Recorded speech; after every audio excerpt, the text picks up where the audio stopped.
I'm Nick Von Walkerbarth, and you're listening to the Von Dubcast. If you don't want to listen to me gap in the intro and you want to skip right to the interview, skip about 5 minutes. Before you do, please consider doing one of these couple things that really helps out the show. Following the social medias for the Von Dubcast, subscribing, and leaving a review. If you could do those things, that'd be awesome. Also, give me a subscription on the YouTube channel. That'd be great. All right, welcome everybody. Episode number 107 of the Von Dubcast. Have a really impactful special episode for you guys today with Ashley Severson. Grew up together in Slave Lake, Alberta. She was a couple years older than me. She has an amazing story about her battle with cancer, and it was a really touching story, very vulnerable, very open, and it allowed me to ask the questions I'd always wondered about, and just how open and vulnerable Ashley was. It really got down to the second and third layer of what it's like to go through something like this. It just kind of what I found after thinking back on what I knew of cancer before this conversation. What I realized is it was very surface level, and I really wasn't understanding the effects and the it's hard to describe. Just it's the specifics of the actual what you're going through, but combined with the emotional baggage that comes with each piece of that, and you can't understand one without the other. And I really found that until I heard someone speak openly like Ashley did, I really didn't have a good understanding. So I'm really happy with how this episode turned out. I'm really hoping that it will affect people that hear it like it affected me having the conversation. And I think that's the only thing I can really, judge these episodes by, is just how it made me feel in the moment. And this is one that really stuck with me. It's stuck with me since we had this conversation, and really it's been one of those ones where I've been really excited to bring this one to the world and get this one released. So I'm really excited for that. I hope you guys enjoy it. Before I go any further, because I forgot on the last one, I'm the worst. I wanted to just shout out our sponsor, Freshie. They have amazing food. It's healthy. They have bowls, they have soups, they have burritos. Everything they make is fresh ingredients and decently healthy stuff. They have all the calories and all the nutritional facts there. They really break it down. The staff are knowledgeable. They're awesome. If you're ever in Grand Prairie, Alberta, please stop in at the Freshie here and tell them that you heard about them here on the Von Dubcast. Maybe mention my name. They'll probably take extra special care of you because they're great people here.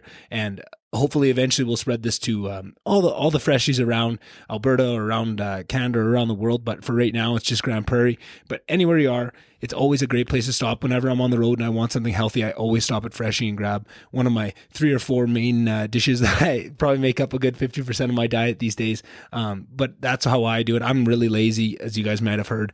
And it's so efficient to know that if I can, not eat till 2:00 in the afternoon and then go get a meal full of, broccoli and cabbage and all these different somewhat healthy things that would never, make myself. I can kind of force it into my bed, these delicious meals that are put together with all these healthy ingredients that it doesn't even feel like you're eating healthy.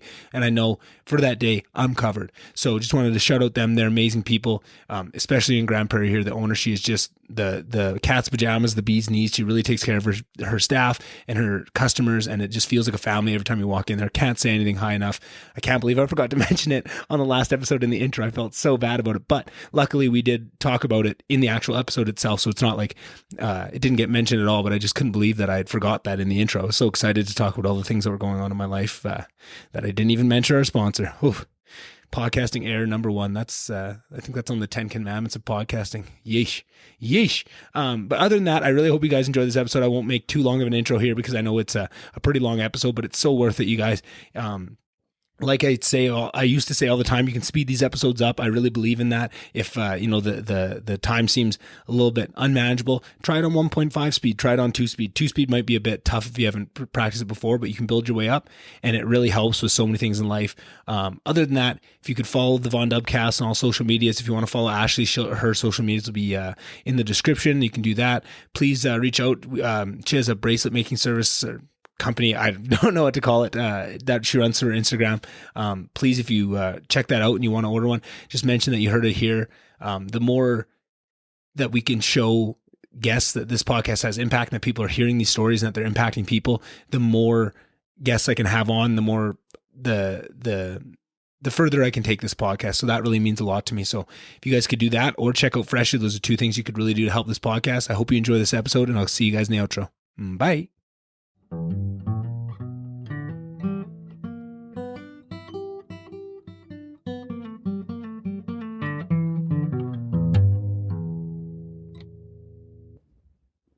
All All right. Thank you for being here, Ashley. You're welcome. Oh, so we grew up in the same hometown. Yep. And had a lot of very close friends in common. Yes. But we never really got to ever get to know each other. And then that changed a couple weeks ago, probably a couple months ago now, with my best friend Clinton's wedding. Yes. And we had a full fun day of photos and videos and goofballness. And I think you got to witness for the first time me and Cody get together, Clinton's little brother. Yes. How much fun that was. And we hadn't seen each other in a couple of years. So I think you went from not really knowing me at all to getting a full 110% dose of Nick in a day. Yes. Very true. How much fun was that for you? It was fun. Yeah? It was We had a lot of fun that day. We did. Oh, man. I couldn't believe how good, or not how good, everyone's good at their job, but how much fun the photographers and videographers they had for that day, for how much. They were so fun. They were so fun. And for how aggressively goofy that day got, and for them to like stand in that and not get annoyed, not get overwhelmed by it, and just put up with our ridiculousness, especially me and Cody, for the whole day. Man, was that a fun time. Yeah, it was. Yeah, it was awesome. It was cold. It was cold, yeah. But it was nice. Yeah. The couple, what were we drinking at? Bud Light oranges or whatever all the boys are drinking. I was not drinking that. Yeah, fair. But that's what I'm saying. I think that kept me warm. I think I wasn't feeling the cold as much as you guys. Okay. Right. I had some champagne and it was awful. Oh, yeah. That was really bad. But the cork shot really high in the air, so that's cool. That's very cool. That's all I care about with champagne, really. I'm not that much of a drink snob. I just, if it's liquor, I'll drink it. Okay. I don't really like any alcohol. Like, I've never really have. Really? I just force it down for the effects. Really? Yeah. Okay. I'm like whiskey and ginger ale. Yeah. And if I'm going to drink, that's perfect, right? I love whiskey, ginger, whiskey, Coke, but like, if it was up to me, if I could get drunk on Diet Pepsi, that's what I'd get drunk on, right? Like, for sure, right? Like, that's what I enjoy to drink. Oh, okay. So like when I go for dinner and everyone's like drinking wine and stuff, I'm like, well, I'd prefer, like, I'm going to order a beer just so I don't look like a goofball. But like, if it was up to me, I'd be ordering a Diet Pepsi right now. Unless we're getting drunk, then I'll go. Okay. Right? Like that. But alcohol to me is more of a utility than it is an enjoyment. Okay. So wait till you have kids, because then you'll enjoy it. Well, that can't come soon enough. And that was... So then a couple weeks after the wedding, we were texting and you have quite the story of what you've been through these last couple of years. And we just kind of went back and forth, and you had asked if I was aware of it and just if that'd be something that maybe I'd like to talk about. And what I told you, that's exactly what I want to talk about. Stories like that is exactly what I'm here for and exactly what I want to spread. And, it took a couple months of the lining up and making it work, but now the time has come and I'm really excited to hear it. And I think it's important for people to hear for a lot of reasons. And I think we'll get into those reasons, but I think also it's just good for me to be able to, I'm sure you've gotten it all the time of just, the props of what you've been through and all that. But I feel like it's a little bit different when you can have a conversation and you can kind of take someone through the journey and we can discuss it together. So I'm hoping maybe it'll be a little bit cathartic for you as well. Who knows? For sure. Yeah. So when did it all start? Like, how many years ago was this when you, the first initial, So I started having symptoms, not of cancer. I started having symptoms of mastitis. Right. My daughter was about 6 months old, and I was exclusively breastfeeding. And just for people that don't know, maybe what is mastitis? So mastitis is an infection that you can get in your milk duct when your milk isn't like fully expressed. So if your baby is teething or fussy or there's having trouble latching or a million things, exactly. Right. So Harper was teething and was not nursing properly. So I had gotten mastitis. I went on a prescription and it went away. And how old was Harper at that point? So she's about 6 months. 6 months at that point. Yeah. Was that your first kid? No, Harper's my second. Second. So how old was your other child? So Finn would have been about 4. 4. Gotcha. Yeah. Gotcha. Yeah, he had just turned 4. Yeah. So then I had woken up one morning and I had a lump in my armpit. Which I knew was an enlarged lymph node. Right. Not uncommon when you have a breast infection or like any infection really, right? That's what your lymph So it wasn't as alarm bells as No, not at all. Right. I texted my husband, holy shit, I found a lump in my armpit. And he was like, Ash, you literally are on antibiotics as we speak for mastitis. You're fine. Yeah. So I texted my family doctor and he said the same thing. Like totally common, totally normal, but lymph nodes can stay enlarged from anywhere from 8 to 12 weeks. Oh, wow. Yeah. So 3 months. So his recommendation was to just basically wait it out, which made sense. And I agreed. Were you already having that sense of just you underneath, you think there's something more? 100%. Yeah. Your gut was telling you that? Yes. Right. So then, just a quick backstory. My grandpa passed away when Finn was about 1.5.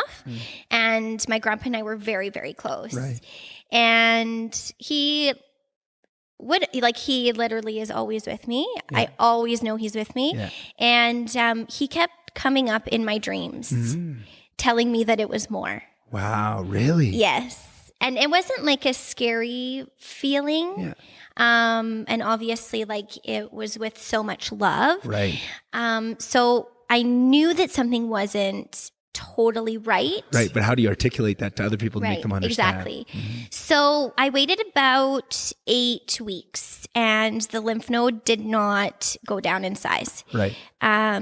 It was about the size of a loony. Like, it was pretty big. Yeah. And so I went to my family doctor again, and the same thing. Like, Just said, Ash, we know what this is. And the thing is that, like, it didn't have any cancer characteristics. It was movable. It was tender. It wasn't really hard. It was kind of squishy. Those are all things that cancerous lymph nodes are usually not. Really? Yeah. So, of course, in a medical perspective, for sure, you're not going to be like, this 30-year-old has breast cancer, because that doesn't make sense. So I went to another doctor. My family doctor was away. So I'm like, you know what? I'm just going to get a second opinion.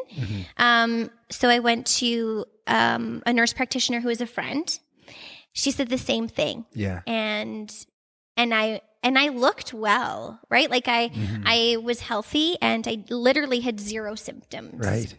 So I get all of that. And I was also postpartum, which that can also kind of make you a bit crazy. Right. Yeah. And doctors know that, I feel like. Right. Yeah. And I think society's starting to come around on understanding that, but I think it's still very much behind. And I think that's important to say, because I think when you're talking to a doctor, they'll understand that. But when you look at everybody else around you, right? Like, just, family, friend, like even your close resources, sometimes they don't fully understand the effects of that too, right? So it's kind of, it puts you in a rough spot, because now something's wrong, but it's making it harder, the case for to make your own case. It's making it harder. Absolutely. Right? Yeah. So this would have been like in April, I think, was when I had like first found that lump. And I think I told my mom and my grandma that I had breast cancer in early May. And I had not been diagnosed. Literally nobody had told me I had breast cancer. I just knew that I did. I had told my husband a couple weeks after I had found that enlarged lymph node that I had breast cancer. And he was like, "You are crazy." And I was like, maybe I am crazy, but I don't think so. Yeah, I'm going to track this down either way, just to be safe. Just to be safe. Yeah.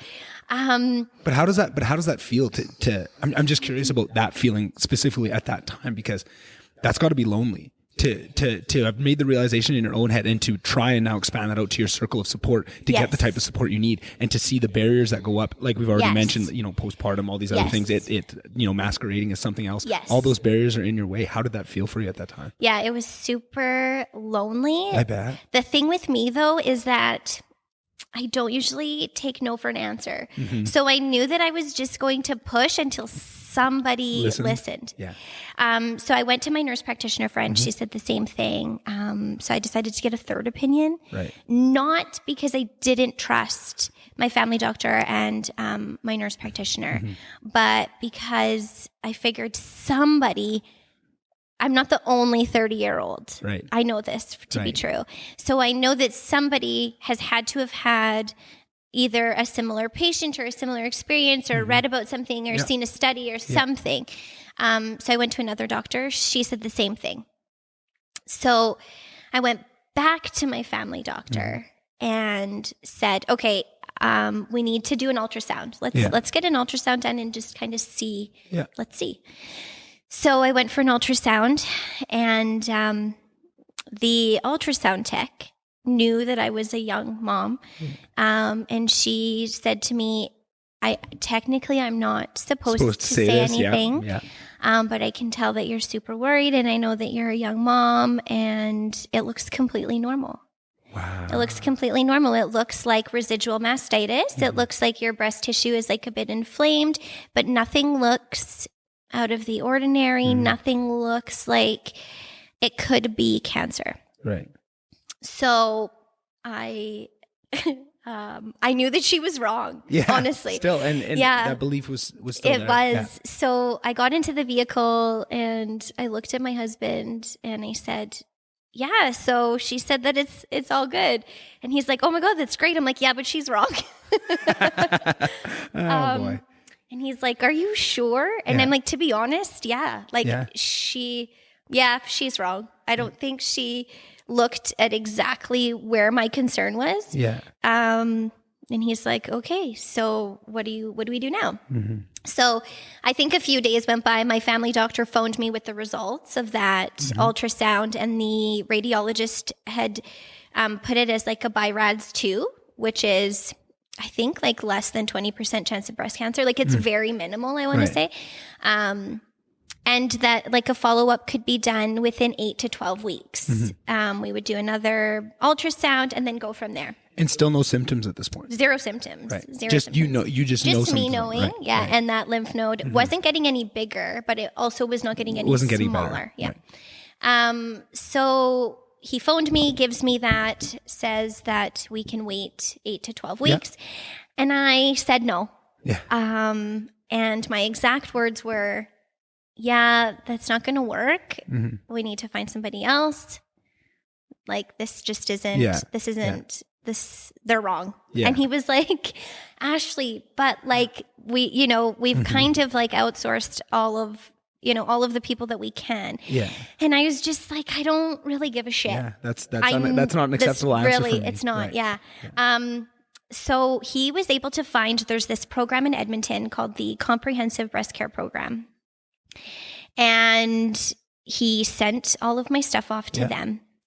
And they took a look at that ultrasound that I had just had done. And they were like, that doesn't look right. Right. So then I got a phone call and they had scheduled me for another ultrasound, a mammogram, and some biopsies. Right. I was wondering when they get to biopsies. Yes. It's coming. It's coming. But the thing is that when you're breastfeeding and you're nursing, your breasts obviously are not the same. Right. And there's so much change going on. So much change going on. And I didn't have boobs prior. Okay. Yeah. So I really have only had boobs while breastfeeding. Fair. So I went in and it was very, very rushed. And I still go there I just went there for an ultrasound not that long ago, and it's still very haunting. And I had the technician that I had was just not, she was great. Compassionate? But she's, not compassionate. She, she made it very, very scary. And I knew that I had cancer. So I basically was just waiting for them to say, yeah, this is cancer.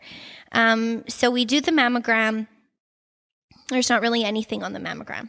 Really? We do the ultrasound, and there was some kind of like shadowy spots, but there wasn't any actual tumors. Like there wasn't any actual masses that they could pinpoint. Right.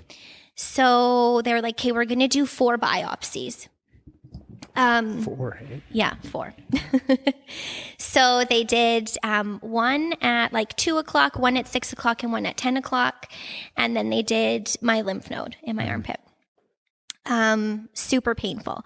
Oh. They froze it prior, but because you're breastfeeding, the freezing just didn't take really. Yeah, real fun. Yeah, I bet. Yeah. So they did that, and I kept trying to look at the screen. Right. And the technician kept literally physically moving my head. Yeah. and just like, she just wasn't pleasant. I have specifically asked to never see her again. Because it was just such a terrifying experience with her. Had it had been maybe someone else, or even her on a different day, or it maybe I have run into her. Oh, though, okay, maybe not. and maybe not. and she just is that person. Which is really kind of unfortunate for the position. Yeah. But that's fine. So I sat there, and it was there was just so much rushing around that, and like this sense of urgency that I could feel. I just knew that something wasn't right. Right. That I was right. You could feel that they were starting to pick up on your internal state was starting to match the external state. Absolutely. So I'm curious to ask about that, because that at the same time has to be amazingly reassured. Like, that must be an amazing feeling at the same time as a terrible feeling, because you're getting this the validation. It's validation. Yes. It's validation, and it's not like you're getting bad news because I already knew. You already knew. But yes. but I'm sure there was some small point of a percentage point that was still had that hope that, well, maybe. No, there was zero. Not that there was zero hope. I had hope that we were going to be able to treat it, and I was going to be fine. Right. But there was no hope that I was wrong. Okay. Because I was not wrong. Right. Yeah. You're right. So then was that feeling?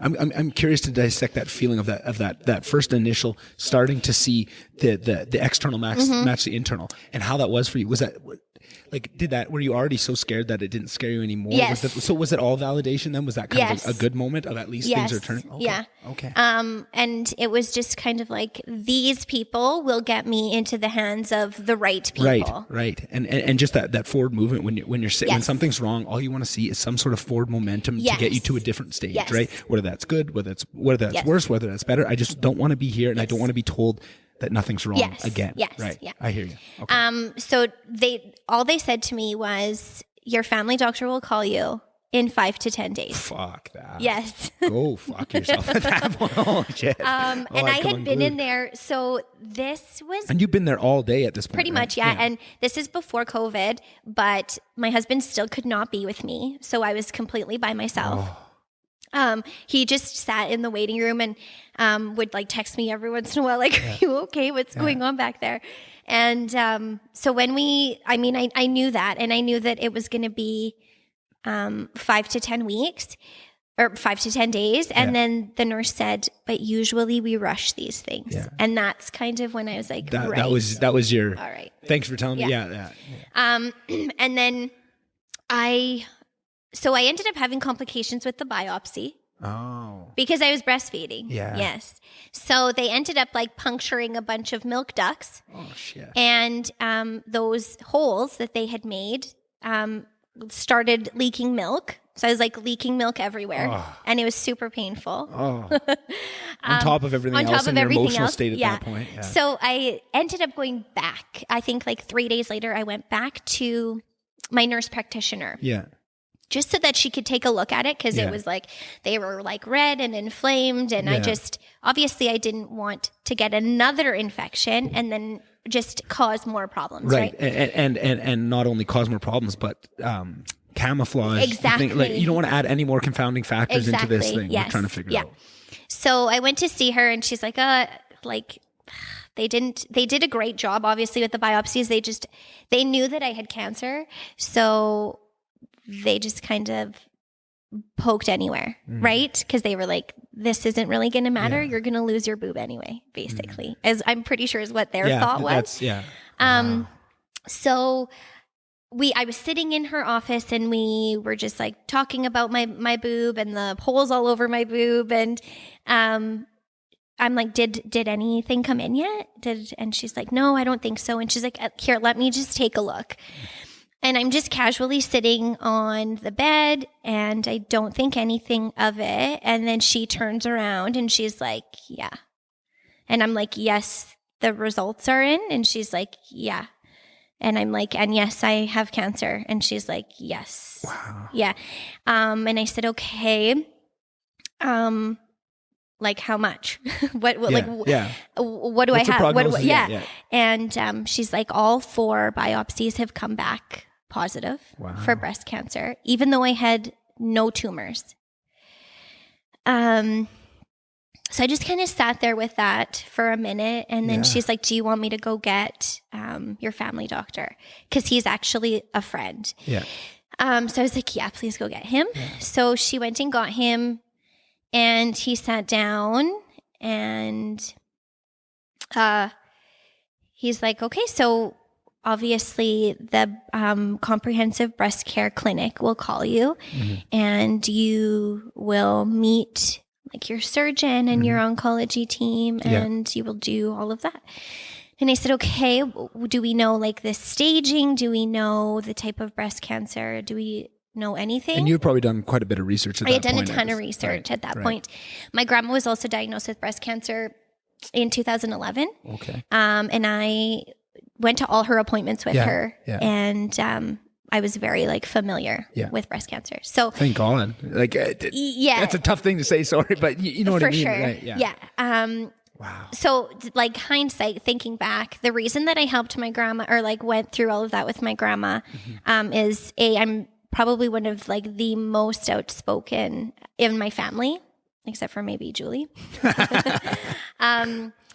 But I knew that I would be able to like help her. Yeah. Like she wasn't going to ask questions and all those types of things. Yeah. And some people have trouble advocating for themselves, and they need those people around that can advocate for them. Absolutely. Especially in the medical system. Yes. And for some reason, I had just a feeling that someone else was going to get breast cancer, and it was going to be beneficial for me to be armed with that information. Yeah.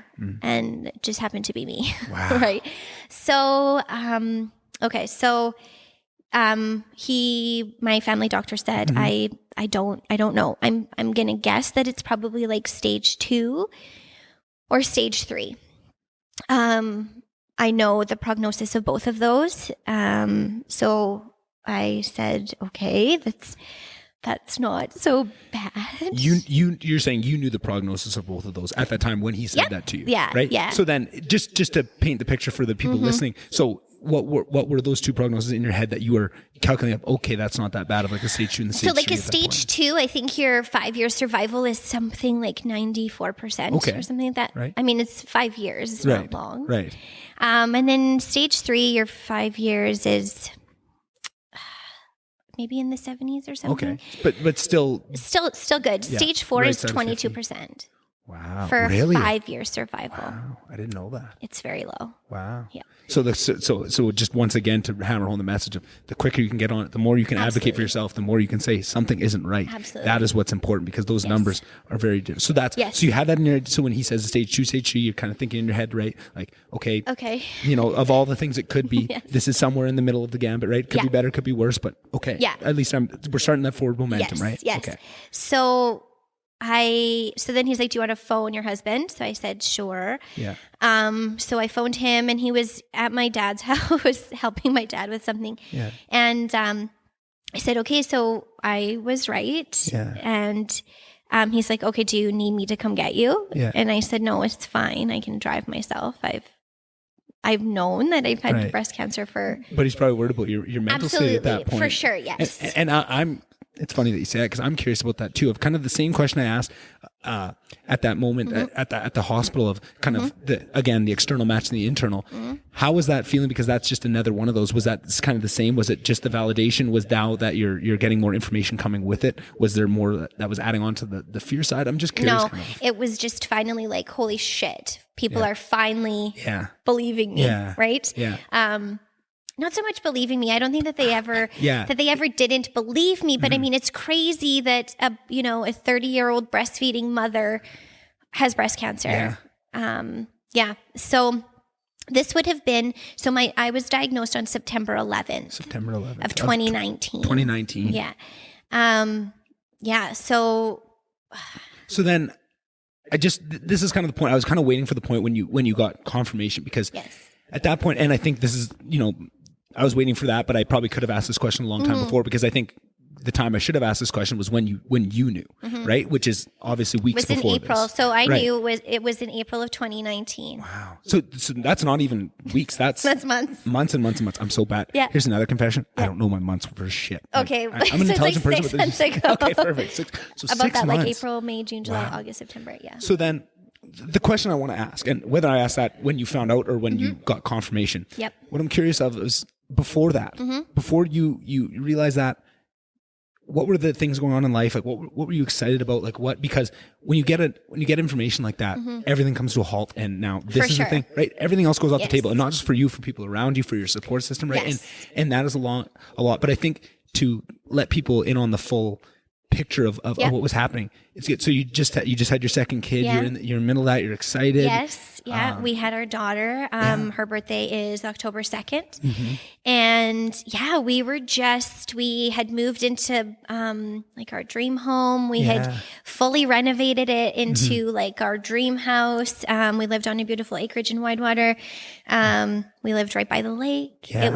It was great. And my husband still has a great job. He still has the same job, but things are going great at work. And probably your second kid, so it's having a newborn is a very tall task, and I don't think people in society understand just what that is. But I think also with the second one is you at least have a little bit of an idea of what you're getting into and the different stages. So at this point, so like I don't want to say it ever gets easy at any point, but it gets progressively like the nightmare of what it can be can you know what I mean?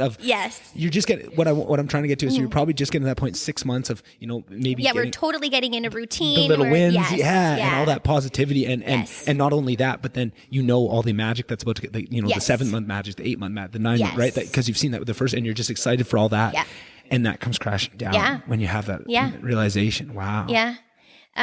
So then mentally at that time, so I know I've kind of asked this question in different ways. I'm just curious about like your mental state of like, if when the day's going great, you're at 100 of like, how much does that knock you down? Like and especially kind of throughout that, like, and did that start to get easier as was that the toughest part? No, of the knowing that was, so just the loneliness and that was a different kind of shitty, but then it gets worse. But it gets worse. Gotcha. Okay. Well, that's what we're here for. We got lots of time. So I had a nurse navigator. So once you're diagnosed, once you're diagnosed with cancer, something that is going to require a lot of appointments and a lot of time management, scheduling that sort of thing. They give you a nurse navigator that basically makes all those appointments for you.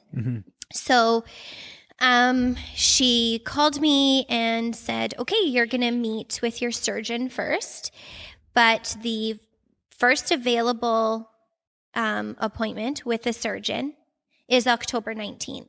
Wow. So and this was like September 11th. So so this is like September 11th. Yeah, that's not going to do it. No.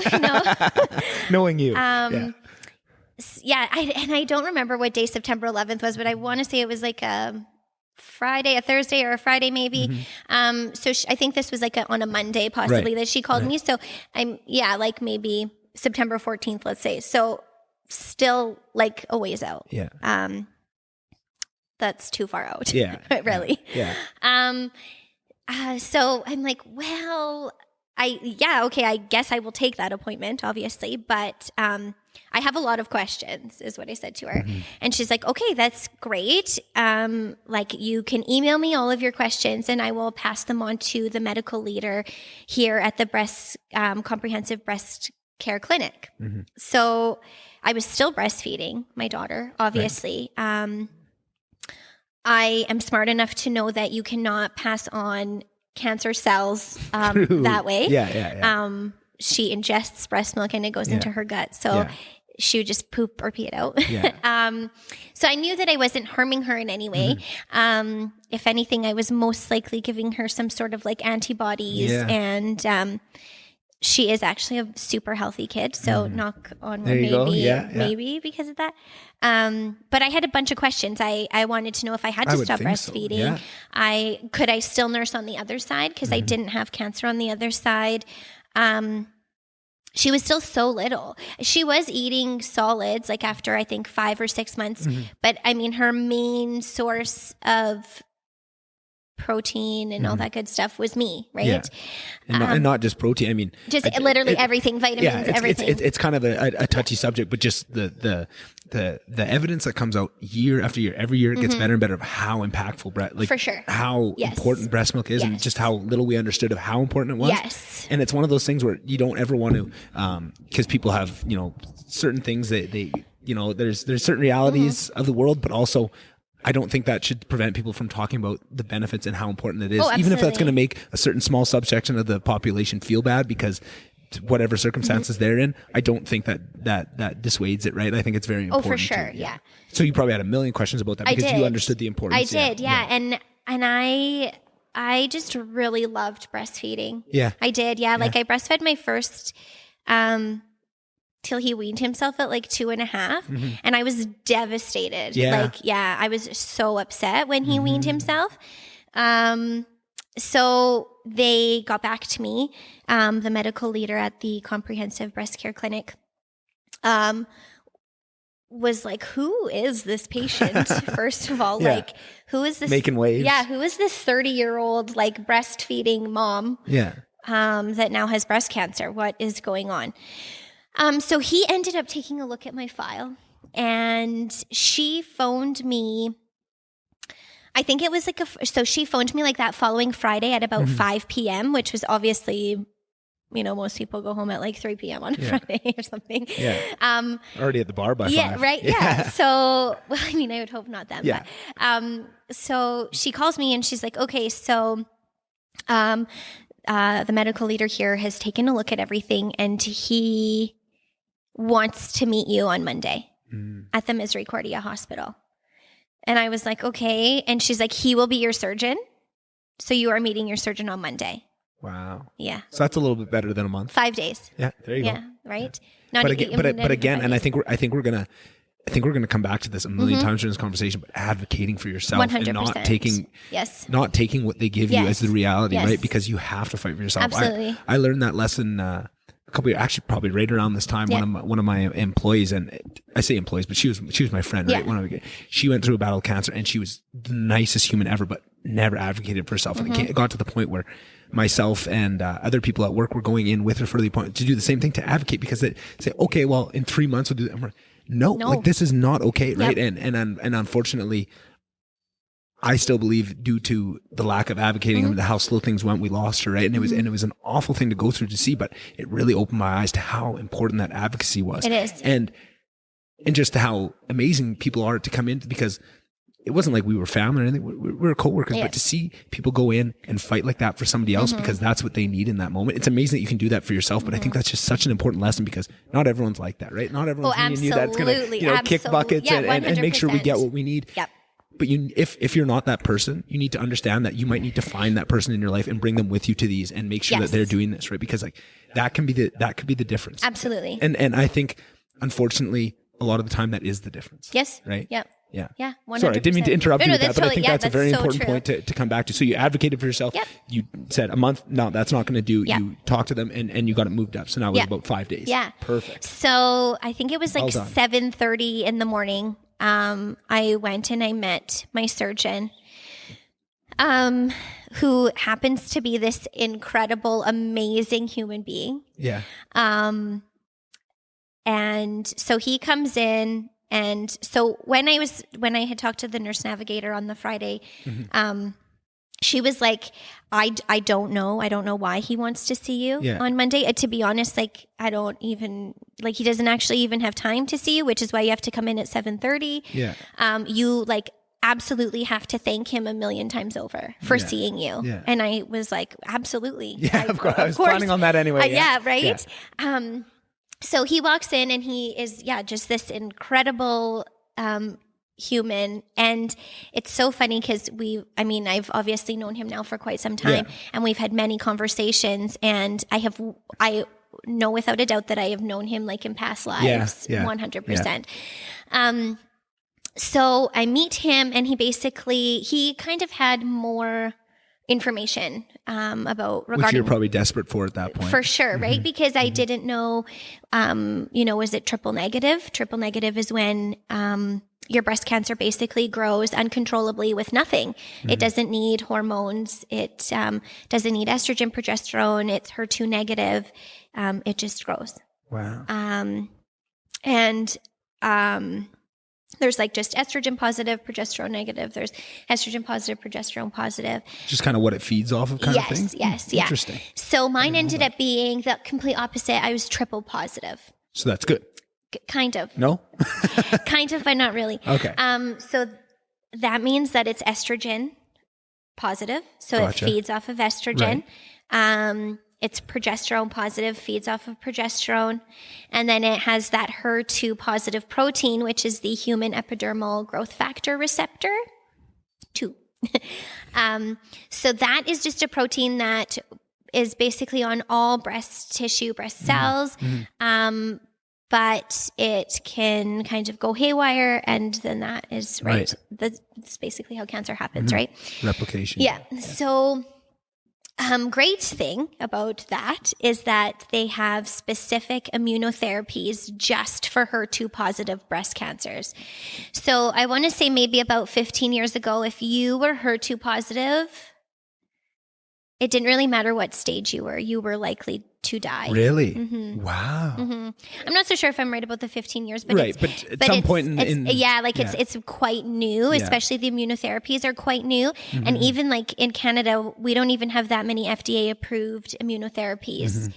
We have a few, we have quite a bit. And I mean, you can always apply for clinical trials if that's something that you need. Or travel to where they can, right? Yeah, We've heard the exactly. stories. We probably both know people from Slave Lake that have gone down to Mexico for treatments and things like that, right? I think I'd heard some rumors at points that that's what you were doing, right? Like, which is, so I was never going to do that. Right, I know. I just kind of want to set up at some point when in the story, I'm sure we'll address kind of the fact of not only are you going through all this, but you're going through all this in a small town. Yes. I think that will, right? And I don't think this is the time to jump into it, but I think that's a good taste because I'm already seeing like, I heard so many rumors and all these things, and I'm sure you dealt with that, but yeah. So a couple of years ago, you'd be in real trouble, but now they have some specific therapies for it. Yes. So it was kind of like if you're going to get cancer, this is kind of the one that you want to get. Right. Which is kind of like a crock of shit because you don't really want to get any type of cancer. Exactly. So the treatment plan was I was going to start chemo. And I was going to do 6 rounds of xoxo, which is like the chemo where you lose your hair and all of that fun stuff. On top of I think there was 3 other chemos that I was doing with that specific one. Wow. And then the immunotherapy. So where am I going here? Yes. Oh, okay. And then we were going to do surgery. We were going to scan, kind of see where that lymph node was at, because that was really the only way that we could measure my cancer was with that lymph node, because I didn't have any actual tumors. Right. So we were going to do surgery, and then we were going to follow that up. Chemo, then surgery. Chemo, then surgery. Right. Okay. Yeah. And then we were going to follow that up with 20 rounds of radiation. Wow. 20 rounds. 20 rounds. So that's 4 weeks, Monday to Friday for 4 weeks. Which wasn't, I'll get into that, but that was really the compared to everything else, right? Yeah. So my family doctor, knowing kind of what I needed, he went ahead and set up all of my scans. So I had a bone scan, an MRI, just like a full body scan. We did a scan of my brain.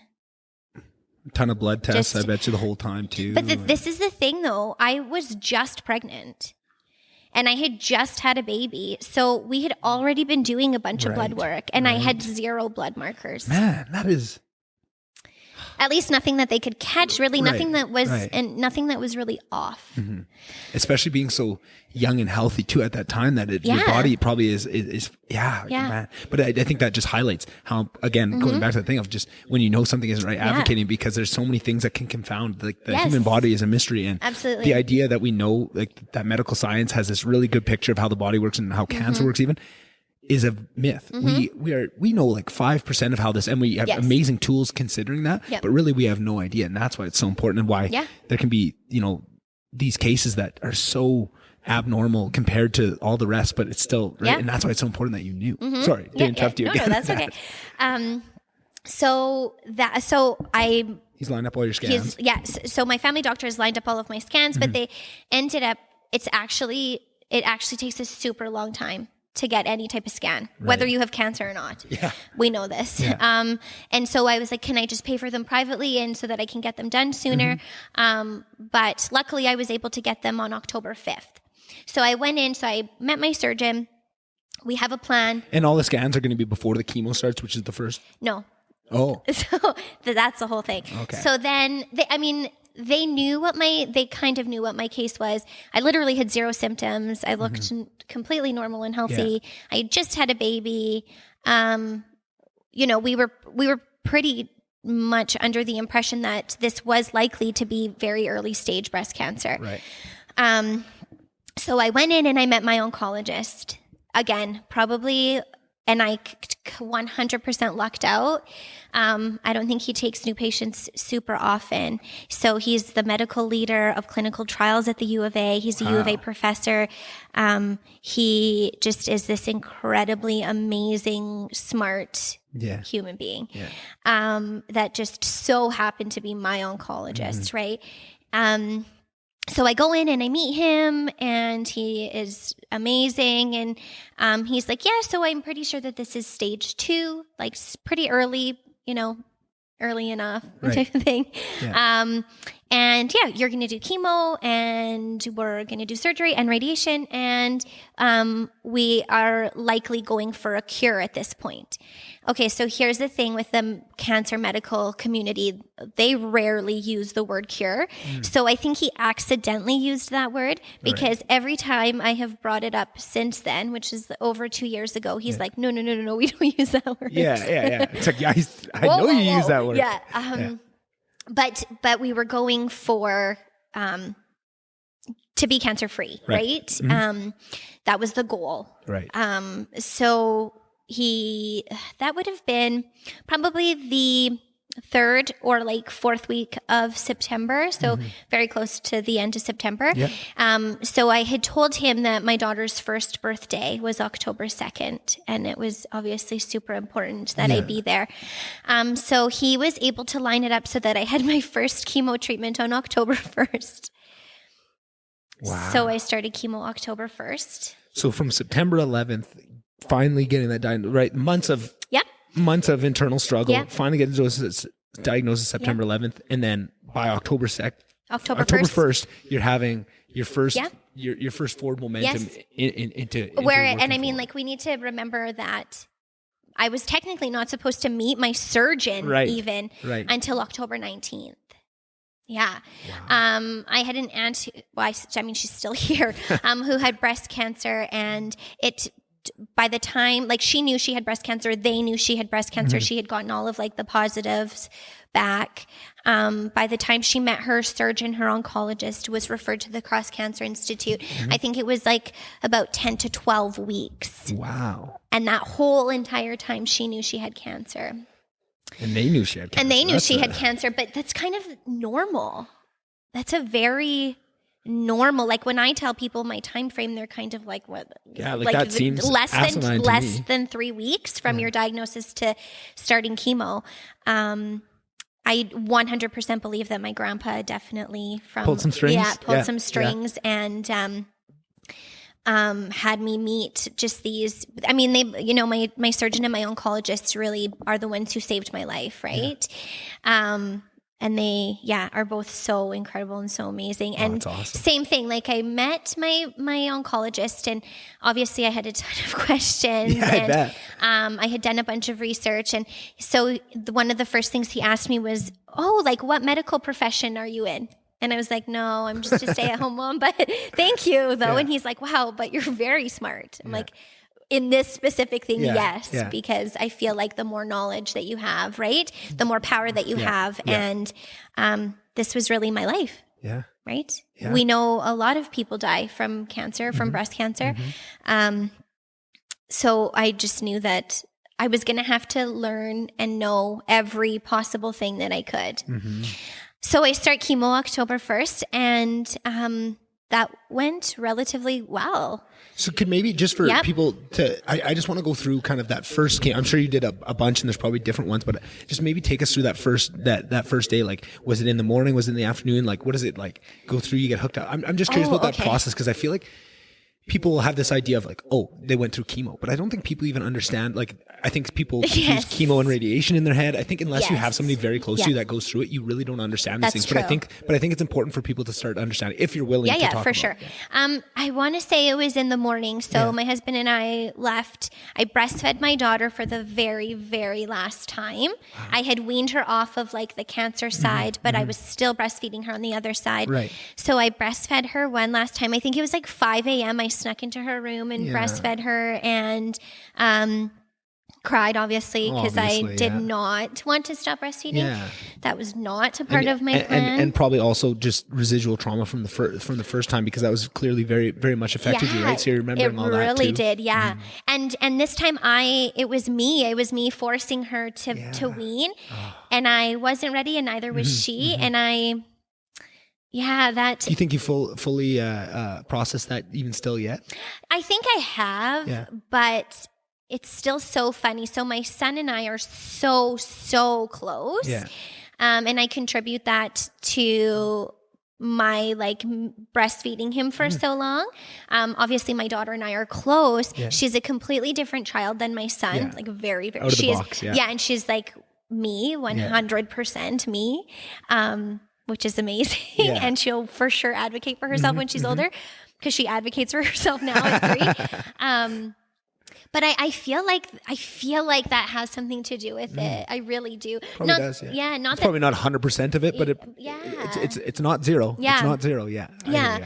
Obviously we make up with like we made up for that kind of like lost time in different ways, of course. Of course.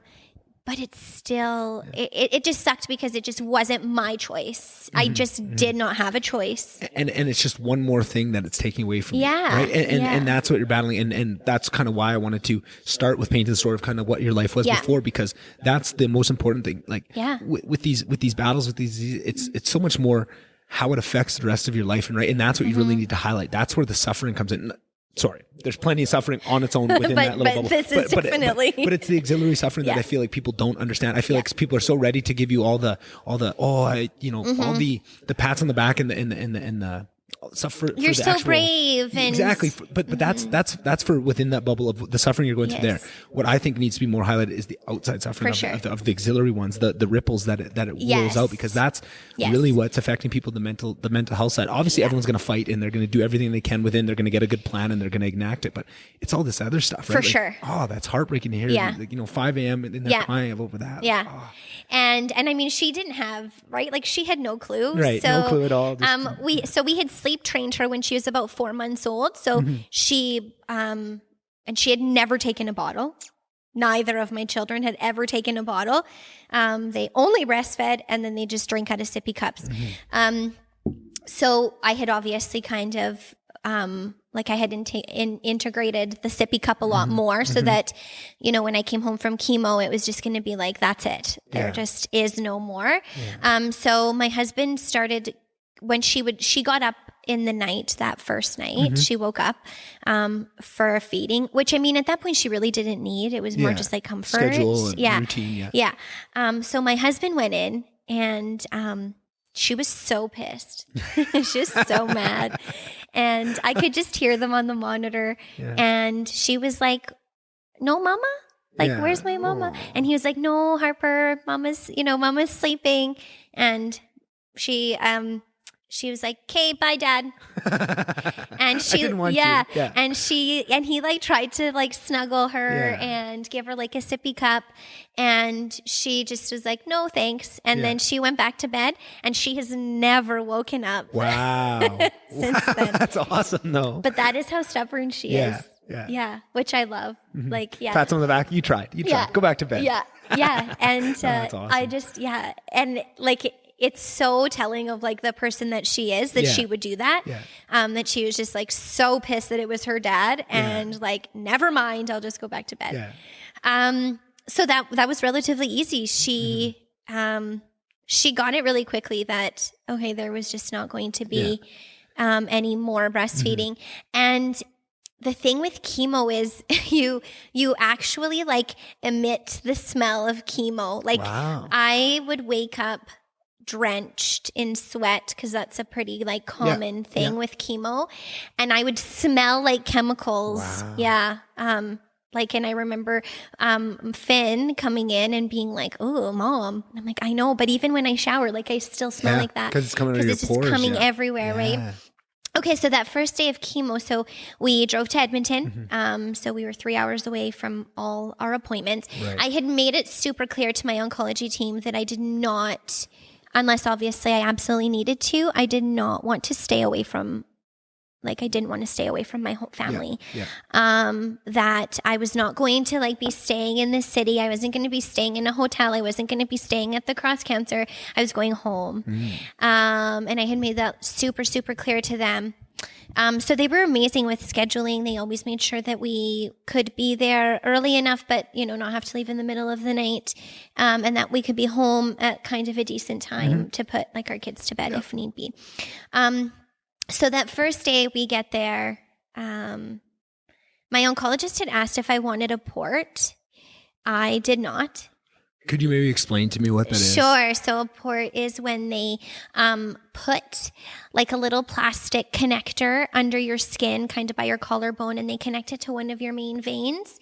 And then whenever you need to go in for IV or blood work or anything, It's just already there. Yeah. It's like a permanent IV kind of. Yeah. So it has like I don't think it has a covering, but there's basically like a hole in your skin, and then they just poke the needle into it. Yeah. You weren't about that? No, because I had young kids, and not that you can pull it out easily, but bumping into it, and it could get infected. And obviously I was still going to like carry my children. And so that just wasn't an option for me at that moment, at that time. I had just said, no, I think I'm not scared of needles. And I have like relatively good veins that I think were fine. I'll tough it out. Right. And I mean, at that point, we were under the impression that it was going to be 6 times, right? Right. So six times of chemo. Yeah, six treatments. So 6 pokes. Obviously, there was going to be more because of blood work and things like that. But for the most part, it wasn't going to be, a really long time. So I went in, they give me the IV, and then they basically explain kind of what they're giving me. They suit up. So they're like fully suited. Like in like what kind of suit? Like hazmat suit? Yeah, kind of. Really? Yeah. Wow. And I mean like all over like the chemo bags, it says like cytotoxic, like danger. There's like the little skeleton poison. Which is important. Man, like I'm just thinking of like the mental atmosphere that they're creating for the patient, and obviously safety comes first, and you need to do all these things. But it's like, man, you would think there'd be some sort of like little cover they could put over the bag, or like pink hazmat suits. I don't know, but it seems like they could find a way to make that a little bit nicer. Like I feel like most people who are in there are just like, give me that fucking chemo so that I can live. Right. Honestly, that really is, and like you have to think like cancer will kill you. Right? So, I mean, fuck it. Just give me the chemo. and I think that's another really important point that I think we'll probably come back to is unless you've been there to understand the mindset. And I think that's why this is important, because it allows you to tell the story from that. But like, that is hard for me to wrap my mind around that, because I'm thinking you don't realize it, but when you've never been through something like that, you think through the lens of a healthy person, right? Which is, everyone's been sick, but it's, you've never had your life threatened so acutely. Yeah. And that changes how you perceive things and how you look at everything. And I feel like I've been looking at this whole conversation from the wrong lens. But it's tough that lens does not snap on easily. No. Right? Like to look at it through that. I had never really thought about dying. Right. Up until that moment. Wow. Up until that moment where you're basically just told like this could potentially kill you. Yeah. Right?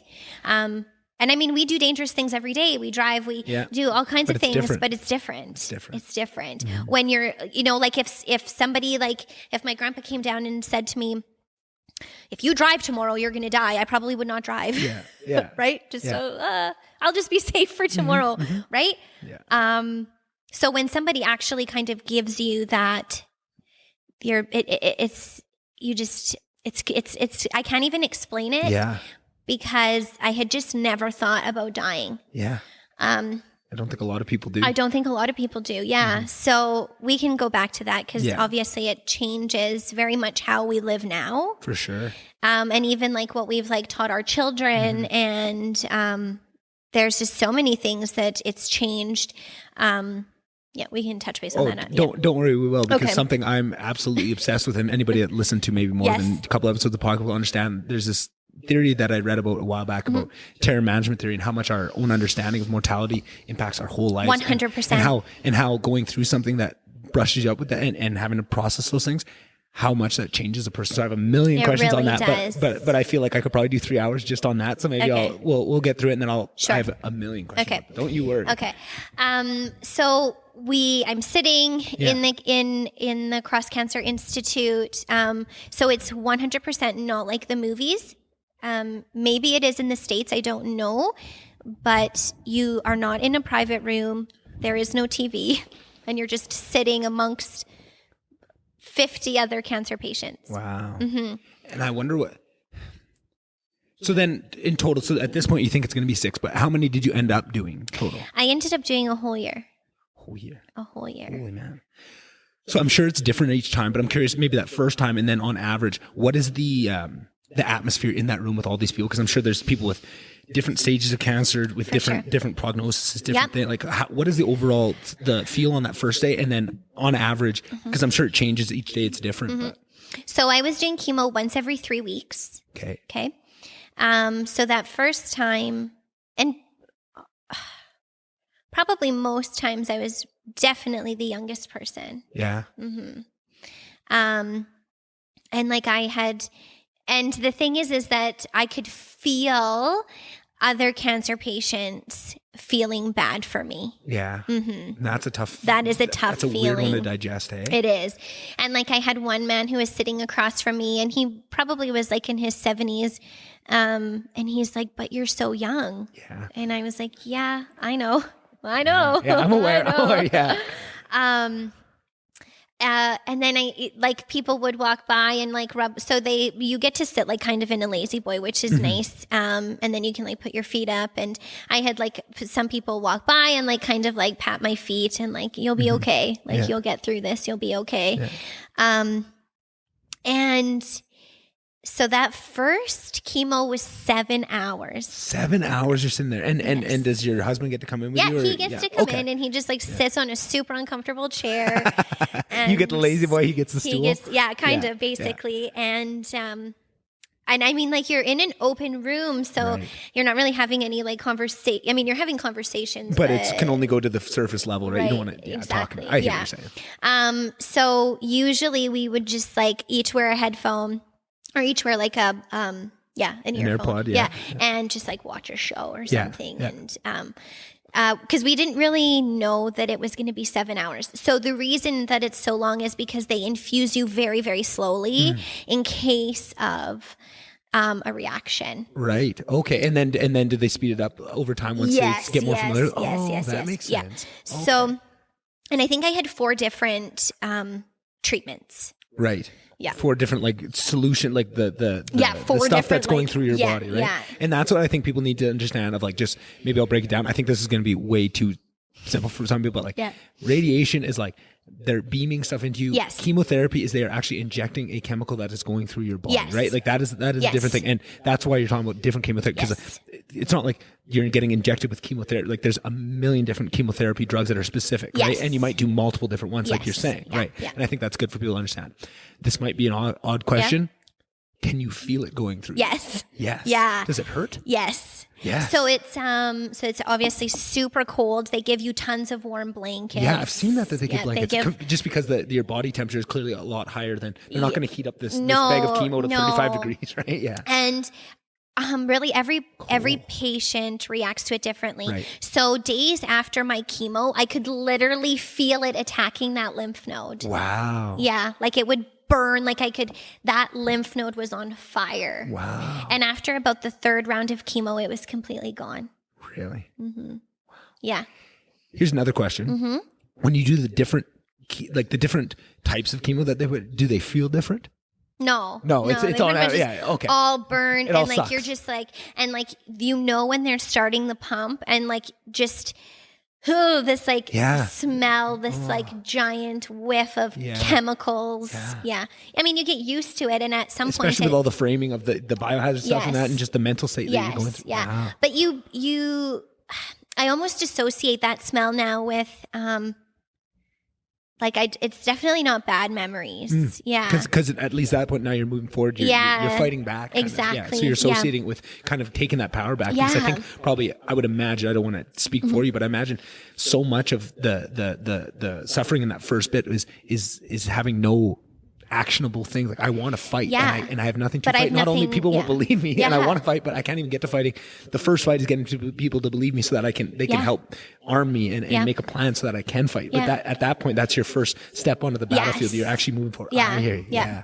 And I think that's a very healthy way to look at it too, and would bode well for everybody if you can get into that point. But I think also that is not everyone's going to be able to get to that point, because I think some people at different stages in life with different things going on, maybe they're not at that point where they have that much fight in them, or like I'm just thinking, imagine if you're 70, you've been through all this stuff and you lived a hard life and now you're going through it. Like, you might not be able to have that frame of mind of I'm ready to fight, right? You might go into it different. So everyone that's going through it, like, that's your experience, but there's probably so many people in that room going through completely different experiences. Absolutely. And there's probably people in there who have been in chemo for years, right? Like, if you're diagnosed with stage 4, you are always in treatment. There is never a time where you are not in treatment. So there was another patient who was sitting across from me, and she had breast cancer also. She was probably in her late 50s or so, and her teenage daughter was with her. And she was getting the same drugs. She was getting, I think pretty similar treatment plan that I was. So, and it was also her first infusion.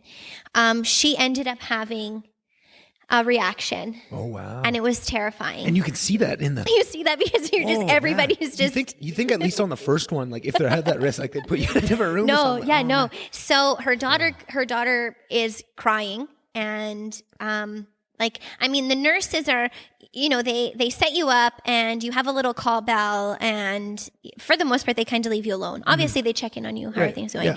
But there's not like a nurse there. They're there, but they're like walking around, right? Right. I hear you. So, this lady, so obviously other patients and like my husband, for example, got up and was like, what's going on? And, this poor girl is like crying hysterically, and her mom is like having a really hard time breathing. Anyway, they end up, I think like 3 or 4 nurses end up coming like relatively quickly. Not a minute hasn't even exactly. passed, and in that minute probably felt like forever. 15, right? For sure. And then of course they shut the curtain. So there's curtains, but you don't just like sit in your little curtain. Everything is open.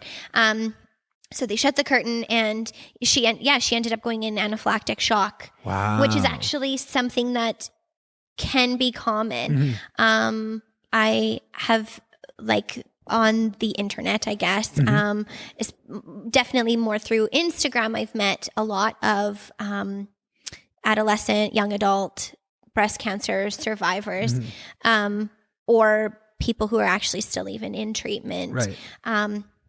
A lot of them have had reactions to the point where you can't even continue with treatment, and then so they got to change the whole plan up so that does actually end up happening. Do they, I'm just thinking, if that was me in that situation, I would want to know that there's a possibility of reaction that might change the whole plan, because I feel like that would be devastating to, okay, we've got this whole plan, we're going to do the chemo, surgery, all this stuff, and then to know that they knew that there was a chance that I could have a reaction, we're going to have to change this whole plan. So were you aware of that? Yes. Okay. So they tell you okay, if you are suddenly dizzy, if you start feeling hot, if you start feeling itchy, there's a bunch of things that they tell you. You need to let us know immediately. Right. And that's a reaction. But what I'm specifically curious about is, do they tell you that if you do have a reaction, we might have to change this whole plan? No, I don't think so. Because I feel like that would be very helpful for people. I knew that. Yeah, that's what I was thinking. You kind of knew that. Yeah, because I had done some research. So much research. And you also go in there thinking that specific chemo may not work. Right. You know that. Right. Okay. So you're kind of preparing yourself for that. You are, for sure. Well, yes and no. I was not preparing myself for that because I knew it was going to work. Right. I just was like, this is going to work. This is what we're doing. And my oncologist was so great at, he took all of my phone calls. Like he would phone me back like within minutes. Yeah. He just was amazing. Like it's just so incredible. And it's amazing how much that one person or those key people can change the whole process, start to finish, of how you go about it. Right? Yes, 100%. It's amazing that those people are out there. Yeah. Right? Yeah. Yeah. Okay. So now that brings us to October 5th, right? Which is when I went for my initial scans. Right. So I've done my first treatment. Right. I'm feeling relatively good. I didn't actually ever get sick. Right. And with chemo, sometimes it can be like on the day, like you're going through all the pain, but then it can come on a couple days later to the sickness stuff. So you're probably every day kind of waiting to wake up and feel shitty. No, and just never the did, thing is that I just didn't think I was ever going to feel shitty. I don't know why. The power of the mind is amazing. It really is. And if you go into it with that mind frame, like that is. My mom was obviously there to help me if I needed, because I did have 2 babies, like 2 little kids, right? But so normally I would experience a headache the day after. That would be about it. Wow. Yeah. Wow. So October 5th, I go to the U of A and we start off with, I don't remember what scan, I think just like your full body scan we start off with. And I had a break in between my scans and my MRIs. And so we go to that first one. I think it's fine. I have no idea. Because that's really my first scan. I had never had a scan before. And my husband and I left. We went for lunch. We come back, and as we're parking, I get a phone call from my family doctor. And he's like, "Hey, Ash, what are you doing?" And I'm like, "I'm just in between scans. What's going on?" And he's like, "Yeah, okay." I'm like, "Okay, what's up?" Right? Spit it out. I don't like this feeling. And he's like, "So there's something on your lung, on the same side as my breast cancer, and we don't really know what it is." So I'm like, "Okay, so what do we do?" Yeah. And he's like, "Okay, so you're still gonna go for your other scan?" And I'm like, "How do you already have that report?" Yeah. And he's like, "Because there's something on your lung. That's why I already have that report." So this was also a Friday. I remember it being a Friday. So he's like, "Okay, I'm going to phone your oncologist and I will phone your surgeon and we will figure something out. We'll figure out what's going on." Yeah. So I'm like, "Okay." So obviously at this point, I'm very distraught and I know Desperate what for that, information and I know what that means, right? So I go into my other scan and then they, the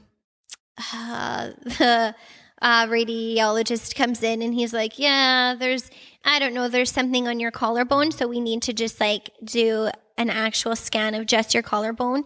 And it was like, "Okay." And of course, same side again. Yeah. So my left side.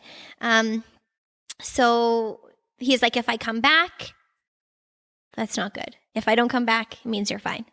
But I mean, people fracture their bones all the time, and right, like there's always things that. So I mean, I wasn't that concerned. You're more concerned about the first news you got. Right. Yeah. So he never did come back, and then the like people behind the glass or whatever are like, "Yeah, you're good to go." So I'm like, "Okay." Obviously, that ended up being like a fracture or something or whatever. Yeah.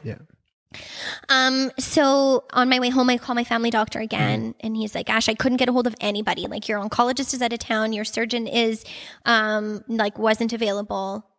And I was like, "Okay, but like, what do I do? Yeah. What do I do with this news? What is happening now?" Yeah. So he's like, "I don't know, but I'm going to keep trying to get a hold of your oncologist, or I'll see if like somebody can find him and then let them know that he needs to call you." So Saturday, I want to say it was like Saturday morning. So you had to sleep on that with that news. Yeah, I had to sleep on that with that news. So Saturday morning, I want to say it was Saturday morning, my oncologist calls me from Montreal. He's on a family vacation. And he's like, "Hey, I like got a message that I needed to look at your scans, obviously, and that I needed to call you right away." And I was like, "Yeah, so..." And like, even as I'm telling you this story right now, like I can like feel exactly how I felt in that moment. Wow. So I was like sitting on the edge I had gone upstairs because obviously my kids were downstairs and it's super difficult to talk on the phone with kids. Sure. So I went upstairs and so I'm like, what what does What's that up, doc? mean? Yeah. What do we, and he's like, so the cancer has spread and, it's now stage 4. Wow. Which I knew what the prognosis was of stage 4 breast cancer. And the prognosis isn't great when it's in your lung or your liver. Right. I mean, I don't think it's great when it's anywhere, but Yeah. so I'm like, but how though? Like how? Because I literally have 0 symptoms. I'm healthy. I was exercising 6 days a week. I eat like a 90% plant-based diet, and then I do paleo, and I don't eat red meat, and I was doing all of the right things. So I'm like, I don't understand. How does that happen? And then obviously, like, I'm hysterically crying on the phone because, and I had met this poor man once in my life, and he's like consoling me over the phone, right? So he's like, well, we're going to have to change your treatment plan. This is obviously very different. You will be in treatment for the rest of your life. And I remember asking him, but I have small kids. Like I have 2 little kids. Like, what does that mean for them? What does that mean for me? Right. And he answered with, I obviously can't, like, I'm not going to give you a timeline because you really are one of the healthiest patients I have. Right. Like, so he said, all I can tell you is that I will do everything I can to keep you here as long as I can. And I said, okay, but like, I know what the 5-year prognosis is. And he's like, for sure. The thing with those statistics is that they compile every single, that's an 80-year-old. Exactly right. That's a stage 4 patient. That's a stage 1 patient. That's a triple negative patient. That's a triple positive patient. It's literally every single person who has ever had breast cancer. So he's like, we don't really focus too much on those numbers. And he's like, I have patients who are going into their like 20th year of treatment with stage 4 breast cancer still here. So that was kind of reassuring, but not really. Right. But I mean, it's hard to even be reassured because you, at that moment, you still haven't even processed all the information you just got, right? There's so much stuff going through your head. How can you even be consoled? Because you haven't even sorted out all the other information that leads to that of what you can be consoled by, right? Yeah. Oh. And just being told that, you know, it was stage 2, and then we did the scans, and then that spot showed up, and then, to then just have it be different. You just had a lot of questions. Things just were...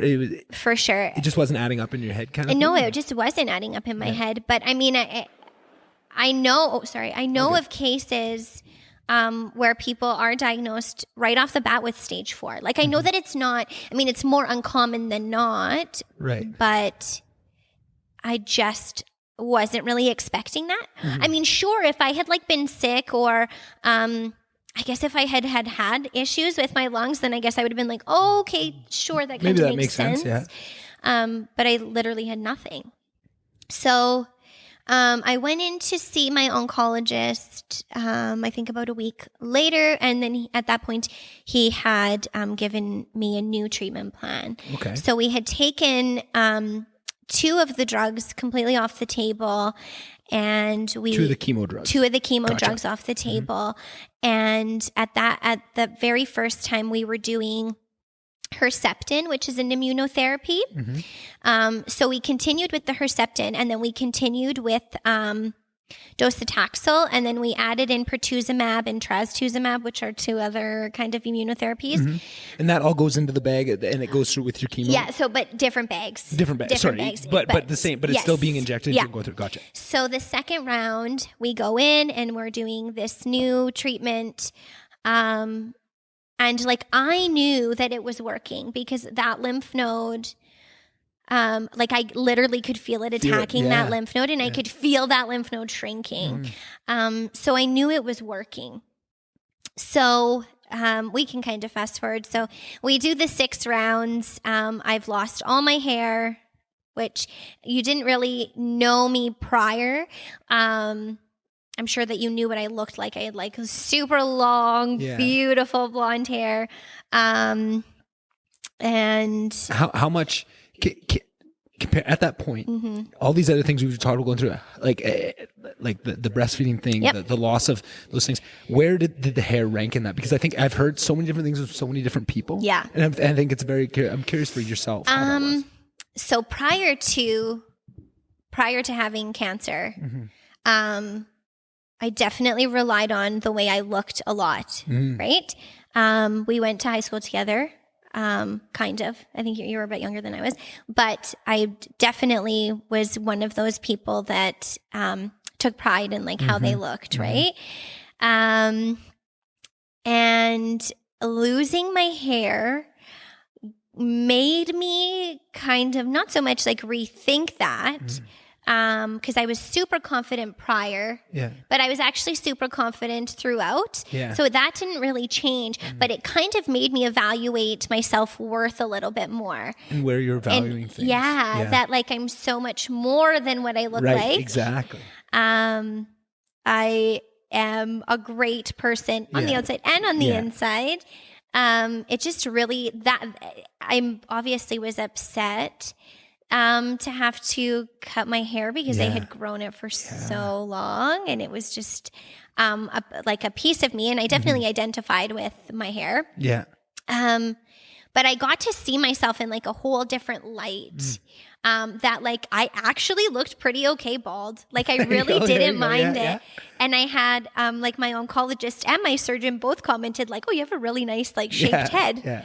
I didn't have any like weird bumps or lumps or anything. And it was, I mean, I'm small, I'm a petite person, so my head's obviously pretty tiny. Yeah. So I looked relatively fine. Yeah. Not that matters. Not that point, matters at but that to you, point. it sure does, it right? It did, for sure, yeah. Because I knew a lot of women who, like their husbands had literally never seen them bald. They always wore their wigs. Whereas like I never wore my wig and I was always bald because I didn't really mind it. Yeah. Yeah. That's awesome to hear. Yeah. Like, I mean... But then, like, I've had conversations with friends, like, because I have friends who have had breast cancer also, and like my one friend specifically, her husband has never seen her without. I mean, she has her hair now, but at that moment, her husband had never seen her without hair. And I was like, but why? And she's like, I don't know. Like, I would get up before him. Like, she slept with a hat on. She would get up before him and put her wig on. Whereas, like, I think because I've known my husband for so long, and we just have that type of relationship where I was like, if you're going to leave me because I have cancer, like, you're shitty. We got some bigger, we got some bigger issues here. Some problems here. And I mean, he was completely fine with it. So my hair started falling out, I think, about 2 weeks after my first chemo. Okay. And because my hair was so long and so thick, I wasn't going to be like, I kind of knew within myself that I wasn't going to be able to like cut it short and then leave it. And then, and I didn't really want to see it all falling out. So we cut my hair and my husband shaved my head. And I remember, so we had put Harper, cause I mean, Harper is still like not walking, right? Like she's still a baby. We had her in the jolly jumper in the kitchen, and then Finn was like hanging out with us, and obviously I have like, I'm trying not to cry hysterically, but I have tears running down my face. And Finn's like, "Oh, it's okay, Mom. You look just like Harper," because Harper had no hair that way. And he's like, "You look just like Harper, and she's the most beautiful girl in the world." Aww. Yeah. How cute. Yeah, he just so sweet. And that was it. Well, we didn't really document it. I think I have a picture of like all of my hair in the garbage because that was kind of, and I think I had taken a picture of just like when I had put my hair into 2 ponytails, and then I just like snipped the ponytails off, and then we shaved my head. It sucked, but at that point it was like, my hair is not more important than my life. For sure. And at that point, we were still very much dealing with that stage 4 diagnosis. Right. That's right around that time, because you'd just gotten that news kind of on top of it, right? So we, it was just kind of something that I knew I was going to have to do. So at that point, I had pretty much told myself, like, I will literally do everything and anything to live. Yeah. Because that for those kids, because that is the goal. Right. So we did that. Then I went and see my oncologist. We started a new treatment. And I mean, it went really well. I wasn't relatively sick. They were able to schedule my treatments on Saturdays. Right. Yeah. So that Doug could come with me. My mom would come over. We would leave for the day. We would come home. Then that following day, Doug would be home. My husband would be home on Sunday to kind of help me out. My mom would come over on the Monday. And then on the Tuesday, I would be all by myself with my kids, which, I mean, this is a normal thing, right? And at the start, you probably, that was all kind of, that's what the schedule became. But at the start, you didn't know we how. We didn't know, right? exactly. You didn't know what shape you'd be in, if you need help all week, or if by Tuesday you'd be fine. But that's kind of what it settled into. Yeah, so that's what it settled into. And it was nice because then I was kind of able to be somewhat normal, right? Yeah. But I mean, probably 75% of the day, my mind was consumed with my dying. Yeah. Absolutely. When you're not distracted by your kids or doing something. Yeah. And all the quiet But moments. not even that, just like, even when I am distracted with my kids, or like when I would like feel myself kind of losing patience, or if they were doing something that they shouldn't have been, or they were being naughty. And I would just like sit in that moment and be like, but this might be the last time. Wow. Right? Yeah. Like, is it worth, somebody colored on the wall, is it worth losing your shit? Yeah. Probably not, because it might be the last time that you get to witness that. Yeah, that perspective shaker. It absolutely changes, yeah. So we lived with that stage 4 diagnosis for roughly 6 months, roughly half a year. And when you talk about changing the plan, because the lung thing, did that change the surgery plan? Yes. Okay. So surgery was no longer on the table. Okay. And radiation was no longer on the table. Really? Yeah. Did they, I don't even know if you know this question, but I'm curious why. Because it's stage 4. So at that point, there is no cure. There is no trying to cure it. There's no It's spread too far at that point. You can't. Exactly. Right. Yeah. It's spread to distant. That makes sense. It's spread to distant organs that the likelihood that it eventually takes over your body is very likely. So you're just trying to slow it down as much. But so that makes sense for the surgery. Why not the radiation? Is it because you can't target it? Because you can't. I mean, we're not going to radiate the lungs for sure. Right. And I mean, they're not going to target now the initial spot where the breast cancer was because it's now spread. Right. So it really doesn't matter. So now chemo is pretty much your only option at that point, and that's why the timelines get so hazy at that point, because it's kind of how your body responds to the certain drugs, and like you say, there's so many different ones you can try. It's really it's a constant. It's like a race of like who can stay ahead at that point, right? Once you get to that stage 4. So you have that diagnosis. Sorry, I didn't mean to interrupt again, but so you lived with that for about 6 months, and during that time, you're doing lots of chemos every week, every Saturday during that 6 months. Every 3 weeks. Every 3 We're weeks. still always on the 3 week. Right. So every 3 weeks for that 6 months, you're living with that, and that's still lots of calls with the oncologist, still trying to figure out. I'm sure you didn't just let it lie and just take that for an answer, right? I always had questions, and I was always calling my oncologist, and obviously we had a lot of questions. So normally after you have kids, you'll know this once you have children, but after you have kids, there's life insurance, and we had gotten critical care insurance policies for us and our children. And I was obviously like I think it's called like are you a proprietor or something like that? You're the one who's obviously going to take it until your children are 18, right? And everything, beneficiary, there you go. And everything was in my name. So we did change pretty much everything into my husband's name. Wow. And I'm curious about the mental effects of that, or like how was that hard to do? Absolutely. I would imagine that would be. Because we knew that I was on a timeline. Yeah. We didn't have a timeline, but we knew that my time was definitely not unlimited. Right. And nobody's time is, but you really much live like you really have unlimited amount of time. You really do. Until the limit gets highlighted, you live like it's unlimited. Yes. Right? Yes. And that can be highlighted from a cancer diagnosis. That can be highlighted by a heart scare at 50, right? Your eyesight going, your hearing going, right? There's so many reminders of mortality that can come in. Yes. But it's usually never so acute, and usually it's a slower dose, right? Like the first chemo they give you over 7 hours because they don't know how you're at, right? That's usually life of the compounding your own mortality, or thinking about your own mortality is usually a slow drip. It's not like you got of, oh, no, you're gonna have to deal with this biggest thing, the hardest thing for anybody to deal with in the whole world. Anything aside is your own mortality. Yeah, That's human nature, right? Yeah.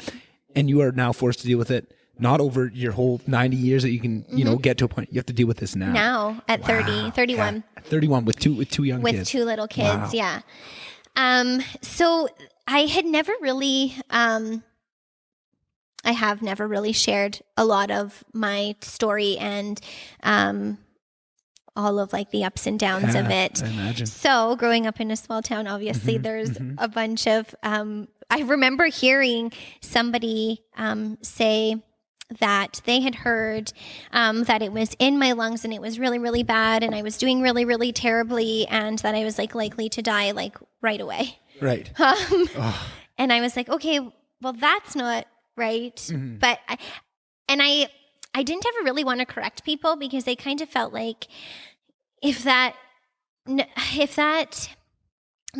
what you're talking about, or if, that's kind of what you're concerned with, not so much like you're concerned for my family's well-being, but you're just like concerned about like what the treatment, like, that kind of thing. Like it's not compassion, it's curiosity. Yeah. Right. And those two things are very close. And I think even for the people enacting, right? Like we talked about this a little bit before the podcast of just these people from a small town is so many times because compassion and curiosity are so close to two sides of the same coin, they might think they're being compassionate, but usually they're satisfying their own curiosity. Yeah. And when you're on the other side of that, that feels really shitty. It does. It feels really shitty. Really right? shitty. And it feels even shittier because you can if you want, but like you're not benefiting yourself by getting mad at them for it because you can tell that they don't think they're being shitty. So what's the point of you getting mad at them? So you're just getting double whacked. Yeah. So I just, I really just like kind of isolated myself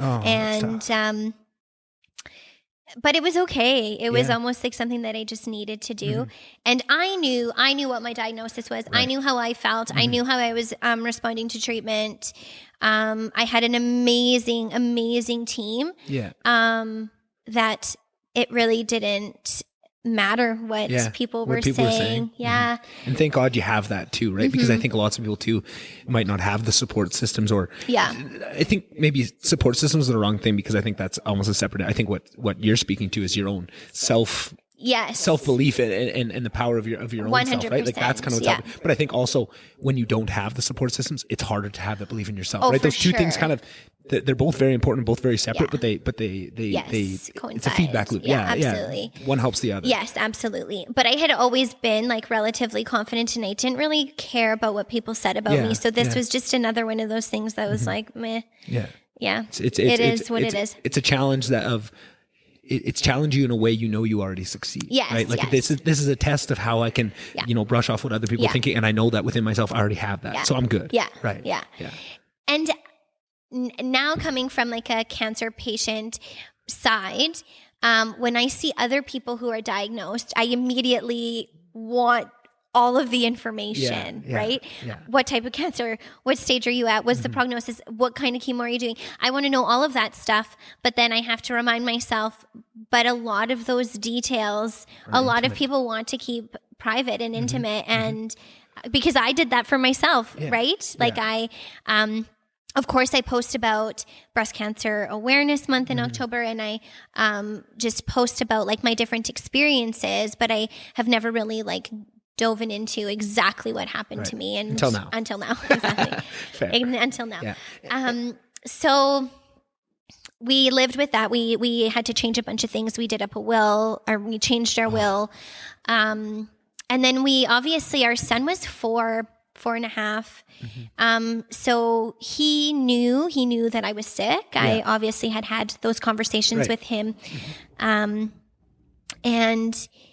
at first when it was stage 2, we hadn't really like given him all of the details of like what was happening. It was just going to be like, mom's going to be gone. Need to know basis. Yeah. Like mom's going to be gone a couple days. And, but I was never away for more than a few hours. Right. We had really made sure that my team knew that. And so they did their best to like plan everything on one day and, kind of do as much as we could in one day.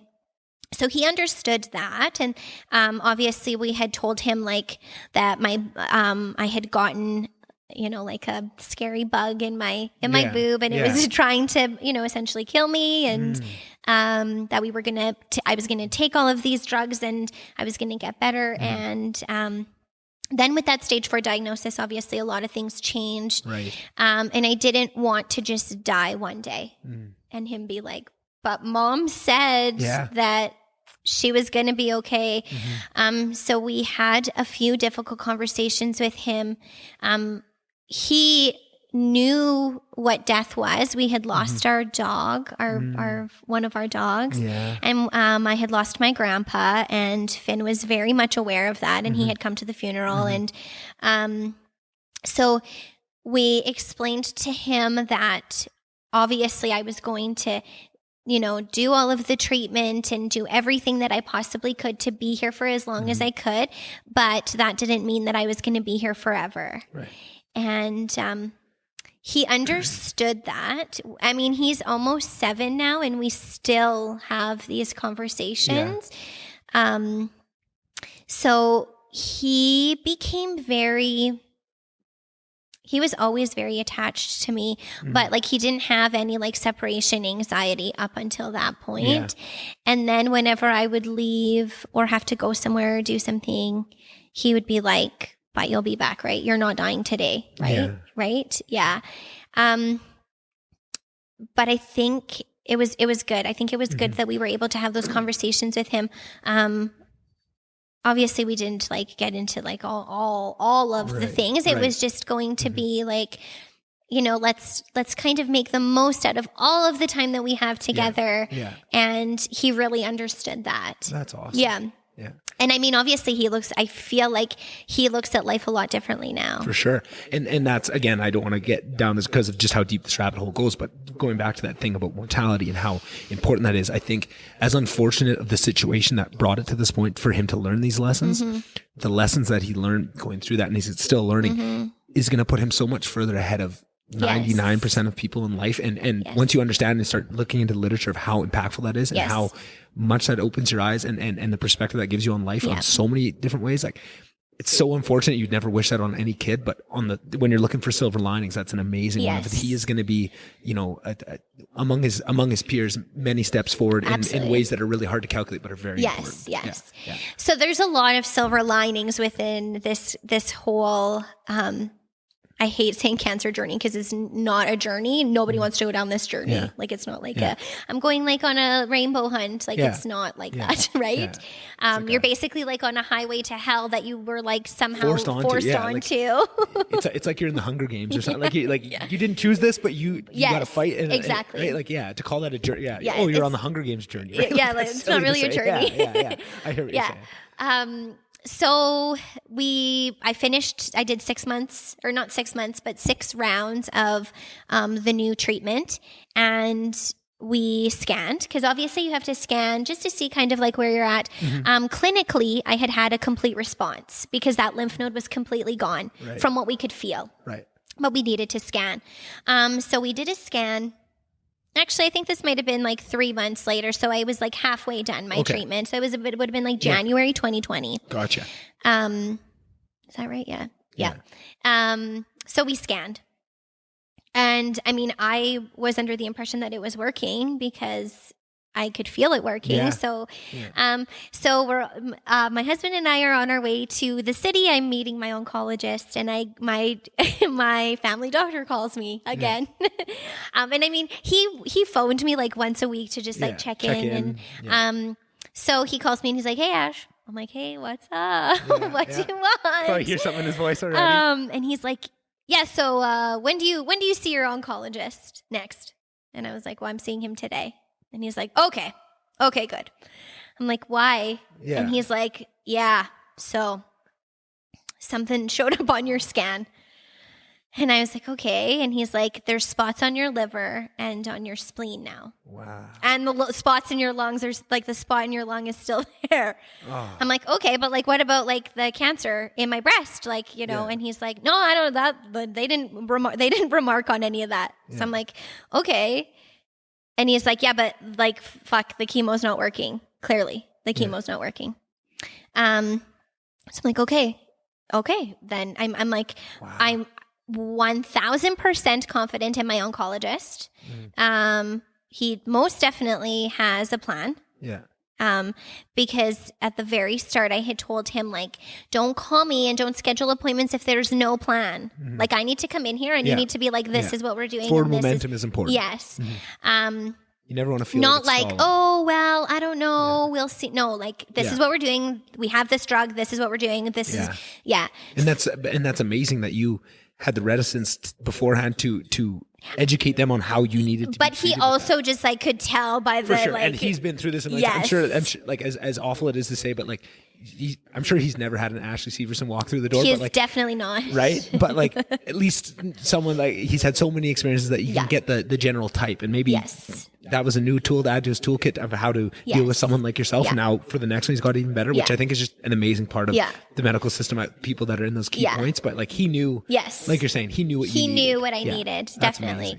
And I mean, we had so many conversations, and so we get there, and he's just such a sweet guy. Yeah. So he comes in the room. Obviously, he doesn't know that I know what is going on with the scan. He doesn't know that my family doctor is like up on it and is checking shit out. And, you know, anytime a scan goes into the system, he knows. Whereas like, you know, most GPs are not doing that. Once once you're discharged and you're with your oncologist and you're at the Cross Cancer, they are your go-to people. Right. Which I think speaks to, we kind of highlighted some of the negative parts of the small town living with the rumor stuff. Yeah. But then when you talk about the GP that you have and the connection you have in a small town, that's the benefit of it. That's the benefit. Absolutely. For sure. Yeah. So I'm sitting there and he comes in and he's like, oh, how are you doing? Blah, blah, blah. And, really just like not saying much. And I was like, yeah, so what's on the scan? And he's like, right. And then he pulls up his little stool and he like comes and sits next to me and he puts his hand on my leg and he's like, so you did have a complete response in your breast. That lymph node is completely back to normal. Right. Everything looks pretty normal. But that spot in your lung is still there, and you have new spots in your liver and on your spleen. So I'm like, okay, all right. But like my blood work was fine. So we kind of had conversations. So I was like, okay, what do we know so far? Right? Like, what do we know? Yeah. We know that concrete. So we know that the chemo worked in one part of my body. How often does it not work everywhere? So he said it doesn't happen often, but it can happen. Right. It's not off the table, but it is uncommon. But it is uncommon. Gotcha. But so many things about your specific case have been uncommon. So wonky already, that I'm not super surprised. So I said, okay. So I said, do all of these spots look the same? And he's like honestly, they were so small. None of them are over 1 millimeter. So for them to even kind of be able to determine exactly what that is very difficult. Yeah. So he's like, well, I think so, kind of. It is super common for breast cancer to go to the lung and the liver. We know that.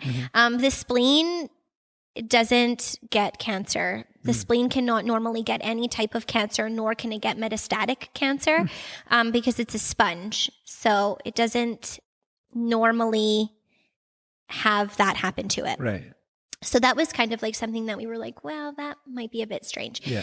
So he had already taken my case to the tumor board, which is basically a group of doctors, I believe from Canada and the States, that get together and they just talk about cases that are like very specific. So he had already brought my case to the tumor board and was just like, how do we have this 30-year-old with stage 4 breast cancer that literally had 0 symptoms, who is still having 0 symptoms and responded amazingly. So what's happening? So one radiologist was like, well, what has she ever been diagnosed with an autoimmune disorder?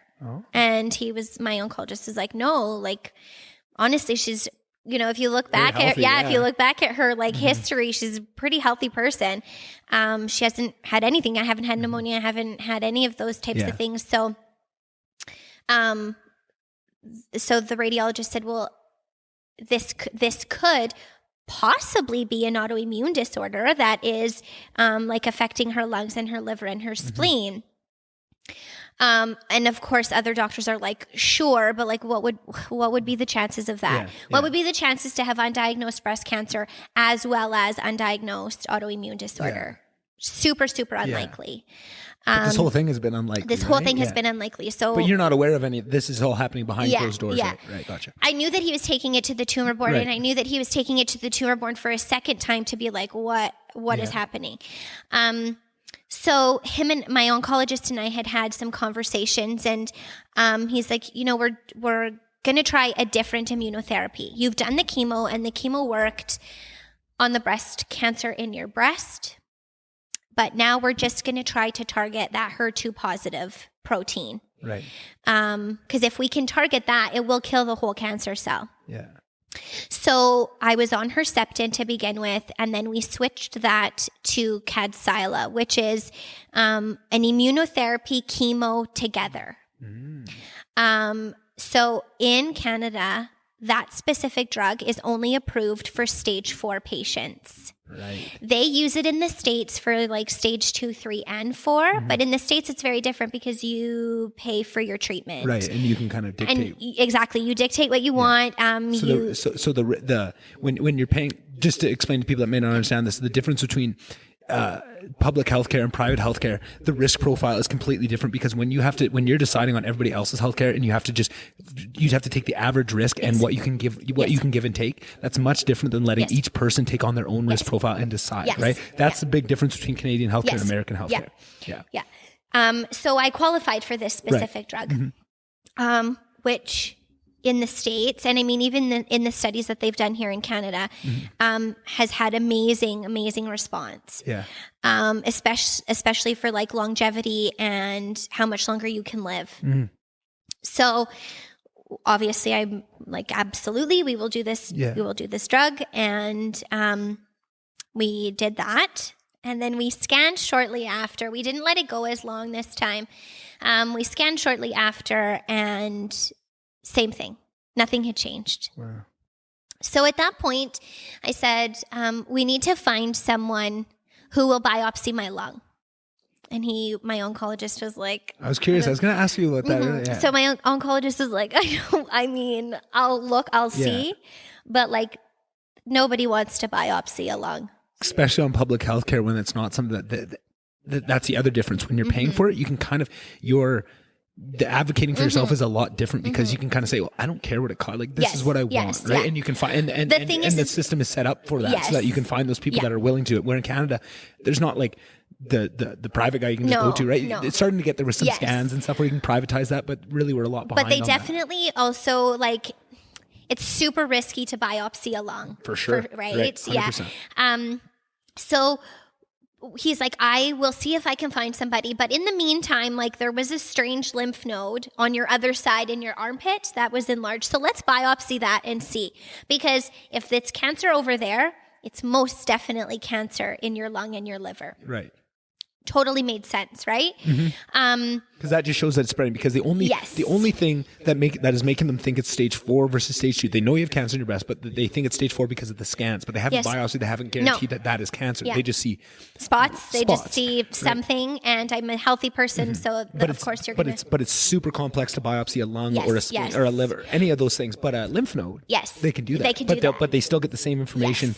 I see exactly what you're saying. Gotcha. So prior to that, that biopsy was scheduled for like 2 weeks or something. Yeah. So prior to that biopsy, I like do a lot of like spiritual work and energy work on myself. And I have a family member who is like this amazing like Reiki master, and he does a whole bunch of different things, and he does a lot of reconnective healing.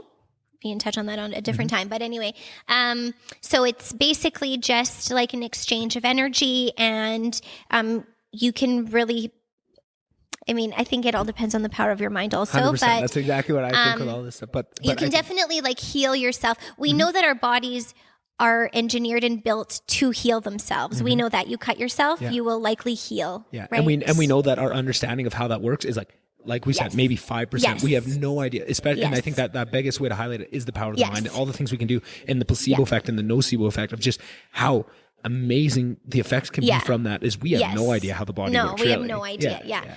And I had witnessed how strong my mind could be prior. For sure. So, you had countless examples of that already. Exactly right. Yeah. So I just, I had gone to see my uncle, and we had done a couple sessions of reconnective healing, and we had done one specific session right before my biopsy. So I think we had done it on like a Saturday, and then I went for my biopsy on Monday.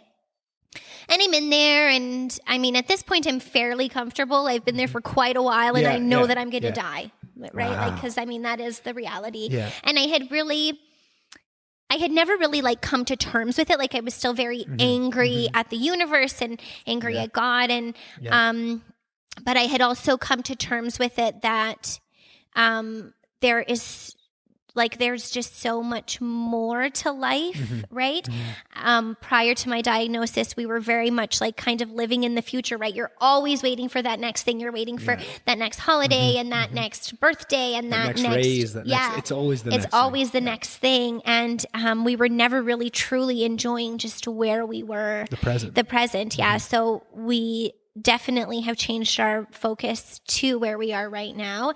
That's obviously completely drastically changed our lives. For sure. So I go in and I do this session with my uncle, and he's like, yeah, I don't know. I'm not picking up on that lymph node. And I'm like, are you sure? And he's like, yeah, I don't know. I'm not picking up on anything. Yeah, I'm not picking up. I'm not picking up on like, and obviously it was different because normally when you would go in for a session like that, they don't know. You don't go in and divulge your whole entire medical history. That's not how it works. Yeah. The energy goes to where it needs to go. Right. So, but he's like, yeah, I obviously know your history, and I know what you're going through, and I don't feel anything on your lung, I don't feel anything on your liver, and I don't know about that lymph node. Yeah. So I'm like, okay. And internally, I also had those feelings. Yeah. Like, am I actually that sick?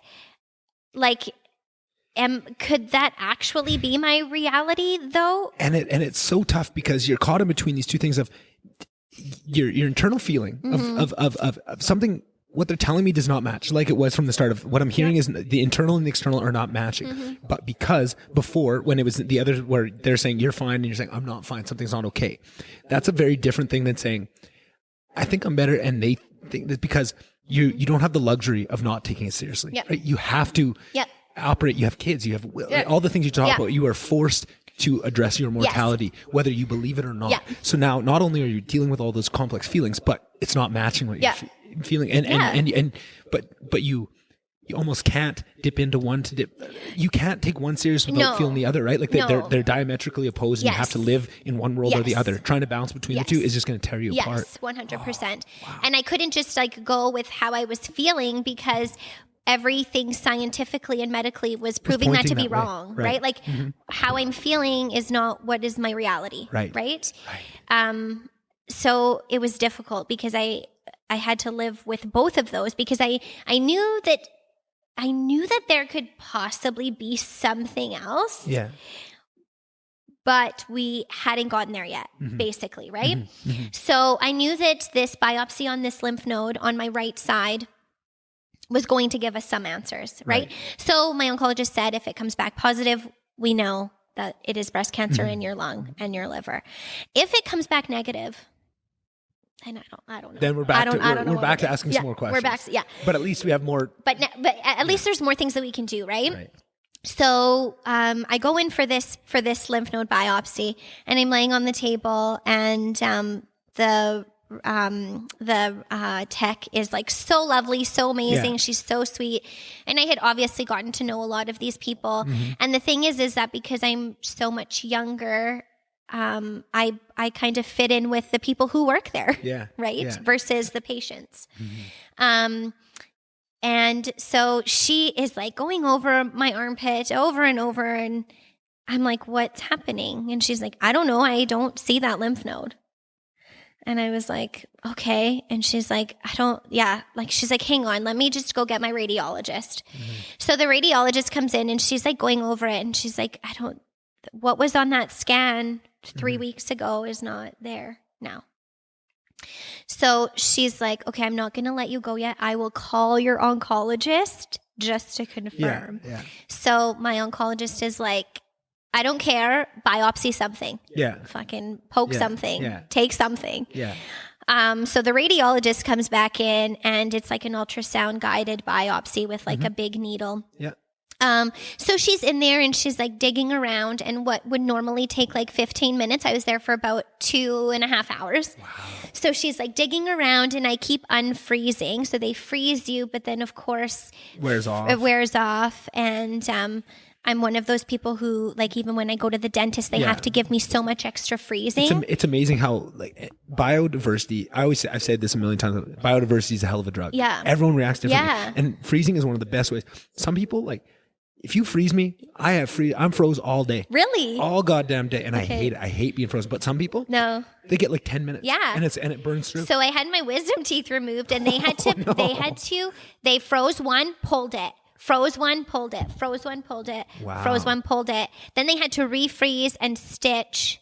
And then by the time that I was like walking out of the door, I was no longer frozen anywhere. Wow. Yeah. Right. But it's just amazing how different each of our bodies Totally. are. Right? Like, So I knew, and I had told the radiologist, you're going to need to keep freezing me because I'm not going to stay frozen.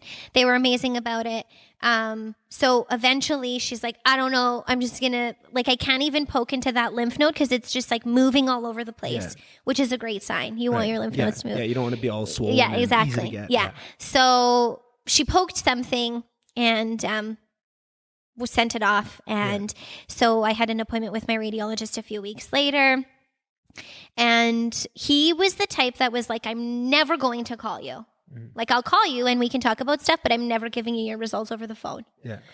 Because we had already experienced that with the stage 4 diagnosis, that like that is just not normally how you give people those types of news. Yeah, unless that's the last option. Yes. Unless you are forced to. You Exactly. In person. Is the best. Yeah. So I went in, but he actually wasn't there that day. So I had like not a temp. She's also an oncologist, but just she just like works with other patients, but she just was taking over his patients for that week or whatever the case may be. So she's like, how are you feeling? How are you doing? You look great. And I'm like, okay, but like, what about that biopsy? And she's like, oh yeah, they biopsied your lymph node. Yeah, I don't know. There's nothing. It's benign.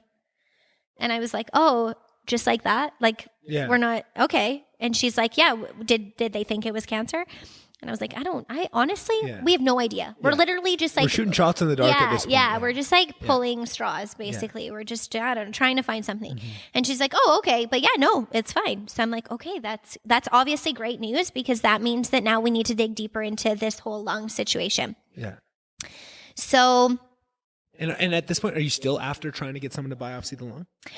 Yeah. So my oncologist was working that was on his that. kind of that. So he was because the likelihood that we were going to find someone to biopsy my lung was very unlikely. Yeah. So he was like, let's try this lymph node first. Right. Yeah. Because that's easy. And then if that still comes back benign, then we can at least. we're out of options, kind of. Yeah. But then we can kind of prove. Okay, we have this stage 4 cancer patient who has done chemo and it worked, but it didn't work in her lung or her liver. She's on immunotherapy. We've biopsied some random lymph nodes. We need to figure something out. Right. So he was able to find a doctor who works for ATOP, which is the Alberta Thoracic Oncology Program. And he's just this young doctor who was like, yeah, I'll do it. I'll biopsy her lung. I think it'll be fine. You need those people. You totally You fucking need those people. So, oh, that's awesome. Yeah. So he phoned me and was like, okay, you're going to go for a lung biopsy. You're going to meet this doctor at the U of A.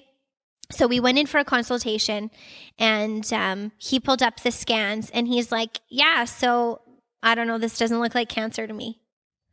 And I was like, okay, because like for the last 5 months, 6 months, we were under the impression that I did have stage 4 breast cancer. And he's like, yeah, I don't know. This doesn't he's a pulmonologist, but he's also a lung oncologist.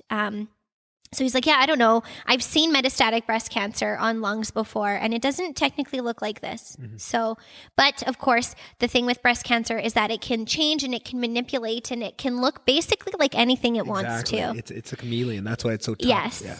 So he's like, we're going to go in, we'll biopsy your lung, and I will biopsy some of your thoracic lymph nodes, because some of my thoracic lymph nodes were also enlarged. So we pick a date. I go in. Is that something you get put under for? No. So it's just like you're consciously sedated. Yeah. So there's no like breathing tubes or anything. You're breathing on your own, but you're pretty out of it. Yeah. And I had told them that, and I mean, they could see it on my chart that I always take more than what they think. Yeah. So they had given me more, especially than being enough. such a petite person too. They probably are doing all the math for like, but it's like, no, I need something for like a 300-pound man. There you go. Yeah. There you go. So yeah, they kind of put me out and do all the things. Obviously, first I had to like sign a waiver that there's so many things that can go wrong. My lung can deflate. I could be risk of infection. I can be put on, like they can intubate me if needed, if my lung doesn't come back. There's just so many things. So, and it's funny because I think back to it and I literally had zero concerns. I was like, yeah, just do it. Yeah. Especially at that point too, of just everything you've been through. Just everything. You're just like, it's fine. Give me the paper. I'll sign it. Yeah, it's fine. So he does that. And then I was in recovery and he came back in and he's like, how are you doing? I'm like, I don't know. I feel okay. Like I was a little bit, just my throat hurt a little bit from the biopsies, but other than that, I felt completely fine. And he's like, yeah, everything went great. Your lung looks completely fine. It completely inflated. There was no punctures. There's no holes. Everything is good. And it doesn't look like cancer. So, but he's like, I obviously don't know that for sure. Yeah, we're gonna have to wait for the test. We'll have to wait for the biopsy, the pathology to come back, and we can go with that and kind of, see where we're at. Yeah. So he's like, if I call you, it's good news. If your oncologist calls you, that's on him. It's not going to be great. So I said, okay, that's fine. And I mean, I had the conversations with my oncologist of like, we're doing this, but we already but we pretty much know that it's stage 4. Right. There's like a 2% chance that it's not. Right. Like the likelihood that I had an undiagnosed autoimmune disorder was so tiny. That he was like, I just don't want you to get your hopes up thinking that it could be something else. And that's their job in that situation, is to make sure that they're doing that right. And I knew that, and I was very aware of that, but I also was very aware of what you were feeling, of how I was feeling, and just my mind. And I had done so many different sessions, like Reiki sessions, energy sessions with people who are super close to me, that I kind of like that I knew I was going to be okay in a sense, but I didn't really know how or exactly what that looked like. Or how to articulate it to anybody but yourself. Yeah. So then maybe this is too personal, but I'm like, were you articulating those type of things to Doug, or were you keeping that inside? Doug knew. Circle, So Doug, his whole thing, like the entire time, he was always like, not that he didn't believe my medical team. He definitely believed my medical team, but he had a completely different outlook. And he was just like, just from what I'm feeling, this isn't what's going to take you out. Yeah. This isn't what.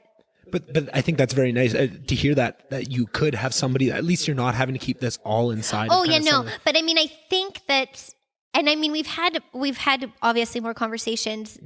Now since then for sure, but I think that he didn't have a choice. I think that was really his only feeling, because you're not gonna ever think of life without your spouse or your children's parent. It's almost a defense mechanism to feel absolutely that, right? But that's the worst thing is now you're questioning yourself because you know that this is defense. Like I know I want this to be true. Yeah. And it might feel really real, but I have to caveat that with, it'd be really convenient if this were the truth, right? So then you're holding that, and probably for yourself as well, of some of those feelings, and you're always battling that. Yes. And like what I talked about of when the information coming in from the outside world is telling you one thing, you can't live in both worlds. No. As soon as like the word stage 4 comes in, you almost have to, doesn't matter what other information, until you are told strictly otherwise, you have to live with that realization, or else it's going to tear you apart to balance. And it was super difficult because I even remember like having conversations with my family members, even having conversations with my parents, and I like had expressed to them like my time is very much limited, and I don't know if they were just both in denial or if they just knew or believed something different. But they never had conversations with me about my dying. And they basically just refused to believe anything that I said about my dying, which was okay, but also super frustrating because they were like, no, Ashley, you're going to be fine. And I'm like, no, guys. The reality is I'm probably not. And you're just going to watch me die. Right? And they were like, but no, that's just not, that's not, you're going to be just fine. And looking back with hindsight, it's looking, but when you're in that moment and the frustration you feel, because it's probably on one side, that's what you expect. First of all, that's what you expect them to say, right? For sure. Oh yeah. It's probably not what you want, but I mean, in terms of like the mental side of it, of like staying positive and using the power of the mind, it may not have been what you wanted, but that's probably what you needed in that moment. For sure. And like, and the frustration you're feeling is like, that doesn't discount any of that, because obviously that would be a frustrating thing. And there's certain realities you'd like in certain conversations you'd probably want to have. But when you look at it with hindsight, like you can't, it's like, that's probably exactly what you needed in that moment. Because like I'd mentioned, like, you know, I'd like to be cremated and I would like to have this and this done at my funeral. And they were like, I don't please stop talking. Yeah. And I'm like, no, but these are things that we actually have to plan for, regardless if I die in 2 years or if I die in 10 years or if I die tomorrow. These are still things that we need to discuss. And no, they weren't having any of it. And even Doug was like, just like plan it and like put it somewhere and then I'll find it and then I'll do it. Which is, it's so tough, because when you're looking at the dynamic of like, when you think of that, it's like, that's tough to see it get put on you in that situation. But also it's so tough for anybody else to try and take that on too. Oh, like absolutely. And I wouldn't want to have to put it on somebody else. But also you don't want to put it on yourself either, because you don't either. That's like, but at the same time, it was almost, it's almost kind of therapeutic to know that the last things that you want to have happened for your life, you plan. If that makes sense. Yeah, for sure. Totally. Especially because from what we see with most stage 4 cancer patients, it's usually like a very long, drawn out, slow death, right? And I knew that was going to happen. So I was like, if I can at least have like a funeral that I know that I planned that is kind of what I wanted, then there's still something to look forward to. Right. Obviously, of course, I'm not looking forward to that, but I know exactly what you're saying. And almost, and again, it stopped me if I don't want to put words in your mouth, but almost from the very moment this whole thing kicks off, you lose so much control. Absolutely. Right? You lose control of literally everything. Everything. Yep. So I think in certain ways too, just little things like that, like funeral, that's the little ways that you can grab control and you can take control. And that's very important in those moments, right? Yes. But it's so hard for anybody to, again, just like what we were talking about earlier, that the mindset of being in that, it's so hard for people to understand. Yes. It's the same thing, right? Of like, it's from 1,000 feet away, right? But removed from the situation, it's easy for me to say, oh, well, you're just looking for control. But when that's your daughter. Yeah. Right? That stuff is not even going through your head. All you're thinking of, I just want this conversation to stop because this is too painful. I just can't handle this. Right. Yeah. And it's hard in the moment to have this type of compassion, but when you come out of it, it's just so painful. And so you have to have compassion for everybody around the whole situation, because everybody's going through something, right? Some more than others, quite clearly, but that's hard to do in the moment. But I think that's important for people that maybe listen to the story and maybe in a couple of years, they have not a journey. They have something they embark on that day and I think didn't choose to. Right. Exactly. Yeah. And I think the understanding of that, of this is going to be really hard on a lot of people that you don't even think it'll be hard on. And it's going to be impossible in that moment to hold compassion for everybody that needs it. Yeah. But if you can just try a little bit, you're going to look back on it in the future and be happy that you did, right? Like, I think that's an important lesson to take through that. Like, when you're in it, there's no way you can learn that lesson. You have to either hear it before or realize it after, right? Yeah. So one thing that I had decided super early on was that I wasn't really going to like post or share much on social media. Right. And I had lots of people ask like, why aren't you giving updates? And why aren't you kind of like taking people on this whole thing with you? Yeah. And I was like, my biggest thing is that if, you know, when I'm not here in 5-10 years from now, we know that once something is on the internet, it's on the internet forever. That I didn't want my kids to look me up and see it documented and just to see that that was literally my whole entire life. That my whole entire life was cancer and cancer treatment and just trying to live.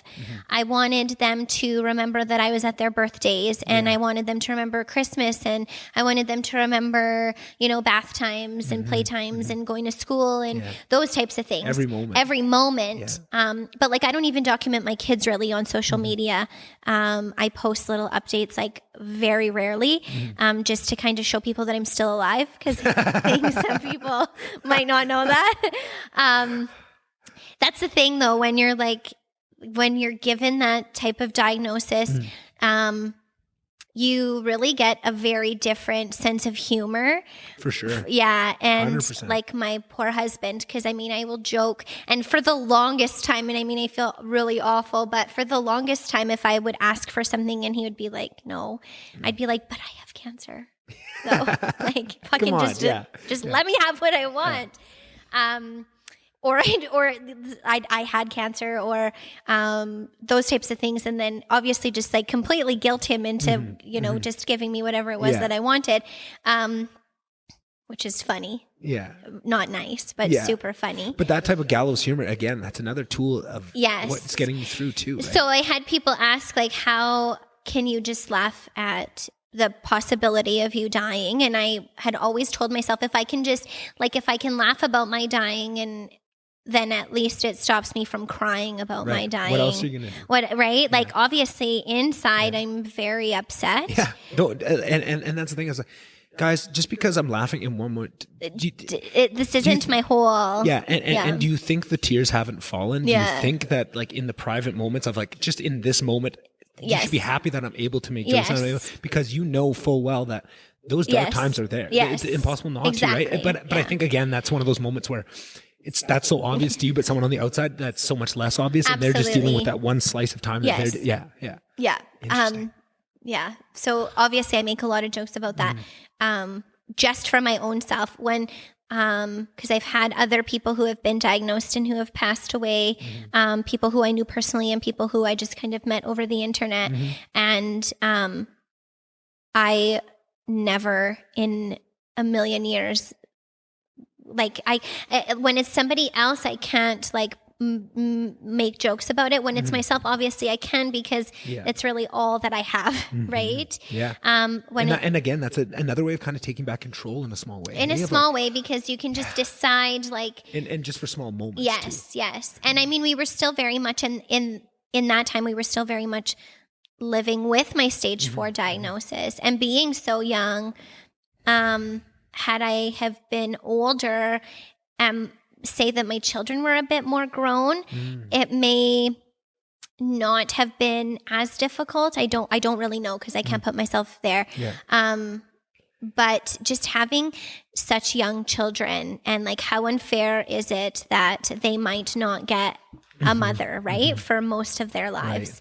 That is completely unfair to me. And I know that happens to people literally all of the time. It happens once an hour in Canada. Right? But until it actually happens to you, you really don't understand that concept, right? It's so foreign unless you've actually lived it. Totally. Okay, so a couple weeks go by. Yeah. And since the lung biopsy. Gotcha.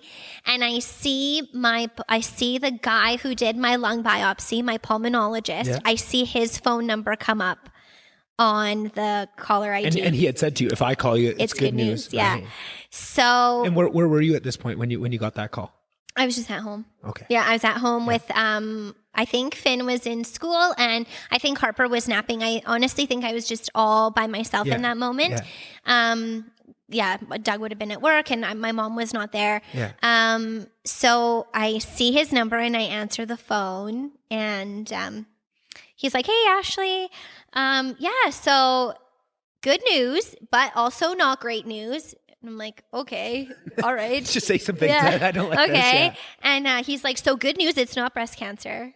Bad news, though, is that you have pulmonary sarcoidosis, which is a autoimmune disorder. Wow. And he's like, so, it's better than cancer, but like you still have something. Yeah, you still have to deal with something, but at least it's not cancer.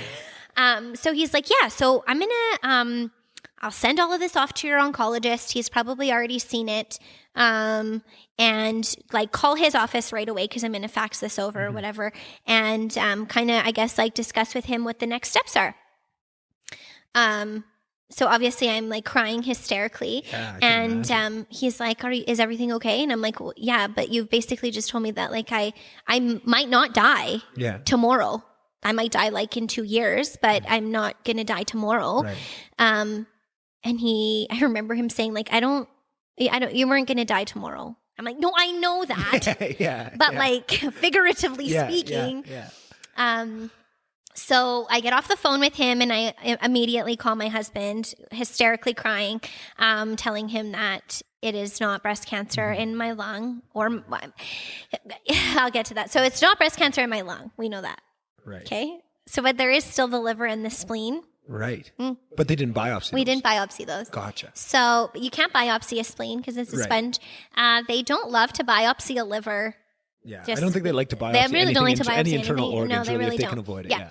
So I phoned my oncologist and he had not seen the report yet. And so he's like, hey. Were you still crying at this point when you called him? Yeah, I think I was. Yeah. And the amazing thing is that his secretary and I have developed this amazing friendship. Like she is actually my friend. We actually hang out. I text her pretty much daily. It's like such an amazing thing that we've built on such a shitty experience, right? So there's a silver lining there that I was able to meet these incredible people. But so I phone her hysterically crying and I'm like, oh my God, my oncologist was wrong. And she's like, no. I'm like, no, seriously, he was wrong. Like, oh my God. And so she's like, okay, I'm just going to patch you through. I'm not even going to tell him that you're calling. I'm just going to put you through. And so I think she was like, Ashley's on the phone, but it's super important. Like, you need to take this call. So he takes my phone call and I'm like, you were wrong. And he's like, what do you mean? And I'm like, we were wrong. We were wrong. Yeah. I don't have breast cancer in my lung. And he was like, what? And I was like, see? And he was like, yeah, but it was it was such a small percentage. And did you tell him about the autoimmune? Yes. Yeah. So Gotcha. So then he pulled up the report, obviously. And, I was like, so what do we do now? What do we do with this information? And he's like, so I guess this takes you back down to stage 2. Right. And he was super apologetic, obviously. Yeah. But and it's not like you were holding anything against of course it, right? not. Like you were along the journey with him. You did your own research. Exactly, right? And I think that highlights too of the fact that you were doing your own research and you weren't just taking for fact what they were telling you. I feel like that takes away, it adds a little bit of self-accountability too, where I think if it was a different situation where you hadn't done your research, you were just one of those, and I think there's some people where just the diagnosis itself is so overwhelming, they can't even do that. They just said, just take care of me. I'm going to trust everything you say, right? Yeah. I'm going to take it off. And then if there was something like that, there might be some different feelings there because you just, you had me thinking for 6 months, I could die tomorrow, right? And now I have this information, but because you were a part of it and you had asked all the right questions, you advocated for yourself. Now it's a little bit different of a scenario. That's very interesting. So his thing was always like, because he knew that I was a researcher, but we also know that the stuff that's on the internet is like 25% accurate. So he had given me like really great resources and different websites to use that had actual credible information. But then he also said, like, if you ever have any questions, just call me. Right. Yeah. Right. There's no better way to get it from the horse's mouth. Exactly. Yeah. And I mean, we had those difficult conversations. And so he has been an oncologist, I think, for roughly 30 some years. Wow. And he said, never in my entire practice has this happened, ever. Wow. And I mean, there's obviously a big silver lining to that. It would be really awful to be given a stage 2 diagnosis, to then find out, a year or so later that actually it was stage 4, but we were just treating it for stage 2. Mm-hmm. Whereas I was given a stage 4 diagnosis and we were able to bring it down, that we were actually not correct. But like, I understand where like the sense of urgency, because I have so many people ask like, well, why wouldn't they just biopsy your lung? Because I was a 31-year-old young mom with stage 4 breast cancer, right? Is what it looked like. So they're not going to kind of like beat around the bush and like, well, let's see if we can find someone to biopsy this. Let's see if we can find somebody to do this. No, it's taken very seriously and with a really big sense of urgency that we need to start treatment as soon as possible. And I don't think you can discount your own self-advocacy within that, because I think that's what pushes that forward. I think, and it's not a knock. I hate, because I've got on the soapbox before about the medical system and how it works about that and how important that self-advocacy, because I don't think it's not an evil cabal that's trying to, push things forward. It's just bureaucracy. And there's so much bureaucracy involved that if you don't fight to cut through it, you're going to be in a much worse outcome than if you fight for everything. But I think people have this understanding that, like, I think we have the healthcare system on this pedestal, and I think that's important. I think they do amazing work and we need to, but we also need to understand they're just people. They are just people. And they're just people within systems. And when you get a system of a lot of people together, bureaucracy arises and there's bullshit that holds things back. And that's everything. That's in medical system, that's in government, that's in education, that's in all these things, right? And you just need to understand that. And it's not a knock on any doctors, any nurses. They're all amazing people, right? But they're people. And there really is like only so much that they can do. Right. Like I've had conversations with some doctors where they're like, Ashley, this is literally all that I can do. But you push them to that level, right? Yes, but I push them to get there. Right. But then they still say like, okay, this is all we can do. This is literally all that we can do at this point. And I think that's really good to highlight, because I think what most people think is what they tell me is everything they can do. Yes. Right? And there is a level of everything they can do, but usually what they're telling you is this is what we're doing. This is the natural, we're just fitting it in the box of, you're getting your scan in 2 weeks. You'll see the doctor in 4 weeks. Yeah. It's just the typical, right? Yeah. That's not everything they can do. There is a level and you can push them and you have to find that balance, and you're going to get good at it. Again, not a journey, but throughout that process, you're going to get better of gauging that, of pushing it. Sometimes I'm sure at points you probably pushed it too far. 100%. But you need to do that, right? And that's when, and you gain that skill. And that's where I'm highlighting. If you're not that person, that you're not that person. You need to bring those people with you to advocate for you, right?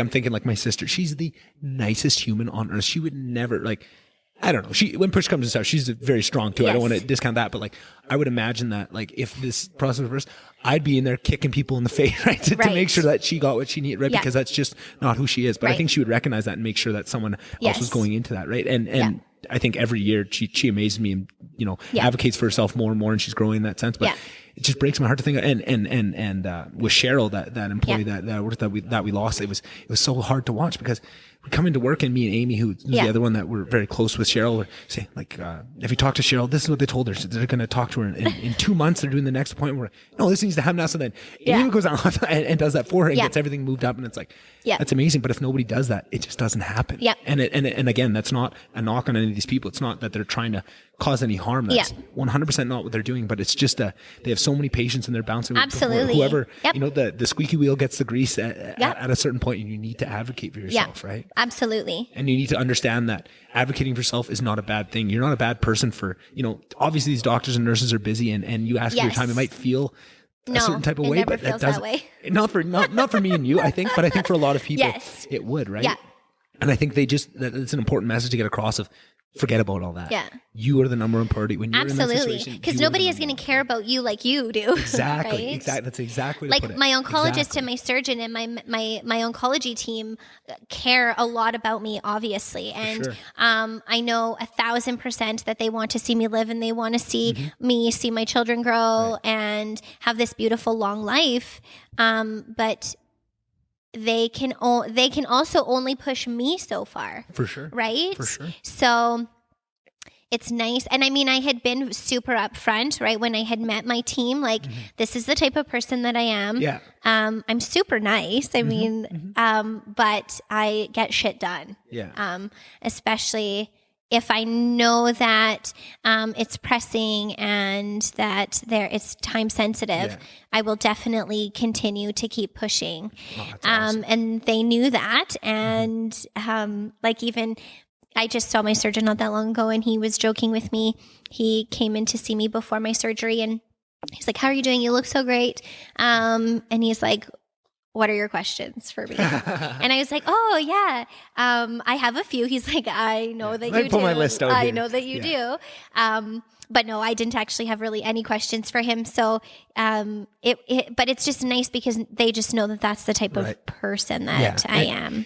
And that's amazing. And I think that is so much highlighted. Like I just completely not even close, but I just was at the hospital a couple of weeks ago. I had a stomach thing. I just couldn't figure out. And the first I went to the hospital and nobody listened to me. And I'm that type of person. I need questions. I need to answer. And if you just tell me, oh, it's this, well, why? And I'm going to ask questions. And I'm not going to feel okay until I ask these questions. And I just got brushed off and they all just said, oh, it's COVID. It's COVID. It's COVID. And I'm like, it's not COVID, like very clearly. And also, why'd you give me a PCR test? You're going to get results in 6 days if you think this is COVID, because I can find out right now. Went home, did and it was a rapid test. It was not COVID, but I knew it wasn't COVID. I had like my stomach felt like it was going to rip out of my stomach.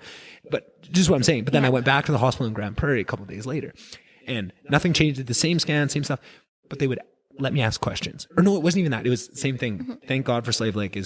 I was just after a couple of days, I was in a bad place. I was hysterical. I couldn't figure this out. And I got on the phone with her crying, right? Yeah. And she lets me ask all my questions and talk through this. Is it this? Is it that? Well, it could be that. And it was honest. And it was upfront. And just that of being able to ask my question, I felt so much better. And I went to the hospital the next day, and I don't know, maybe it was just me of getting my questions out that night before, going in that next morning.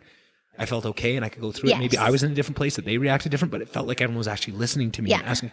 And at the end of the day, couldn't figure it out. They still didn't know. And I just I rested for a couple of days and it ended up getting better. But even though we didn't end up getting to figure it out, the experience was so much different, just being able to ask questions and then being able to be a part of the process, not just felt like I was drug along. Nobody's listening to me and everyone's just, oh, it's COVID, right? I was like, that was such a shitty feeling. But lots of people don't know even the questions to ask. Right. That's the thing. Right. Right? Yeah.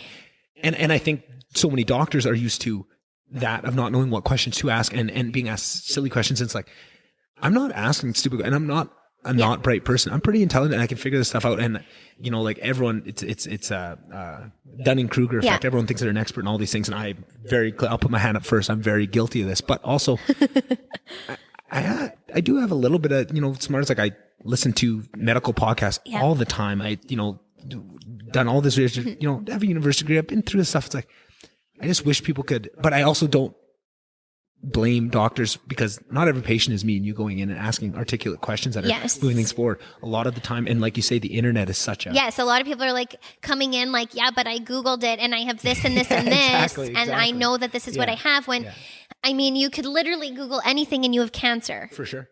Literally 100%. Every single thing, right? Yeah.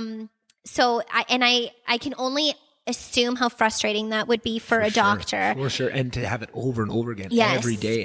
And and your natural response is going to be to push away. Absolutely. But that's what's so nice about hearing that they took into account your personality and how you operate and put that into the plan. I didn't really give them much of a choice. Fair, though. Very fair. But that's what you have to do, right? And but I think also you didn't give them much of a choice, but they can respond in a certain way, right? They can put up barriers and they can disconnect because they don't want to deal with that. But the fact that they took it upon themselves to know, I might not have much choice in the matter, but I can either understand that and go along with it, or I can kick and scream the whole way and make this a really difficult process. I think they just knew that obviously my living and just having like such a young family was so important to you. Yeah.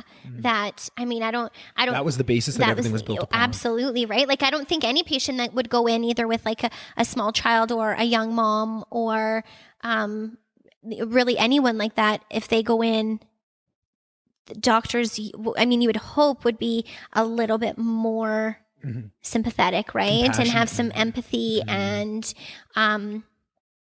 so they were just amazing in that regard. But also I was probably one of like the youngest patients, right? Which also makes a very big thing. I think it's also very different. Like I saw my grandma go through breast cancer when she was in her, I want to say early 70s. So her kids were grown. Her grandkids were mostly grown. She she had lived a very great life, and she was at a completely different stage in her life. She's still here. She did treatment. She had a biopsy, and then she had a lumpectomy. She chose not to do chemo. She did, I think, a bit of radiation. I don't think she did like her full treatment. I think she did like some of it. And then they wanted to put her on tamoxifen, like a hormone replacement. Or hormone therapy, and she said no. And I mean, that was 10, 11 years ago, and she's still here and she's completely fine. And I mean, I've had many conversations with her, and she looks at cancer completely different than I do. Yeah. Like, I'm like, you know, like I'll ask her questions, and it is so long ago and so foreign to her. Whereas, like, I hope that one day I get to that point where I can, and maybe just, in 10 years it will be. You'll have built that distance. Yeah, but yeah, she looks at it completely different. And I was like, weren't you ever like scared that something was going to happen to you? And she was like, no, not really, because I didn't ever think something was going to happen to me. I don't know. Okay, this might be a too much, so don't answer if you don't want to. But does your grandma have faith? Like in something, because I feel like she does, and I feel like that is, to me, so much of this time, and I feel like it's tough to watch. Just religion in general has taken such a shit kicking in the last 50 years, and there's some good reasons for sure, and I'm totally on board for that. But I think what doesn't get discounted in that is the positive effects of certain things like that. So the mentality of going through something like that is so important. Mentality is everything, right? And to have something like faith that can be this buoy to your mentality that can help you through that. Just, you know what? No, I have faith that I'm going to get through this. Yeah. Now you are locked in. You have this armor around you that it's not going to protect you from a piano falling on your head, but it sure helps in some sense, right? I don't think she is, because I mean, I grew up Catholic, but I think we went to church till I was like maybe 7 or 8. We'd go on Sunday, and then that was about it. And then, my spirituality changed a lot. I'm not so much religious as I'm more like spiritual. And that's what more I was asking. The reason I asked it with faith was because as an older person, like, if I was to ask you that question, I ask you because I'm I still very much have faith. But I just have faith in other things. Like I have faith in the universe. And I mean, I obviously 100% have faith in God and Jesus, but I also have my grandpa, and I have Doug's dad, and I have so many like other angels that 100% I know have definitely put silver linings and have put people in my path that I was supposed to meet. And because I 100% don't believe in coincidences. I truly believe that, you know, most things happen for a reason. Whether that's to like expand you as a human and to kind of help you evolve into like the person that your soul is supposed to be and that type of thing. This was definitely one of those experiences, I think, for me that I needed to basically evolve into kind of the person that I was meant to be. Because I mean, if you knew me prior to breast cancer, if you knew me 3 years ago, say, I was super controlling and which you could probably tell from my personality, but super controlling. I literally controlled everything and everyone in my life. I planned everything. I was not spontaneous whatsoever. I planned everything.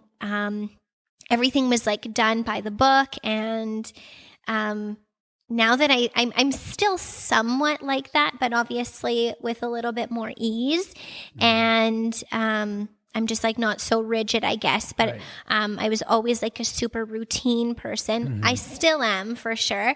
But I can let go of control a little bit more now. Whereas like before, I had to literally control every single thing. And there's nothing in the world that could teach you the lesson of letting go of control than being told that you're going to die. Yeah, that is completely taking away all the control and just the and I'm glad that's where you brought of the splitting of the spirituality and stuff, because I think that's something that so many more people, myself included, I found myself just in the last couple of years have really come to that realization, because my understanding of spirituality was so tied to faith. Yes. And so tied to a specific faith that I really rejected it. And it didn't feel true to me. And I just really wrote it off, and I went full on atheist and just kind of put all that stuff in a box and didn't look at it. Okay. And then in the last, I don't know, 5-6 years, I really realized how silly that was and how much more there is to it, and believe it. And it doesn't have to be this cookie cutter thing. Like, this is what spirituality is to you. It's completely unique to every single person. Absolutely. And I think that is where I'm drawing that delineation is, I think for somebody that's in their 70s, the world is not a place that allowed for that freedom to find your own spirituality. And for someone closer to our age, the door's kind of blown up. As much as I see so much negativity in the world of the loss of religion in our society, I think we don't fully understand just yet of how impactful that is. Yes. But what I love about it is that it's kicked open the doors to now you can kind of fill that hole with whatever you want. And I think that's the exact, it's funny how close that beauty and that danger is, because I think so many people fill up that hole where religion used to be and was part of our lives for thousands and thousands of years, evolutionary, with social media or putting money there or putting status or power. And that's dangerous, but also the beauty of it is you can fill it with whatever you want, whatever loving, compassionate, true to you thing that you're going to fill that out, you can fill it. And you don't need to, and people always, well, look at the fate, look at the awful things I did. Well, you don't need to take on 100% of what it is. You need to take the good parts and fill it what's true to you, right? And that's what's so amazing now of where you get to. And when you live that way of just things happen for, like, doesn't even have to pull any sort of faith in between, of just the weird coincidences of the world, the universe, right? The magic of the universe and how weird things work, right? Like, just little things like with this podcast of trying to get a guest on and just won't work. You're trying and just, well, we're going to wait. And then in a couple months it works. And something in between those 2 months happened that makes the whole part of the conversation you're having, because your ability. And if we would have had that 2 months before, it never would have worked. Absolutely. And just giving into that and just, most of these things is probably going to work out. Life has a weird way of doing that, and just leaning into that a little bit more. It may not be 100%. You don't need to, completely stop scheduling stuff and live in a hippie commune. You still have to, like when I had my diagnosis, I couldn't just be like, okay, I'm just going to let, the universe take over. No, I still have to do chemo. I still have to do those things. I still have to put myself forward, but I can still allow for kind of the magic that's going to happen. Exactly. And that's 100% what that taught me, because I feel like I didn't ever really let that magic happen before, because I was so controlling, and I just needed to control every aspect of my life. You'd filled in all the spaces, so usually when you leave a little bit of empty space, the magic can fill it in, right? But if you structure everything, the magic is going to break through. It's like nature; it finds a way, like Jurassic Park, right? It's going to seep in there. Yes. But when you can just breathe out and you almost just let those little cracks and just let more of it seep in, right? You can still be structured. You can still, it doesn't mean break everything down, but you just let more of it in, right? And that's an amazing feeling. But what I find is it's funny how similar this is and how coming to that realization in completely different ways, but how tough it is to help. You want other people to come to that realization too, because of how impactful it is for you. Yeah, but to try and explain that to someone without some sort of experience they go through, it's an experiential learning. You cannot be taught that. No. And that's good and bad. It's tough because you want all your family, and sometimes family is the toughest one, or friends, or you want them to realize that too. But it's just something you have to let them figure out. My family always had that faith. It was me. It was me that didn't have it. Right? My parents were like, you're going to be just fine. Yeah. Right?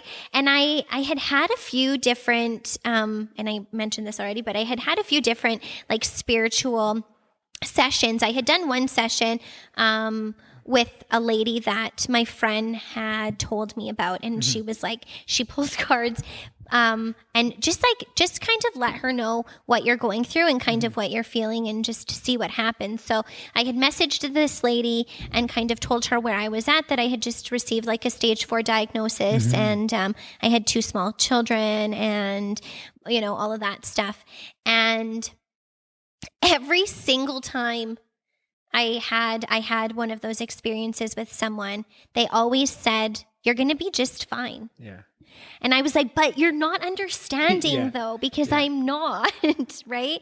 And something that always came up was faith. that I had to kind of explore it a bit more, look into what exactly faith meant. Yeah. Which is probably so tough because like all you're doing is letting go of control. And you're trying to get it back in some ways, but this is such a mindfuck too of not only are you being taught the lesson of letting go of control, but you're also fighting to regain your control because that's what you have to do to keep moving forward and to keep like, that is just such a weird dynamic to be living through. Yeah. And like, I think back and I even like reread some of those like messages and I just like, obviously I needed to be in that headspace to go through those certain things and especially to get to where I am now, right? Like you have those experiences to become a more enlightened person, I guess, right? I mean, obviously it sucks that is what happened or like that is what had to have happened. But at the same time, there was so many silver linings because I met so many amazing people, right? And not only that, but like when you look at it in the really long scope of things is the lessons that you learned throughout that whole thing and who the person you became because of it. Absolutely. Now, as you move through the rest of your life, everyone you impact, everyone you meet, everyone is now going to benete from all those lessons that you learned and you're going to impact them in a way. And those ripples and they're going to impact people, right? And when you look at that as you never have a crystal ball to see how, but to know that those things are going to manifest. Yeah. Like that's the biggest silver lining of everything, right? You can find the specifics, but they're all kind of under this umbrella of this. Absolutely. Big thing. Yeah. And even just, like prior to my having cancer, I didn't really know anyone my age that had cancer. I had a friend when I was in elementary school who had leukemia, and I mean, she's doing fine now. And I didn't know anyone. I didn't know anyone who was going through what I was going through or who had gone what I had gone through. And even just when I was like trying to just find people online who had similar stories to me. When you're kind of put in that position, you want to find people who are similar to you who have lived and who are still alive. Because the thing is that you always hear about the people who pass away, right? Because the people who are still alive are living, right? And they're not really talking about it. And they're not really dwelling on it anymore because they are moving on, right? Which moving on is so amazing if you get the opportunity, right? Like we didn't think that we were going to get the opportunity to move on, right? We thought that this was going to be moving on as a gift, right? It absolutely is a gift. So my oncologist had told me to call my surgeon. Right. So, because I was able to have surgery again. And that's on that same call when you just called the to tell him that he was wrong. To tell him he was wrong. And he was like, I have never been more happy to be wrong in all of my life. This is an amazing, right? But of course he's human. And I mean, if we are only looking at it from like a scientific medical point of view, absolutely all things pointed to stage 4 breast cancer. So I had this conversation prior with my oncologist, just roughly how long had I possibly had breast cancer that was undiagnosed. And he and I had kind of, not so much me, I mean, he told me, but roughly like 3 to 4 years I had breast cancer prior to my diagnosis. And when he told you that, how old was your eldest at that point?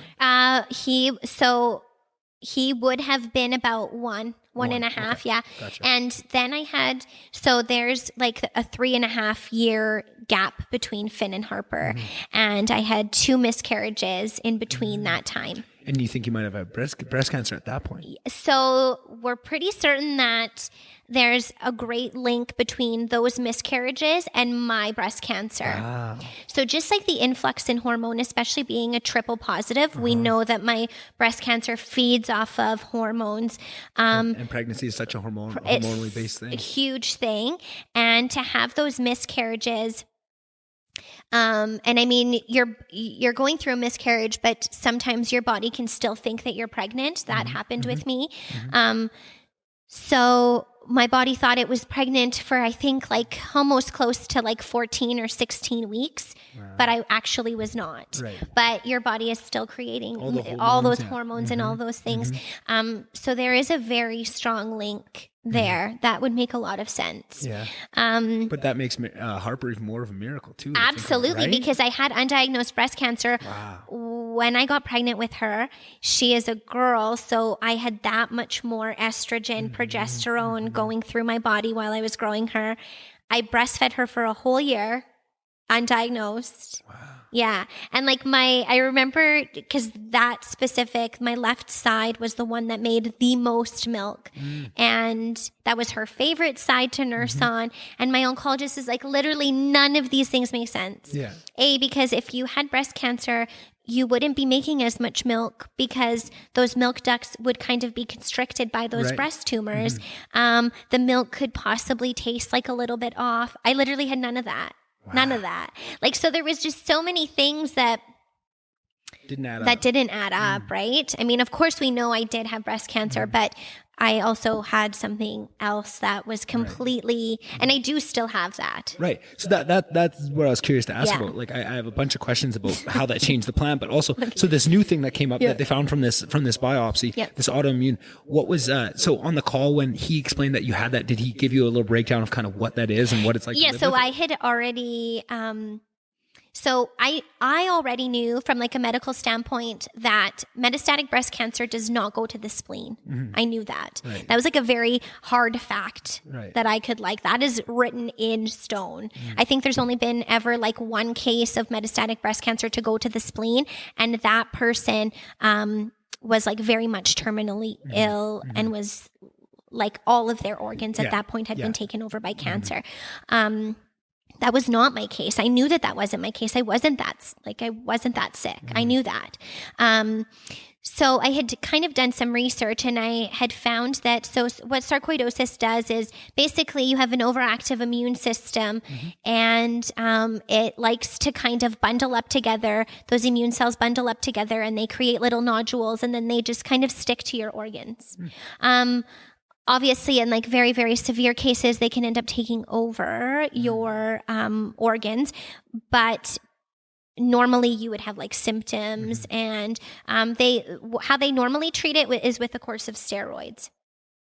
So like a prednisone, you would do prednisone for anywhere from like 6 to 12 months, and it would be like a fairly high dose. I was completely, and still am completely asymptomatic, so we have not treated it. Do they keep an eye on it? We do keep an eye on it. But it's asymptomatic. Right. And in the grand scheme of things of what you just been through, I mean, it's not cancer. So I mean, I know that that sarcoidosis can eventually become something terminal, but I'm not there yet. Right. And the thing with sarcoidosis, and I think really any autoimmune, is that it can really just come and go. A lot of times people go undiagnosed and then you don't even know that you ever even had it. Right. Courtney has an autoimmune, and for years she was in wheelchairs, and we just couldn't figure it out. And then finally got a diagnosis because, again, a couple of amazing doctors that really, and it was just getting bounced to the right until those, you run into those right people. And then she's been on stuff for it ever since. Right. But like there was years there where. And the thing is that like autoimmune can literally show up as anything and be anything. So it's so difficult to diagnose. So difficult. Because I mean, it is still obviously like an illness and a disease, but it's not something that is just so apparent like cancer or. And to highlight something we've already touched on a couple times of like our how much we think we understand of the body versus how much we understand the body. I think that is highlighted maybe nowhere. I'd say the brain probably the most, but past that, the immune system. We have so little idea of how our immune system works. So then autoimmune, it just adds on. It's such a mystery to us, right? And we're just finding out now, like new immune system, like you have immune systems all over. You have immune system in your blood, in your skin, and like, and they all work together, and you can't. It's just so complex, and eventually, give us another couple hundred years, we will make really big strides, and so we'll move farther. But like, it's hard. Nobody wants to admit that we don't have a full understanding of it, because that's a scary thought to understand, for sure. Right? So we all kind of walk around with this fallacy of we have the whole body figured out, we have this whole thing, but we are just on the very cusp. We're just looking through that. But with the immune system, that is times 10. Yes. Right? Yeah. And I had done some research, to kind of see if there was any, I guess, like relationship between breast cancer and autoimmune disorders. And I had found this study that was done like in the UK somewhere, I want to say. And the patients that they looked at, the breast cancer patients that they looked at, 33% of those women had undiagnosed autoimmune disorders. Really? And I've met quite a few breast cancer patients who have also had undiagnosed autoimmune disorders. So it really wouldn't, and I've brought this up to my pulmonologist and he's like, I don't think there's any correlation. I brought it up to my oncologist and he's like, I haven't seen that study. But I feel like if we dove a little bit deeper into it, there's probably something there's there. definitely something there because we know that we have cancer in our bodies at all times, right? But our immune system is just doing a really good job of filtering that stuff out. If you have an autoimmune disorder and your immune system's kind of all out of whack, either it's not working enough or it's working too much, things are going to get missed. And that's when potential cancer can happen, those types of things. So we have basically at this point just decided to kind of watch. Right. And the main concern at that point, and that's where my other question was. First question was, how does that impact you? Does that change things? But then, because what the big change of the initial plan you had when you thought it was stage 4. Stage 2. Oh, stage 2. First when you stage 2, right? Okay. It was the rounds of chemo, surgery, then radiation, right? Then they find out, it's stage 4. So now radiation comes off the table and surgery comes off the table because there's no sense, right? We already covered that. So now that you found out, okay, we're back to stage 2. Now does that plan change again? And now do those things come back on the table? But you had such a good reaction to the chemo. Does that change things? So now is it a third plan? Yeah. So we go back to the initial plan. Okay. Yeah. So we went back to the initial plan. So I phoned. And had you still been? And you were still doing chemo the whole time? Yes, because I was still going to have to do a full year of immunotherapy for that HER2 positive. So you do a whole, I think it was like a total of 18 treatments or something like that for the full year. Doing a full year, even though it was still early stage, doing that full year shows to be the best for recurrences and things like that, to not have a recurrence and that kind of thing. So I was still doing chemo up until that point. So I phoned my surgeon's office and I said, okay, so everything is back on the table. We have a different diagnosis and things have changed. And that probably takes about 10 minutes to explain all everything that's changed at that point. So then she made me an appointment with my surgeon. So she had said, because we had gotten the report that you no longer needed surgery, we normally take you off the list, right? We would take you off the list and then you kind of have to start from square one again. So she's like, I'm going to I'll let your surgeon know and then we'll kind of see where we are. So she booked me an appointment with him. And I mean, at that point, I didn't really know how it worked. I didn't know if I was still going to get to be his patient or if I was going to be given to a different surgeon because my initial spot had most likely been filled at that point, right? So, because I mean, we're a little bit further past the timeline. So this would have been about March. So I go in and I meet him and he was like, I can't even tell you how happy I am, to see you, because when I got that letter that it was stage 4 and you weren't going to be able to do surgery, that actually completely killed me. That was so difficult to take. What a devastating profession, hey? Yeah, absolutely. So he's like, I seriously can't believe that you're here. That is amazing. And so I said, okay, but what's the plan now? Can I still see you? You don't like plans, do you? No. But so he's like, I will do your surgery. And I said, okay. And he's like, this is so wild. And I don't know how this was missed, but when they initially got that stage 4 report, which would have been in October of 2019, he had gotten the report and he had given it to someone, I'm not exactly sure who, and she was supposed to take me off his patient list. But somewhere along those lines, something got missed and I stayed his patient. So I was still basically at the top of the list. Nice. Yeah. So I had my mastectomy on April 1st of 2020. And April of 2019 was when you started to feel that was when you were starting to slow. So about a year from when you knew, right? And about 6 months from when you knew you had got confirmation. Gotcha. Wow. Yeah. Which was kind of the original plan, but I think the surgery would have been done probably like closer to the end of like January, beginning of February. But because we had to wait for those the lung biopsies and all those things, and we had to actually figure out what was going on. But what still like blows my mind of just that whole conversation we had of that was a year, like just of how much you went through in such a short time. Like, when we're talking, it feels like that's like a 10-year yes. or not journey. For some reason, that word just wants to jump right in. Right? That is what people use. I know, but I completely hear of where you're right. Because I mean, when you think of a journey, you're like, it's like nice. Something I'm embarking upon by choice. Yeah.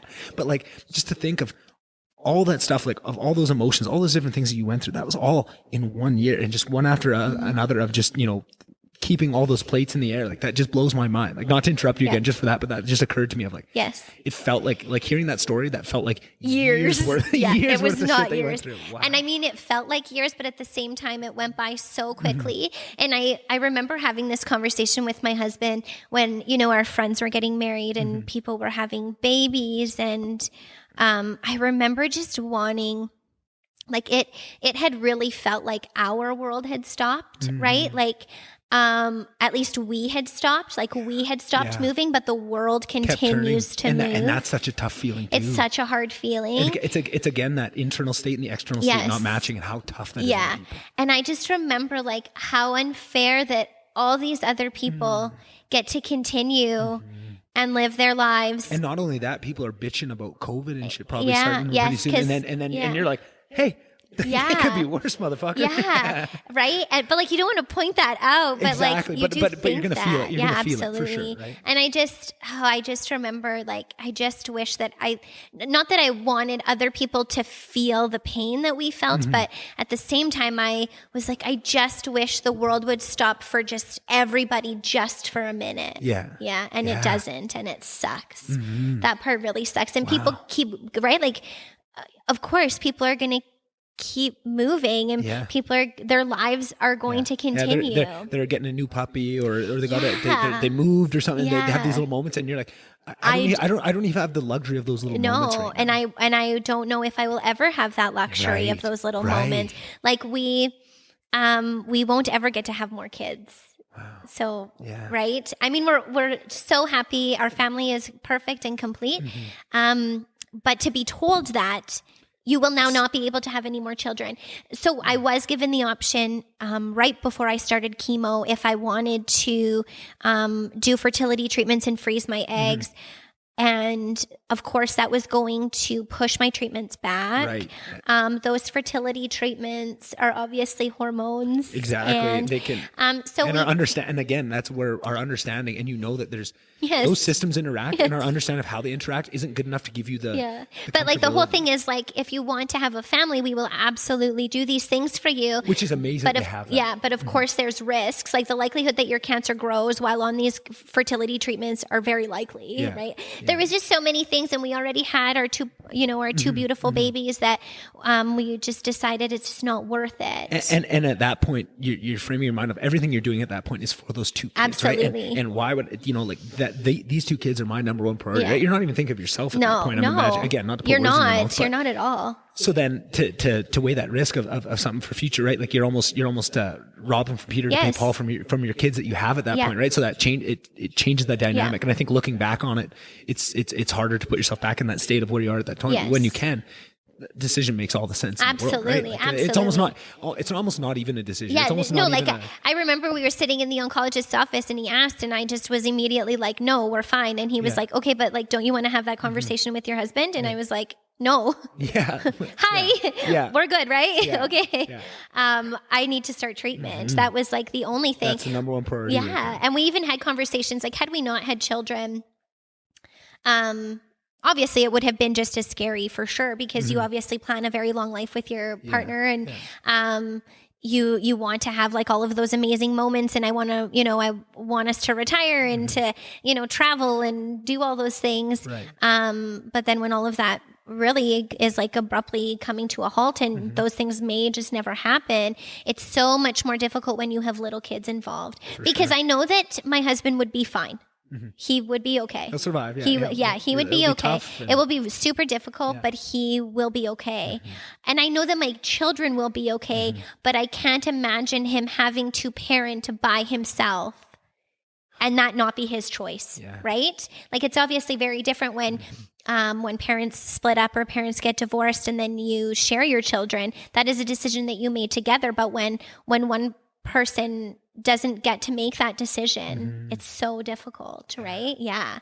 Wow. Because I always just thought like you will be fine. You will be fine. And our kids will be fine. But it's together. Yeah. How unfair is that? Exactly. Yeah. Yeah. Yeah. Wow. So there's that. So then is it okay if I ask questions about the mastectomy? Yep. Like, so I've often been curious about that. Like almost in the same way I asked the question about your hair. I almost wanted to ask that in the same way. It's almost the same thing on the poor choice of words, but on steroids, right? Like it's a bigger example, right? It's an example of it's a signal of your femininity. It's a symbol of your sexuality. It's so many things, right? And speaking of hair and your breast, right? Like how but because of everything you went through leading up to that, you were so prepared and you were so ready. Like, yes, I'm willing to do anything. I'm sure that took a lot of that away, but it doesn't take it all away, right? Same way with the hair. Yeah. It makes it so it's got a lot more caveating it, so it's not exactly what you think of in the worst case scenario, right? You have things that are adding some silver linings to it, but that's still got to be a traumatic. A mentally traumatic thing to process. For sure. So I had mentioned this before. I didn't really have boobs. Right. Fair. So I never really gauged my femininity or sexuality on my breasts. Right. Fair. Yeah. I'm still very much a woman. You look at me. Maybe a poor choice of words of how. But for some people sure. it might. Right? Absolutely. I 100% would have probably felt so much more different had I had really big breasts and had people known me to look a certain way and to have big breasts. I'm pretty sure that you could literally pull up any picture and I have never had breasts ever. And that's okay. Yeah. That was never really something. Right. Yeah, that was never really something that. And maybe not even consciously, but at some point in your life, probably when you're in junior high or something, you probably processed that already and became okay with yourself. I was just so petite that I'm not even 5 feet tall. Yeah. That I would have looked completely absurd with really big boobs, and that was just never. I had never wanted breast implants. I had never, and that's what I'm saying. Because at some point, maybe not consciously, but you process it and you become okay with that. You're completely fine with who you are. Yeah, but I think that puts you in a much better position to go through this next stage. Yeah, right? Yeah. But I didn't ever have anyone comment on my lack of breasts, and I didn't ever have any boyfriends who had ever said anything about my not really having breasts. So I think I've just always been completely fine, and I've always been super confident in just the person that I am. For sure. But that just never really mattered. Right. Yeah. Wow, that's fascinating. I think that just speaks to the person that you are, that you're able to have such a good viewpoint on it going in, right? And then, so then besides all that, just it's also a surgery. It's fear a huge of that, surgery. Thankfully, you were in a good spot to process the mental trauma that comes along with that. But now you're still going through a major surgery, right? So there's a lot of fear about that, but everything went well. It wasn't. Yeah, no, there was zero fear because I had the most amazing surgeon. Right. And that goes a long way. That goes a long way. And that you had a good relationship with him to build up to that point. Had such a great relationship. Yeah. And so right off the bat, I was not given the choice to do reconstructive surgery because we had to do radiation. Right. And because I'm so petite, there isn't much space between my chest and my back. Right. That putting in an implant was just not, we couldn't do it. That implant would probably end up being super hard and kind of distorted and probably not in the right position. Right. So. And you knew that going in? I knew that going in, but I also knew that I had never had. Yeah. And you didn't have all that much attachment to that.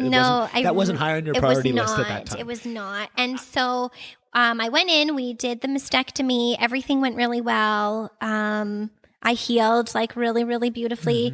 And my surgeon was just, that's the thing though, I think is like when you have that relationship with your doctor, and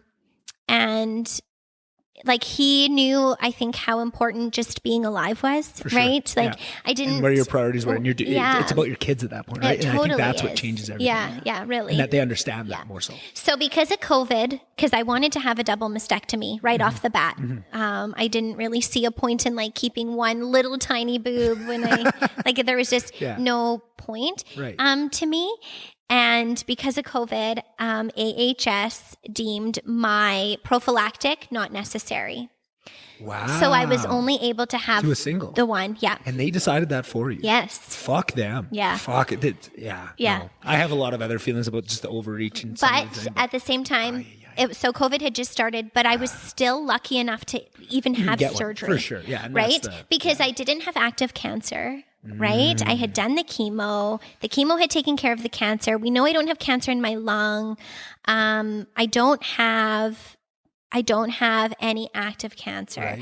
So this wasn't a prophylactic. Obviously, I needed this surgery because I did have that damaged tissue. But I mean, we see it now that so many patients who are actually needing life-saving surgeries are getting postponed. So I'm so thankful that I was able to have the one removed. And this is like the greatest thing. And I think this is so funny. And this is obviously like my sense of humor. So I had gone in to see some of my friends that I used to work with. Most people did not know that I had had surgery. Right. So, and I'm just like talking to them about everything that had been going on and that I had just had surgery. And I remember my one friend like looking at me and she's like, but what did you have done though? And I'm like, I'm missing a whole boob. And she's like, right. Okay, I can't tell, but okay. Is that reassuring at that point? Yeah. So that goes to tell you that I'm like, I know. Like literally nobody would know. Nobody, because that's just, I had just always been built so small. So this might be an odd question. I'm just trying to think of like, in terms of the internal and the external matching, we brought that up a couple of times of the suffering that can bring. I'm curious. So you went through a major surgery and it's not noticeable to other people. Did you ever struggle with anything of that? Of like, I just went through this thing and people can't even tell. Like, no, because I was alive. Exactly. That's literally all that. That is literally like, I get to have these conversations with these people. These like, they're not even conversations that I care to have, and they're so surface level. But at the same time, it's like, but I'm alive and I get to have those conversations. Yeah. And I think that's once again of just, it's so hard for me to snap into that mindset of when you're through something like that, it's just, as an outsider, you can't even. No. But that's why it's great to ask these questions because as soon as you say it's obviously, but to me, that never would have occurred to me. No, absolutely. And I mean, I have friends who have gone through breast cancer who didn't have children and who won't have children, who like have had reconstructive surgery and have breast implants, and they look amazing and they look like literally nothing has ever happened to them. They look like completely normal people. But that, I don't know. I just never really like cared about it that much. Yeah. I think after losing my hair and then having to kind of like figure out who I was all over again and kind of like realizing my self-worth and the type of I know what I bring to the table. Whether your value prioritization changes so much. Absolutely. And it's not just people think of like the obvious ones, but it shakes up everything, right? Like all your values change, right? Like your values on your looks, your values on your personality and your interpersonal relationship. Like, man, that is just so fascinating. And it's amazing what changes that can bring forth, but it's just, it's the caveat of, but you have to go through something so shitty to get there. Yeah. So then, so you go through the surgery, and then now you said surgery went back on the table. Did radiation come back on the table? Right, because that's what they couldn't do the reconstruct because they were doing radiation. So then, we waited, I think, about 4 weeks. 4 weeks between surgery and radiation. So then, is that a question of like you couldn't do reconstructive surgery right away, or like radiation prevents them from ever doing it, or like if in 10 years from now you decided? Yeah, absolutely. So I had to wait a year after radiation. Right. So we did radiation and I literally had zero effects because I don't sunburn, remember? Right, so we've had that conversation. So I had asked them, like, what will this look like? What will happen? And they're like, you'll likely sunburn, you'll likely peel. And I was like, okay, what is that like? And they're like, it's like a sunburn. And I'm like, no, I don't know, because I have never burnt. I have never like burnt myself to a crisp. I don't know what that's like. And they're like, oh, okay. It's not fun. It's not fun. Yeah. You're going to get really red and it's going to peel and it's going to be super Compared to what you've unpleasant. been through, piece of piss. Yeah, totally. But I ended up not having anything happen. Wow. Yeah. So how much radiation did you have to do? Like 20 rounds. 20 rounds. So 20 days. 20 days in a row? Yep. Wow. So we did Monday to Friday for 4 weeks. Wow. And my husband and I drove back and forth to Edmonton every single day for 4 weeks. Holy man. Luckily, we like each other and we can sit in a vehicle for 6+ hours Hopefully every day. Hopefully you guys have a fuel card with Max Fuels to pay for all that. I just fucking. Oh, God. We ended up having to get a new vehicle though, because No we shit. definitely Miling did it out like mile that. yeah. Holy man. Yep. Oh. So you. So we did radiation. Right. That went good. So because it was COVID at this point, so I was diagnosed prior to COVID, but then I was in the midst of kind of my treatment and surgery and everything with COVID being very new. And so I never got to meet my radiation oncologist. Never met her. She called me twice. Yeah. And that was it. She was like, at this point, we were doing radiation strictly for preventative reasons. We weren't trying to shrink anything. The chemo had done its job. The surgery was successful. There was absolutely clear margins. There was absolutely nothing to be concerned about. So we were good. So then after radiation, I continued with my treatments once every 3 weeks. And then I was still doing chemo. So chemo's every 3 weeks up until surgery, then still after surgery. So I went to my chemo appointment, I think 3 days after my mastectomy. Like I still had drains. Wow. In. Yeah. So, and then through radiation, you're still doing chemo, right? Yeah. Okay. Yeah. So then does the radiation end and you're still doing chemo at that point? Wow. Yeah. So radiation ended, I want to say, I think I started radiation at the beginning of May, and then it finished, or maybe it was the beginning of June, I don't know. Anyway, and it finished within a month, and then we were done, and then we just would do once every 3 weeks. We'd go, and at this point, everything was pretty much preventative. We knew what was in my lung. We're obviously hoping that what's in my lung is what's in my liver and my spleen. Right. I'm still seeing my pulmonologist, so I'm still seeing them. And are they just still doing scans on? No, so they really don't scan. I finally finished. I finished treatment October of 2020. October of 2020. Yeah. Gotcha. October 15th, I want to say, was the last treatment. Right. And I begged my oncologist, like, please, can we just scan? Yeah. Like, just so that we because that's what I'm thinking. just if I was putting myself in the shoes, I'd really want that. Yeah, they don't. Yeah, so he's like, well, I'm like, can we just scan so that we have a baseline? Because we know that I have pay this. for it? We know that I have this autoimmune disorder, and we know that I've just been through this chemo, and the chemo can be really hard on your liver.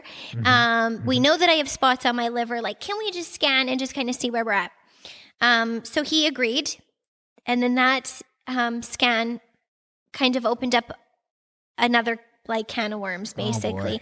So we did that scan, and they were like, ugh, yeah, that spot on your lung, like there's spots on your lung, and there's spots still on your liver, and there's spots still on your spleen. So now we don't know. Well, now we don't know what's going on. And this is fall of 2020? This is fall of 2020. Okay.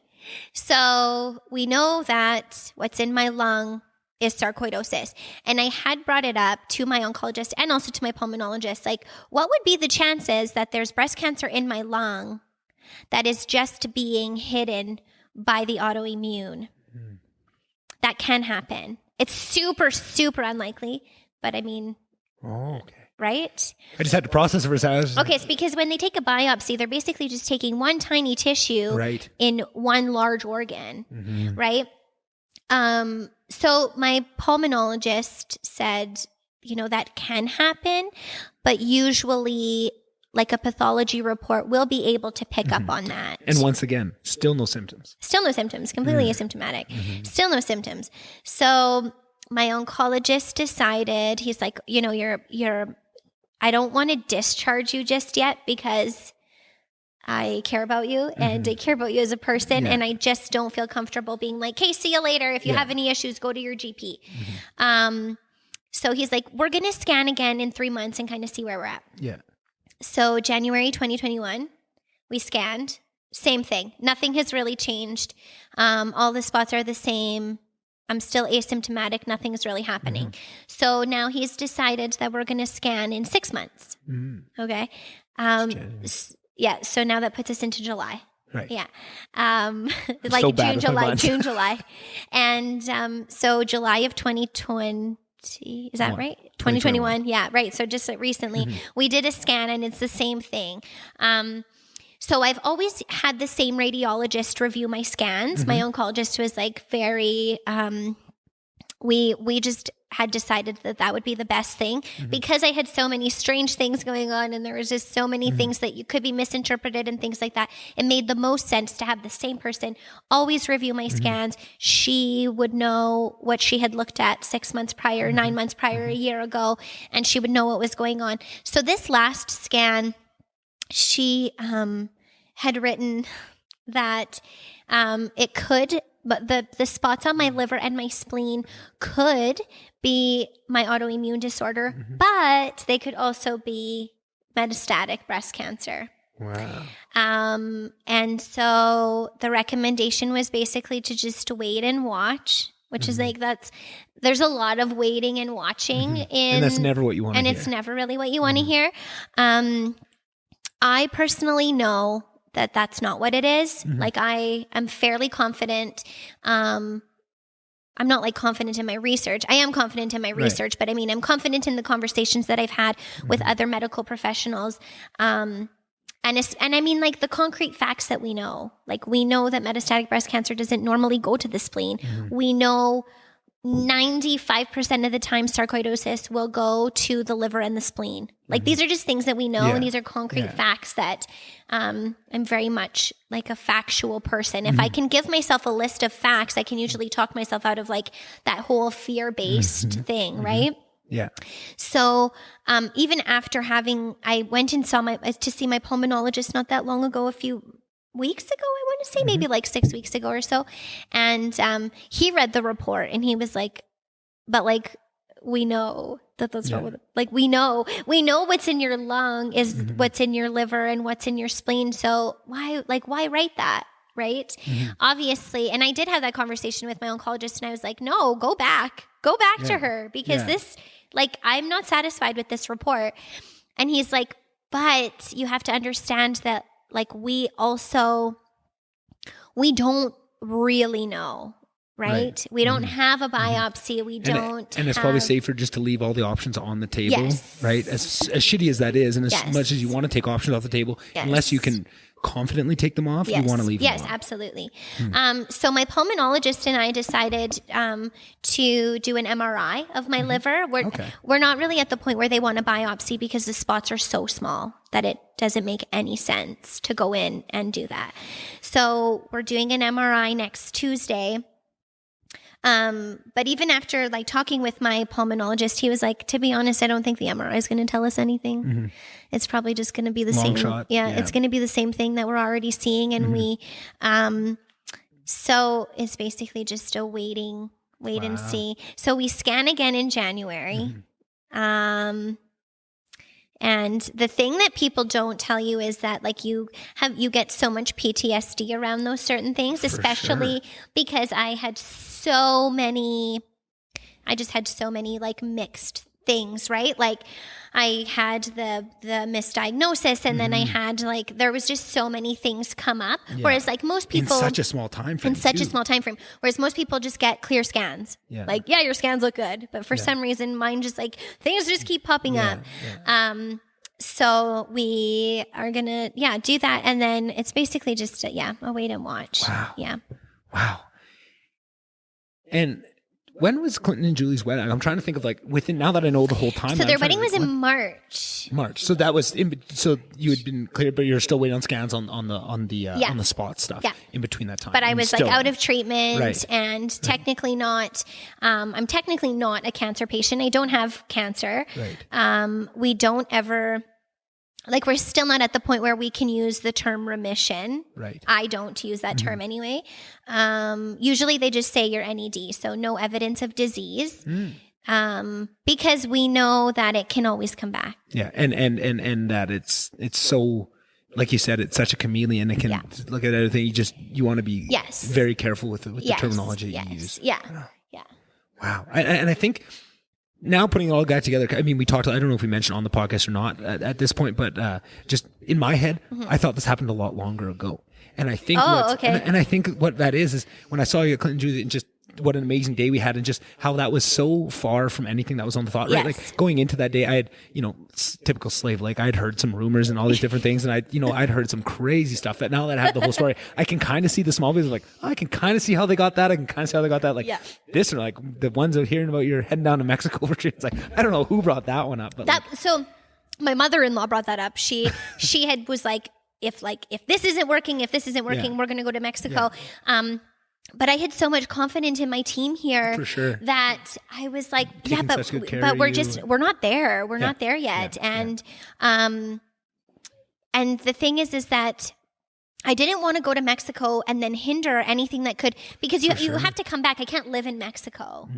And I couldn't bring my kids to Mexico, and it's gonna, and you would hope it wouldn't, but you're always running the risk that alienates the team that's here too. Of you're not doing enough for me, I'm going there. Is now that amazing, all those relationships you built, does that harm those? And now are you at a better, right? Like that's all the things that you wouldn't think of that also go into that. Yeah. So, and then I had someone had approached me who had gone to Mexico for breast cancer treatment, but I mean, she had gone to Mexico many years ago. So treatment is so different now. There's just so many things. Every year that goes by, the game has changed. Every year. And I felt like I owed it to the team that I had.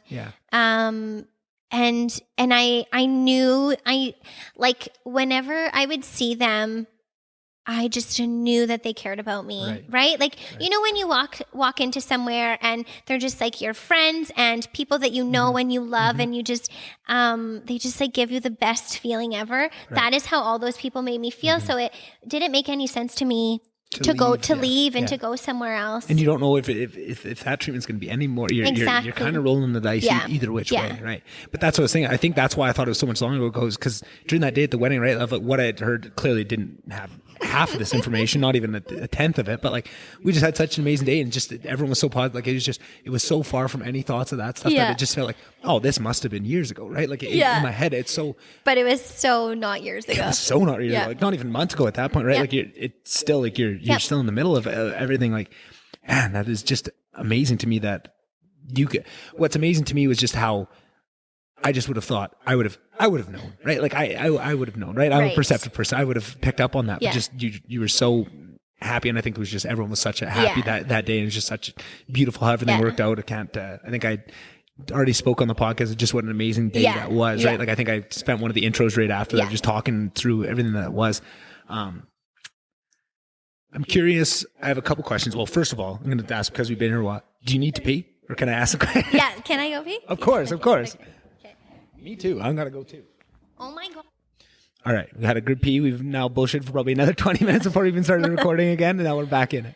Okay. So, we were just talking about the support systems and communities around, and kind of you find out who really steps up in those moments and who you thought you could depend on and were less. And I was trying to put myself in your shoes and trying to think of who my support systems would be. Right. And I was saying like maybe my parents, or I don't really know. You never know. You never know. Yeah. But I mean, obviously your parents, probably your sister. Whereas like I pretty much solely relied on my husband because my mom was taking care of my kids. For sure. Right. And my dad did come to, so I completely forgot to mention this right when I was initially diagnosed. I've always like known the benefits of like, homeopathy and those types of like medicines. So I was actually fortunate enough to find this super amazing naturopath who specializes in cancer in Edmonton at Optimum Wellness. And so I set up a meeting with him, and it was him and another doctor. Same thing. He was also a naturopath that specialized in cancer. But then also the other doctor was also a pharmacist. So they very much believed in Western medicine. They very much believed in chemotherapy and radiation and all of those types of things. But they also believe that there are other things that we can do to either like help alleviate some of the symptoms or side effects, or even make some of the chemo work better. So I had also a team there that I utilized, and I actually do still utilize them. Now I'm just on kind of like a I guess kind of like a preventative at this point. I guess we're basically just trying to stay where I'm at, right? Yeah.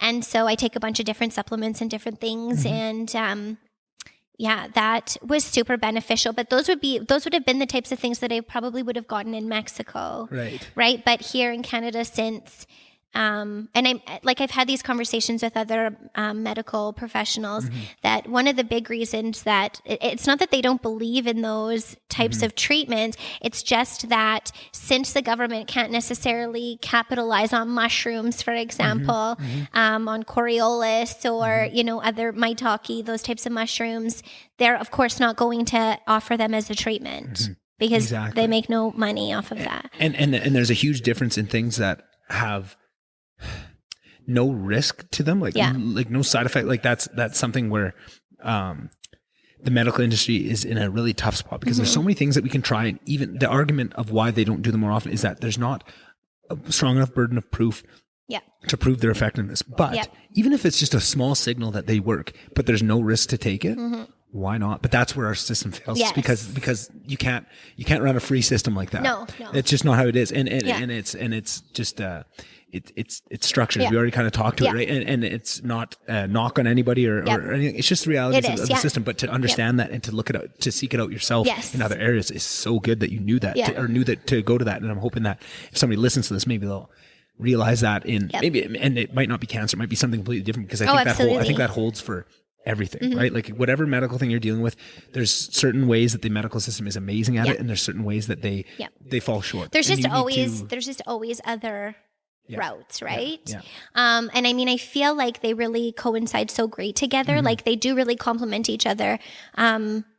Obviously, like seek attention, like, talk to your oncologist about it first. I had mentioned it to my oncologist and he wasn't like overly thrilled about it, but he knew that being the type of person that I was just going to do it anyway. I just wanted to let him know I wasn't asking his opinion. And so I also did like mistletoe treatment where I was injecting myself. I don't remember how often.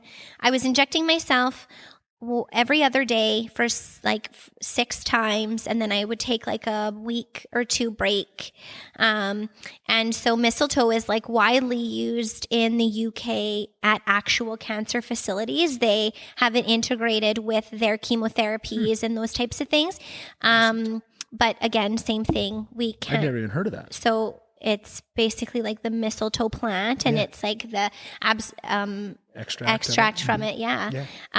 But it has amazing, like it's proven so much in different studies where like it's shrunk tumors and all kinds of different things. So I just figured, I mean, at this point, what's the harm? Like what did I have to lose?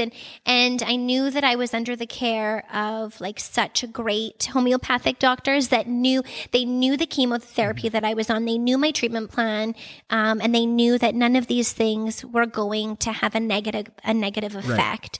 And I was very confident in that. And if anything, it was just going to kind of help everything that we were already doing, right? Right. Yes. Yeah, exactly. But it's super, super expensive. Yeah. Yeah. I think like at one point it was probably costing us close to maybe $5,000 a month in just just mistletoe? Not mistletoe, but just like all the other supplements, right? I know exactly what you mean. And then we also did like the hyperbaric treatment where like they basically like freeze. I don't know. Hyperbaric is like atmospheric pressure. So that's like in a pressurized vessel. No. Hyperbaric or hypobaric? No, that's not it. But anyway, it was basically like they give you hypothermia where your cancer is. They basically try to freeze the cancer. I'm curious what the mechanism. Like, do you just... So you lay on a bed and then they... it's been so long since I've had this done. Yeah. I want to say it's liquid nitrogen? I don't know. Maybe. Maybe. I'm just trying to think. I feel like maybe you're on a water bed and then they put like another water bed on top of you. Maybe. And then it just cool the temperature. Yeah. It's I mean, something. you don't really feel it because it's internal, but yeah. So we did that a few times and those can be super expensive. Yeah. But, and then I was also doing high potency vitamin C, which I know is super controversial. And yeah. There should be a program where anything outside of the natural scope, or not natural scope, the structured scope of things that you pay out of pocket.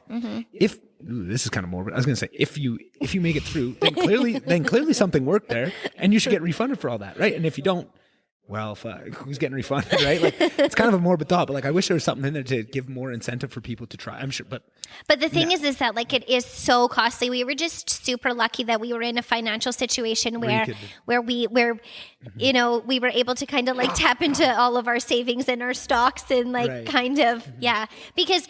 And I mean, Doug and I had that conversation because I was like, I don't think it's worth us, going into all of our savings. And then he was like, but honestly, what is the point of having this money if you're not even here? Like, what is the point? Exactly. And that is so true, right? Like you can have all of the money in the world, but if you're not here to enjoy it, it's not like you get to take it with you. I don't think you need money in heaven. I don't know, but I doubt it. Right? Yeah, exactly. So we just decided that that's what we were going to do. And we probably did that for about 6 months or so. It was pretty expensive. Yeah. And I mean, like we live in Canada where technically we have free healthcare and my chemo treatments and radiation and immunotherapies and my surgeries were all... A new vehicle for all the travel, all the gas. Yeah, right? Like, but we live... we're so fortunate that we live where that is all free. Like if you aren't able to financially do all of the extra stuff, that's okay. Right. Cause I think I would have been okay without all of that stuff too. But if you're in the States, it's all out of pocket, right? Yeah. It makes a really big difference. And then, I mean, you can really only, like I was even talking to some of, like people who I have met online where like their scans are being denied. But like, those are actual things that you need, right?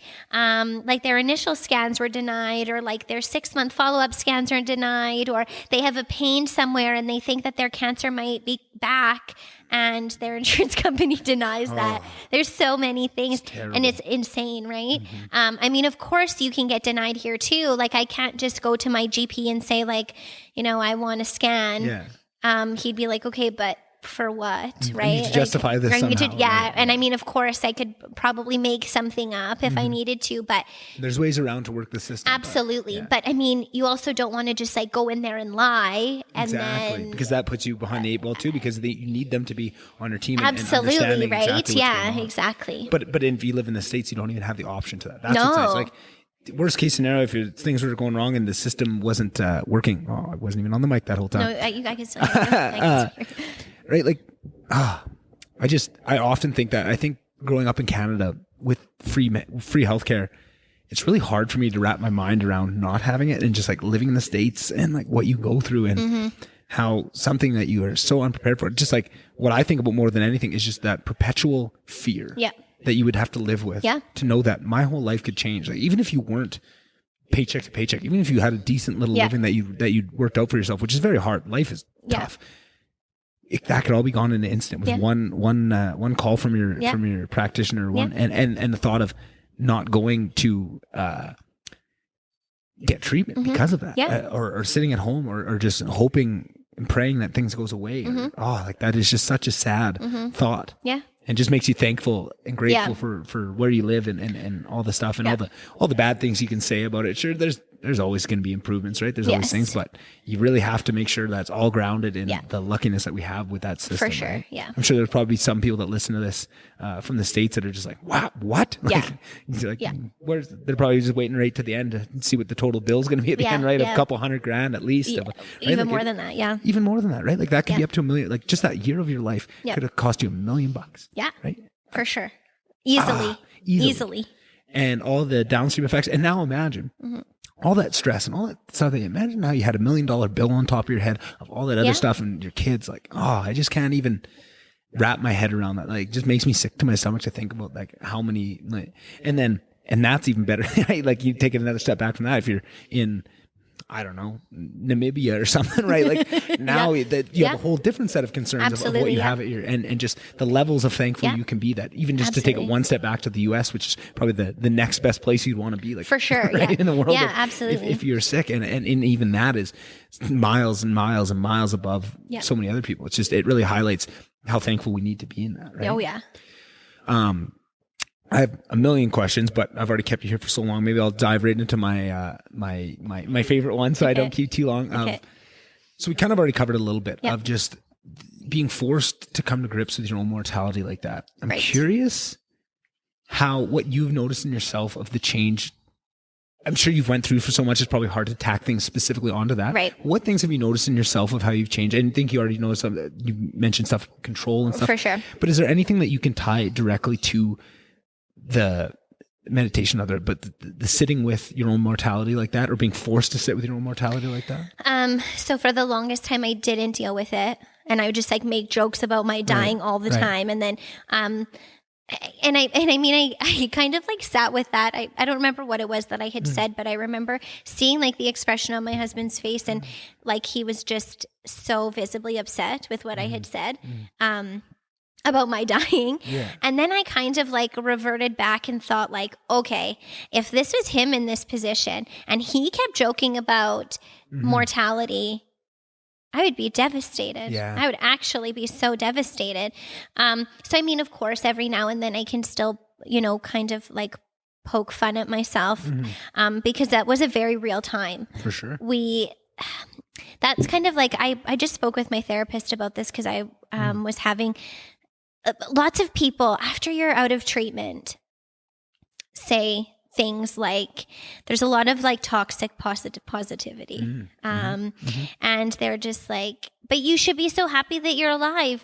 You should be so happy that you're still here. And I am so happy and so grateful and so thankful. It's very reminiscent of early motherhood too. Yes. When you're going through so many, like, it's amazing, don't get me wrong, but there's so many dark parts of it, and lack of sleep, and that toxic positivity of it. It's the miracle. That can really grate on someone when you're going through the hardest time you've ever had in your life, right? It's the same, absolutely, sort of because you just feel like, okay, I do feel all of those things, but I still feel all of these other darker things, right? Sure. And they're all natural, and they all need to be accepted. But for some reason, we got into this Hallmark world where we just think everything needs to be positive, but we need to highlight that. Absolutely. All sides of it. Yes, right? And that it's okay to feel that. And like because I do very much remember the day that I was told that it was stage 4. And my team never did give me a date. I didn't ever have a date, right? It was just, we're going to do everything we can to keep you here for as long as we can. But that phrase still has an expiration date, right? We all have an expiration date, and I'm very well aware of that. But when it's kind of like brought to the forefront, especially when you're 30 years old, because that same sentence said to a 7-year-old is much different than that same sentence said to a 30-year-old. Because you the time from your time, and right, knowing everyone has an expiration date, but when you're so far from your your expiration date, right? Exactly, and you never know what that could. Your natural expiration. Everyone's different, right? Like you never know. That's why you got to live each day, live in the present, kind of like we talked about earlier. But like that is a big shock to be able to take on that. Yes. Oh. And then so we lived with that for 6 months, and then not that we had it taken away. It was the most amazing thing to have taken away. I'm so thankful that we don't have that looming over us right at this moment. You were given something back. We were given something back, but I still lived through those 6 months. For sure. And it doesn't change all those feelings and everything that you went through. That doesn't change any of that. No.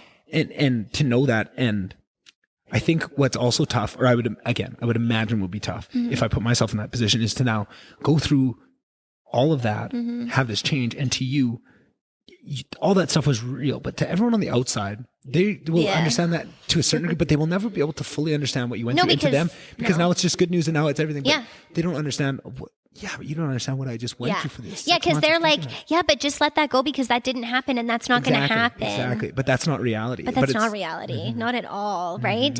Sure, that didn't happen it didn't happen. It could still happen though. Like I am still very much aware that just because you have cancer once and it's gone doesn't mean it won't ever come back. Right. Obviously I'm doing every single thing I can to prevent it from coming back. I'm so much more aware. I'm so much more like conscious of like my stress level, and I meditate every day, and I do and I do yoga every day, and I work out every day, and I practice gratitude, and I have a journal, and I like do all of that stuff. Doing all the right things. And because I very much know how powerful our minds are. And I definitely can attest to that throughout this whole entire experience, right? That I knew something was wrong and I was right, something was wrong. Then we were told that something was even more wrong, but I felt like it wasn't that wrong. Then it came back and it actually wasn't that, right? Like there was just so many things that happened.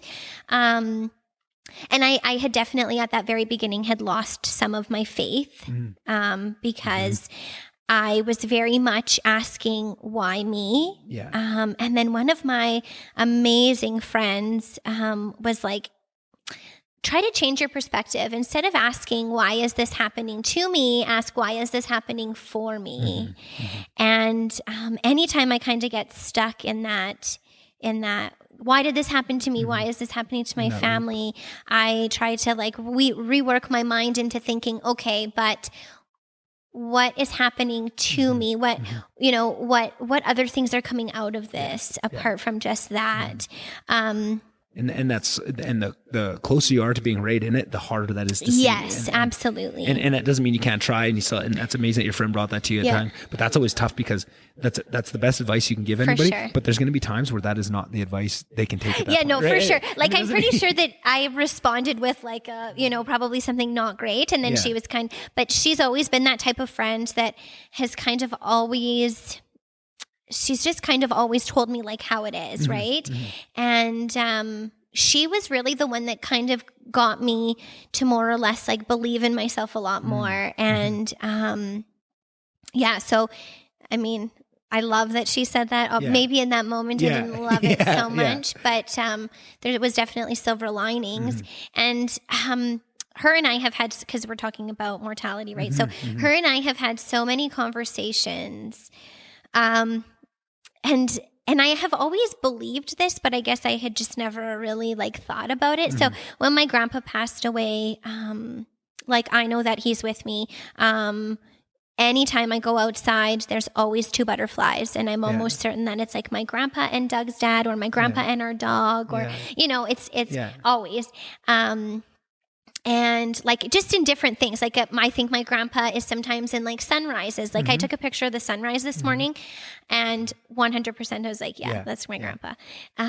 So just different things like that. So I know that when you die, it's not necessarily the end, right? Like it's the end for like physical Ashley Severson, but it's not necessarily the end for my soul, right? And I mean, that is like the true essence of a person is your soul, right? So that's actually, even me just saying that is like, I've come a long way from like, and my uncle had given me this book to read. He had just given me a few pages out of the book to read, and it was The Life and Death of a Monk, something like that, something similar to that. But that is very much how monks live, right? It's a gift to be born, but it's also a gift to die.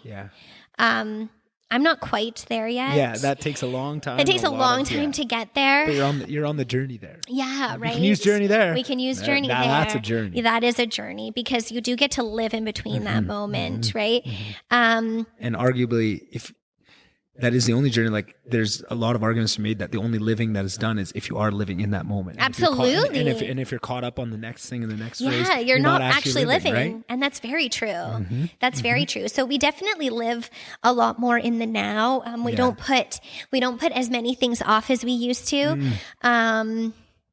We try to do, I mean, we're homebodies as it is, so we stay home a lot, and we just live in the moment and have fun with our kids. Of course, I still get angry and I still lose my patience and all of those things, but you are able to kind of bring yourself back to the moment of like, this is literally just a tiny moment in time and you might not ever get that back. Right. Yeah. Yeah. Yeah.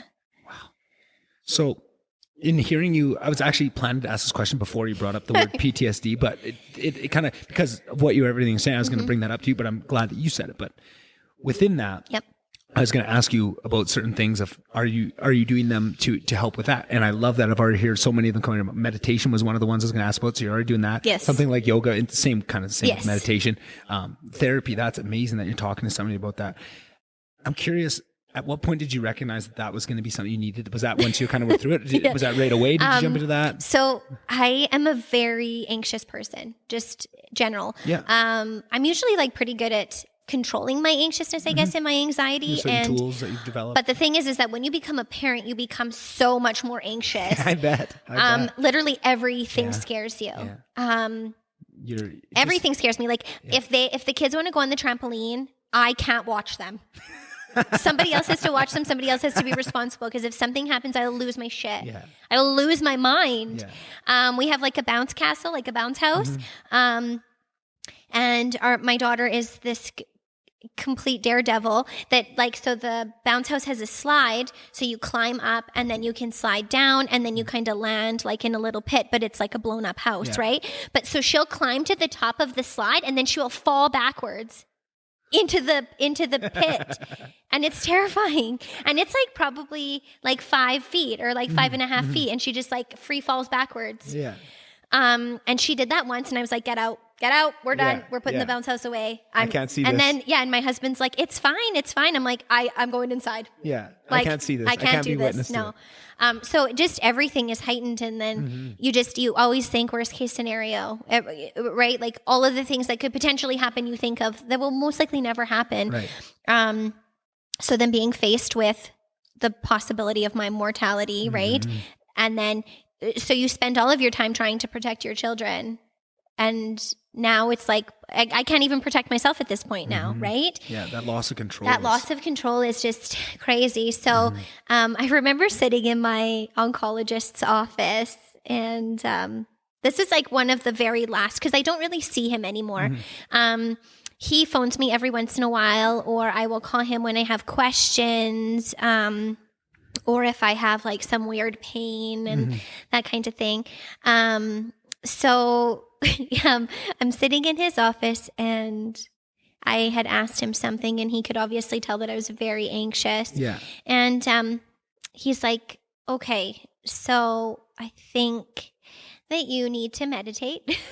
And I was like, no, I do. And he's like, I think you need to meditate more. Okay, yeah. He's like, oh, okay. And he's like, how often? And I'm like, I try to at least once a day. And he was like, really? Okay, maybe it's not working for you, or you're not doing it right.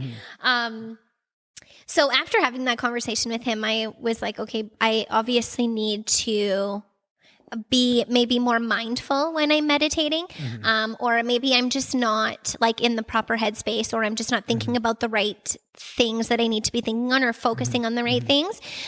So I have been, now usually I can either just meditate on my own, which is usually pretty easy. And I do like a lot of breath work. Or I will like listen to like certain mantras. And I also have the Headspace app, and the Headspace app has a bunch of guided meditations. Yeah, but there's also like a specific category for cancer, because the guy who developed Headspace, he ended up being diagnosed with testicular cancer when he was like developing the Headspace app. Wow. Yeah. I didn't know that. Yeah. So there's a whole bunch of guided meditations to kind of take you through where you're at. Wow. That's fascinating. In your cancer. Yeah. That's amazing that they have that. Yeah. But I mean, like, I'm not doing that one anymore because not in that headspace. Not in that headspace as much anymore. But did it help you when you were like, did you find them helpful at the time? Yeah. Yeah. Because it just it just takes you out of your own head, right? Because of course you want to kind of go to worst case scenario all of the time. And I lived like very fearfully for those 6 months. Like, everything I did, like I didn't want to drive because I didn't want to die. Right. Yeah. And I didn't, because I was like, fuck this. I have cancer. Cancer is going to kill me, not something else. So that has definitely changed. And then I have always been into yoga, but that has even just like changed because I'm just so much more mindful. Right. And you're getting different things out of it. Right? Yeah, it's completely different. Yeah. And then my therapist, my oncologist had also suggested a therapist so I've probably been talking to my therapist, I wouldn't say for like a year or so, and he is amazing. And he's definitely like helped me through quite a lot of things. And it's nice, like, cause I feel, as crazy as that is, but I feel like all of these people have just kind of more or less like become my friends, right? Or my family. So it's not so much like I'm talking to a doctor, I'm talking to a therapist, or I'm just having a conversation with a friend. Which makes it so much easier. Oh, that's awesome to hear. Yeah. The only other thing I was going to suggest, I doubt you have tried this, but I'm curious if you had heard anything about it. But just with PTSD, one of the biggest things they're finding right now is the effect of certain therapy-assisted drug trips. Okay. Like psilocybin mushrooms, MDMA. Yes. Ketamine. Ketamine's a pretty aggressive one, but like certain ones that are a little nicer, like the psilocybin, but they're having like results that are like 10 times better than any leading drug, any SSRIs, mainly with soldiers coming back. But like the effects that they're having is absolutely mind blowing. And what I go to is, again, what we talked about earlier is the low downsides, right? Like even it's amazing that they're finding how crazy effective it seems to be. But even if that was taken away, it's not that hard. There's not that many downsides to it. And I just think, and you're starting to see these clinics pop up all over all over the place. But it seems like PTSD was one of those things that we have struggled for hundreds of years with very little very little effective tools. And now we're just starting to break through on that. And I'm just wondering if you had heard anything about that. If it was ever at the point where you had thought of it. No. Did it ever get to that point? With the tools you had, it was effective. That's what I figured. Yeah, because it's so difficult because the PTSD, it doesn't happen often because I don't have that many scans. But I've also like spoken to my medical team that there will come a point where I decide that I no longer want to have scans. Right. We will get to that point. Because the effects that they have on you just physically, mentally, emotionally, but I mean, the effects that they have on you long term, we know how dangerous that they can be. That's a lot of radiation. So my team is very aware that at one point I'm going to be like, you know what? I don't want that scan. I'm not doing that scan. And we will get there. I feel like when we do my scan in January, that may possibly be the last one where I'm just like, maybe we can revisit this in a year, but depending on how or if I feel any different, right? Like exactly. I'm just gonna go on with my life and start it. And that's also tough because like when you talk about like closure and certain things like this, it's so tough because it's something that you're never going to have full closure from, but there's different stages of closure almost. And one of those ones is probably going to that point where you have no more scans, right? Like, and you want to get to that point, but it's tough about finding that balance of when. Yes, because, but I mean, technically I shouldn't have it. Like most breast cancer patients at this point would have been discharged and there would be no more scans. But because there was so many weird things that happened with me and, they're kind of just like, well, we can't be too cautious. And I understand that. And I appreciate that so much because obviously that shows you the level of care. Right. For sure. But it will get to a point where I just will choose not to do those anymore. So I had surgery again, right? 2 months ago. 2 months. So I had a prophylactic mastectomy. I had my other breast finally removed. So that took 18 months. That took 18 months of my pushing. And obviously my surgeon was like, AHS is not giving me the hospital time and the OR time to do prophylactic surgeries. That's just not, with COVID, that's just not something that we can do. That's the bureaucracy of it. Absolutely. Right? So finally on August 30th, I was able to have my prophylactic mastectomy. And my oncologist was against it. My surgeon was against it. My GP was against it. All because they're like, what's the likelihood? Like the likelihood that you develop breast cancer on the other side is so small that what would be the point? So the whole point for me was I didn't want to go for mammograms. I didn't want to put myself through that PTSD 100%. For the rest of my life of having to go for mammograms and ultrasounds and biopsies if need be. Yeah. That just wasn't something that I wanted to put myself through. For sure, right? And nobody else can answer that question, right? Or even not even answer that question, but even put their 2 cents in. That's up to you. That's 100% up to me. Yeah. Right. And so we did that. And I ended up meeting with a plastic surgeon because it has been over a year since my radiation. And, after meeting with my plastic surgeon, the only option was implants. I was not able to do like a fat grafting or anything like that. They couldn't like make boobs out of my fat because there wasn't enough. So I decided not to do reconstruction. And that's not a decision that you could change that tomorrow, right? Like that's I can absolutely change in 10 it. years from now, if you feel differently, and that's nice to have too. It's not like you need to know now. Absolutely not. And I mean, it obviously like weighed so heavily, and I had tons of conversations with my husband and conversations with family members, and so many conversations with my therapist about it. But my therapist is a man, so he, could really only give me so much. But I even had a lot of conversations with other breast cancer patients who had gone on to have reconstructive surgery, and 98% of them regretted it. Really? Yes. And about 75% of them were either getting them removed or had them already removed. Wow. So my biggest thing was because of my autoimmune, the likelihood of my putting in some foreign objects into my body, the likelihood that something was going to happen was very high. Yeah. And that risk and that risk profile is gonna be different for everybody, but considering what you've been through, that it just wasn't. And then it wasn't just going to be like one surgery, because we know that breast implants don't last forever. So it was going to be one surgery, and then there's always going to be revisions, and then they were going to do liposuction to remove some of the fat, like from my thighs, to put around the implant so that it wouldn't look so much like an implant. Right. But given the fact that I'm so petite, it was always going to look like an implant. It was always going to look like there was just like a balloon under my skin, because we weren't able to go under the muscle. And I don't have any breast tissue. So it's literally just bones. Wow. Yeah. So that just didn't make... Right. It just didn't make any sense to me. And it was so many surgeries and so much time spent away from my family. Especially with that with the shake up to your priorities and to your value system. Like it just when you compare it against that, it just doesn't align anymore. That's exactly the way to say it. Yeah, it just didn't align anymore. And I had a lot of conversations. My husband was 100% against it. He did not want me to do reconstructive surgery, just because there was so many risks involved. And at that point, you've just been through so much. Why would you take on any more? And he was just like, but you didn't have boobs before, so really, why do you want boobs now? Which is so true, right? That was just not ever who I was as a person, and it was never who I identified as. Like, that was just not any. And it's not to say that there's not a lot of people in different circumstances. Oh, absolutely. That might be the perfect answer. Absolutely, for sure, Right.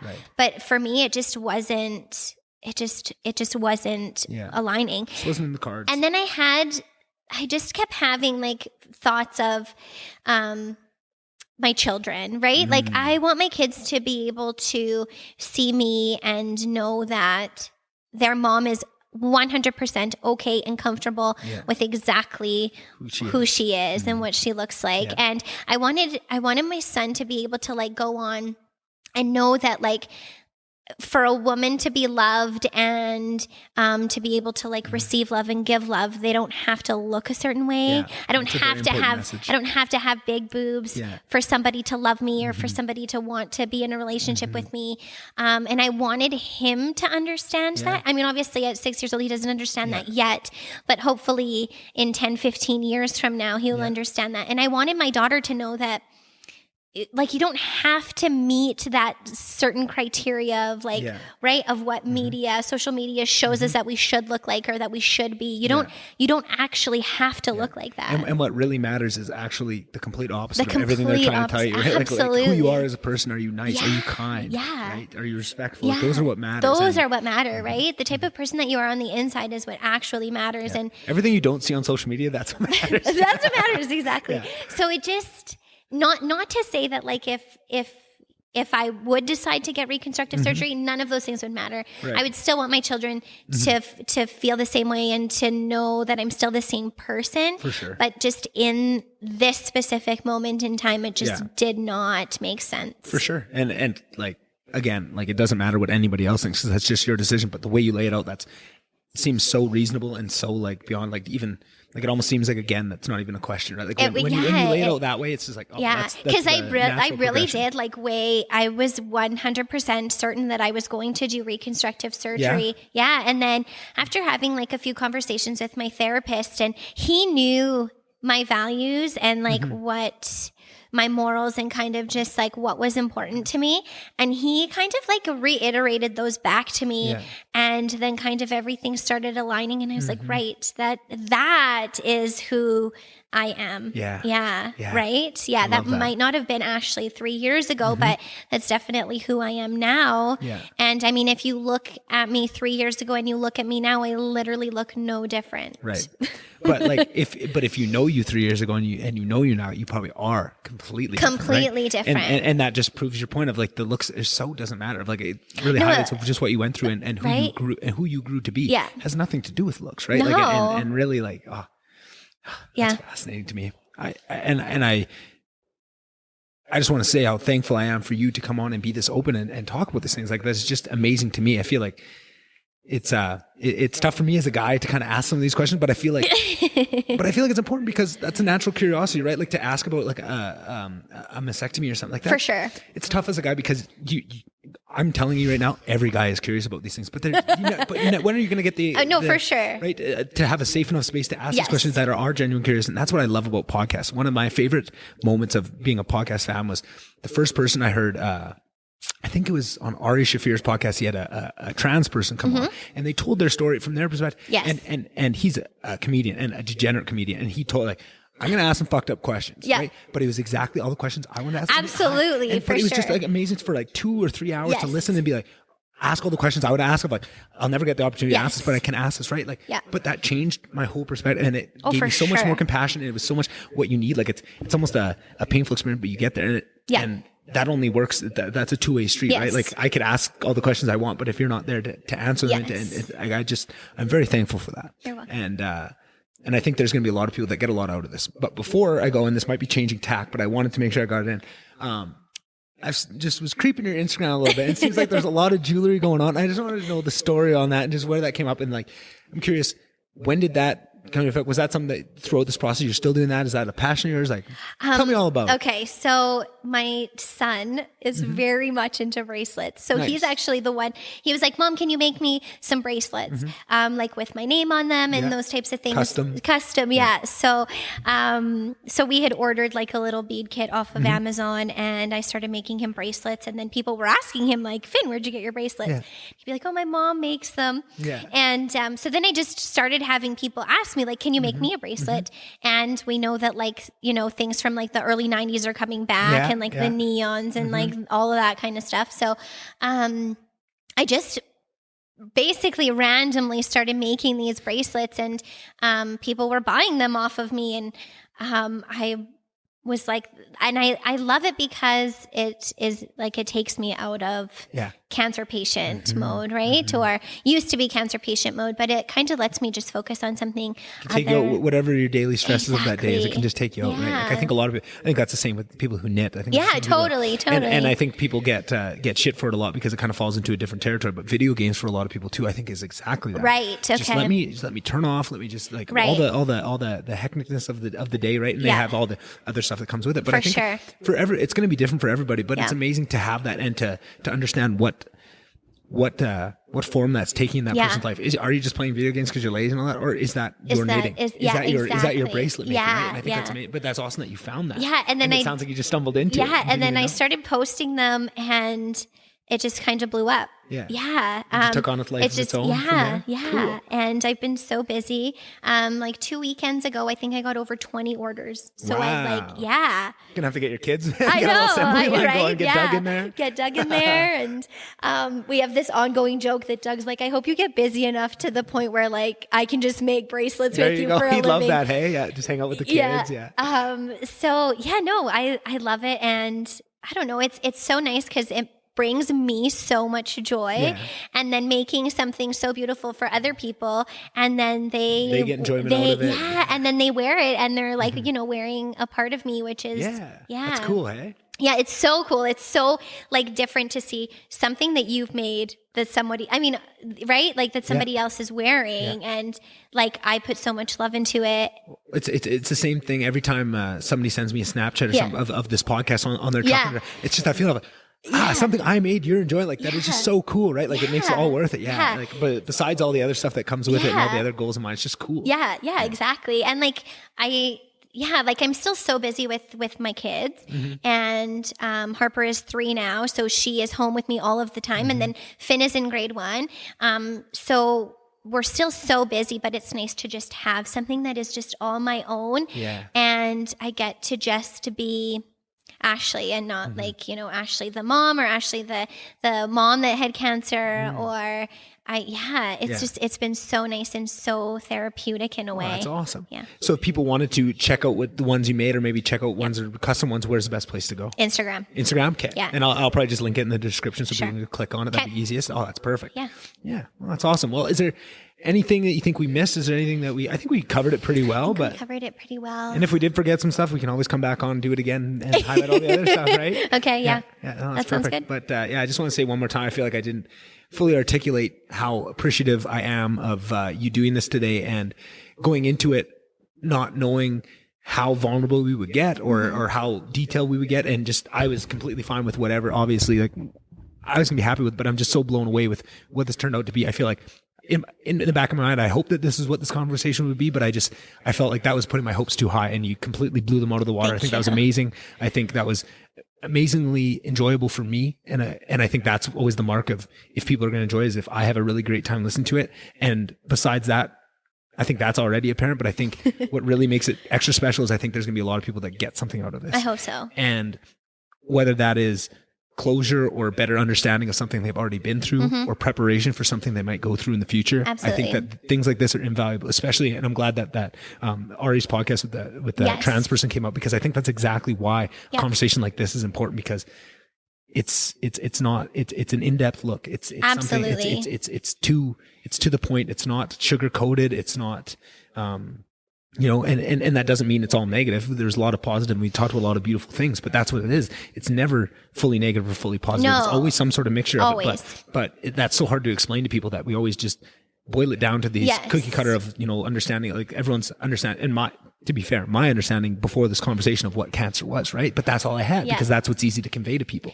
But it's so much more than that. And I'm happy that we got to convey that. And my understanding going forward is already so much better just from this conversation. I feel like going forward, I'm going to be a lot more of an educated person. That's what I love about podcasts, is I can throw it on. I can invest an hour of my time, and I become a more educated person in society that understands these things better and can understand different viewpoints that maybe are very different from mine. So thank you for your part in playing that. If you ever want to come on and talk about anything, if you end up being the bracelet queen of Western Canada, you can come on and sell some more. Okay. Oh, that's awesome. Thank you so much. You're very welcome. All right. Talk to you soon. Okay. Bye. All right. Thanks everybody for sticking around for that 4-hour epic. I think, 4 hours might intimidate some people, but I really think the only way to get that type of deep understanding of a subject that's that intimate is to do it in the long form, and not to put any sort of constraints on it and just let it flow like that. And I really got a lot out of it, and I'm hoping that people that listen to it get a lot out of it. If you do, please, let me know, let Ashley know. Response is great on these podcasts. It's nice to know if things really hit or maybe it missed. All of that is really beneficial. So if it does impact you, if you got anything from it, please let us know. And like we always say, if you could do us a favor, Follow the guests that you hear if you enjoy what they had to talk about. Follow the Von Dubcast on all the social medias. That really helps spread the podcast. And if you know somebody that this podcast might be a good listen for, please pass it on to them. And that's what helps us really grow. So thank you guys so much. I hope you have a great week, and I'll see you guys on the next one. Bye. Bye. Bye. Bye. Bye. Bye. Bye. Bye. Bye. Bye. Bye. Bye. Bye. Bye. Bye. Bye.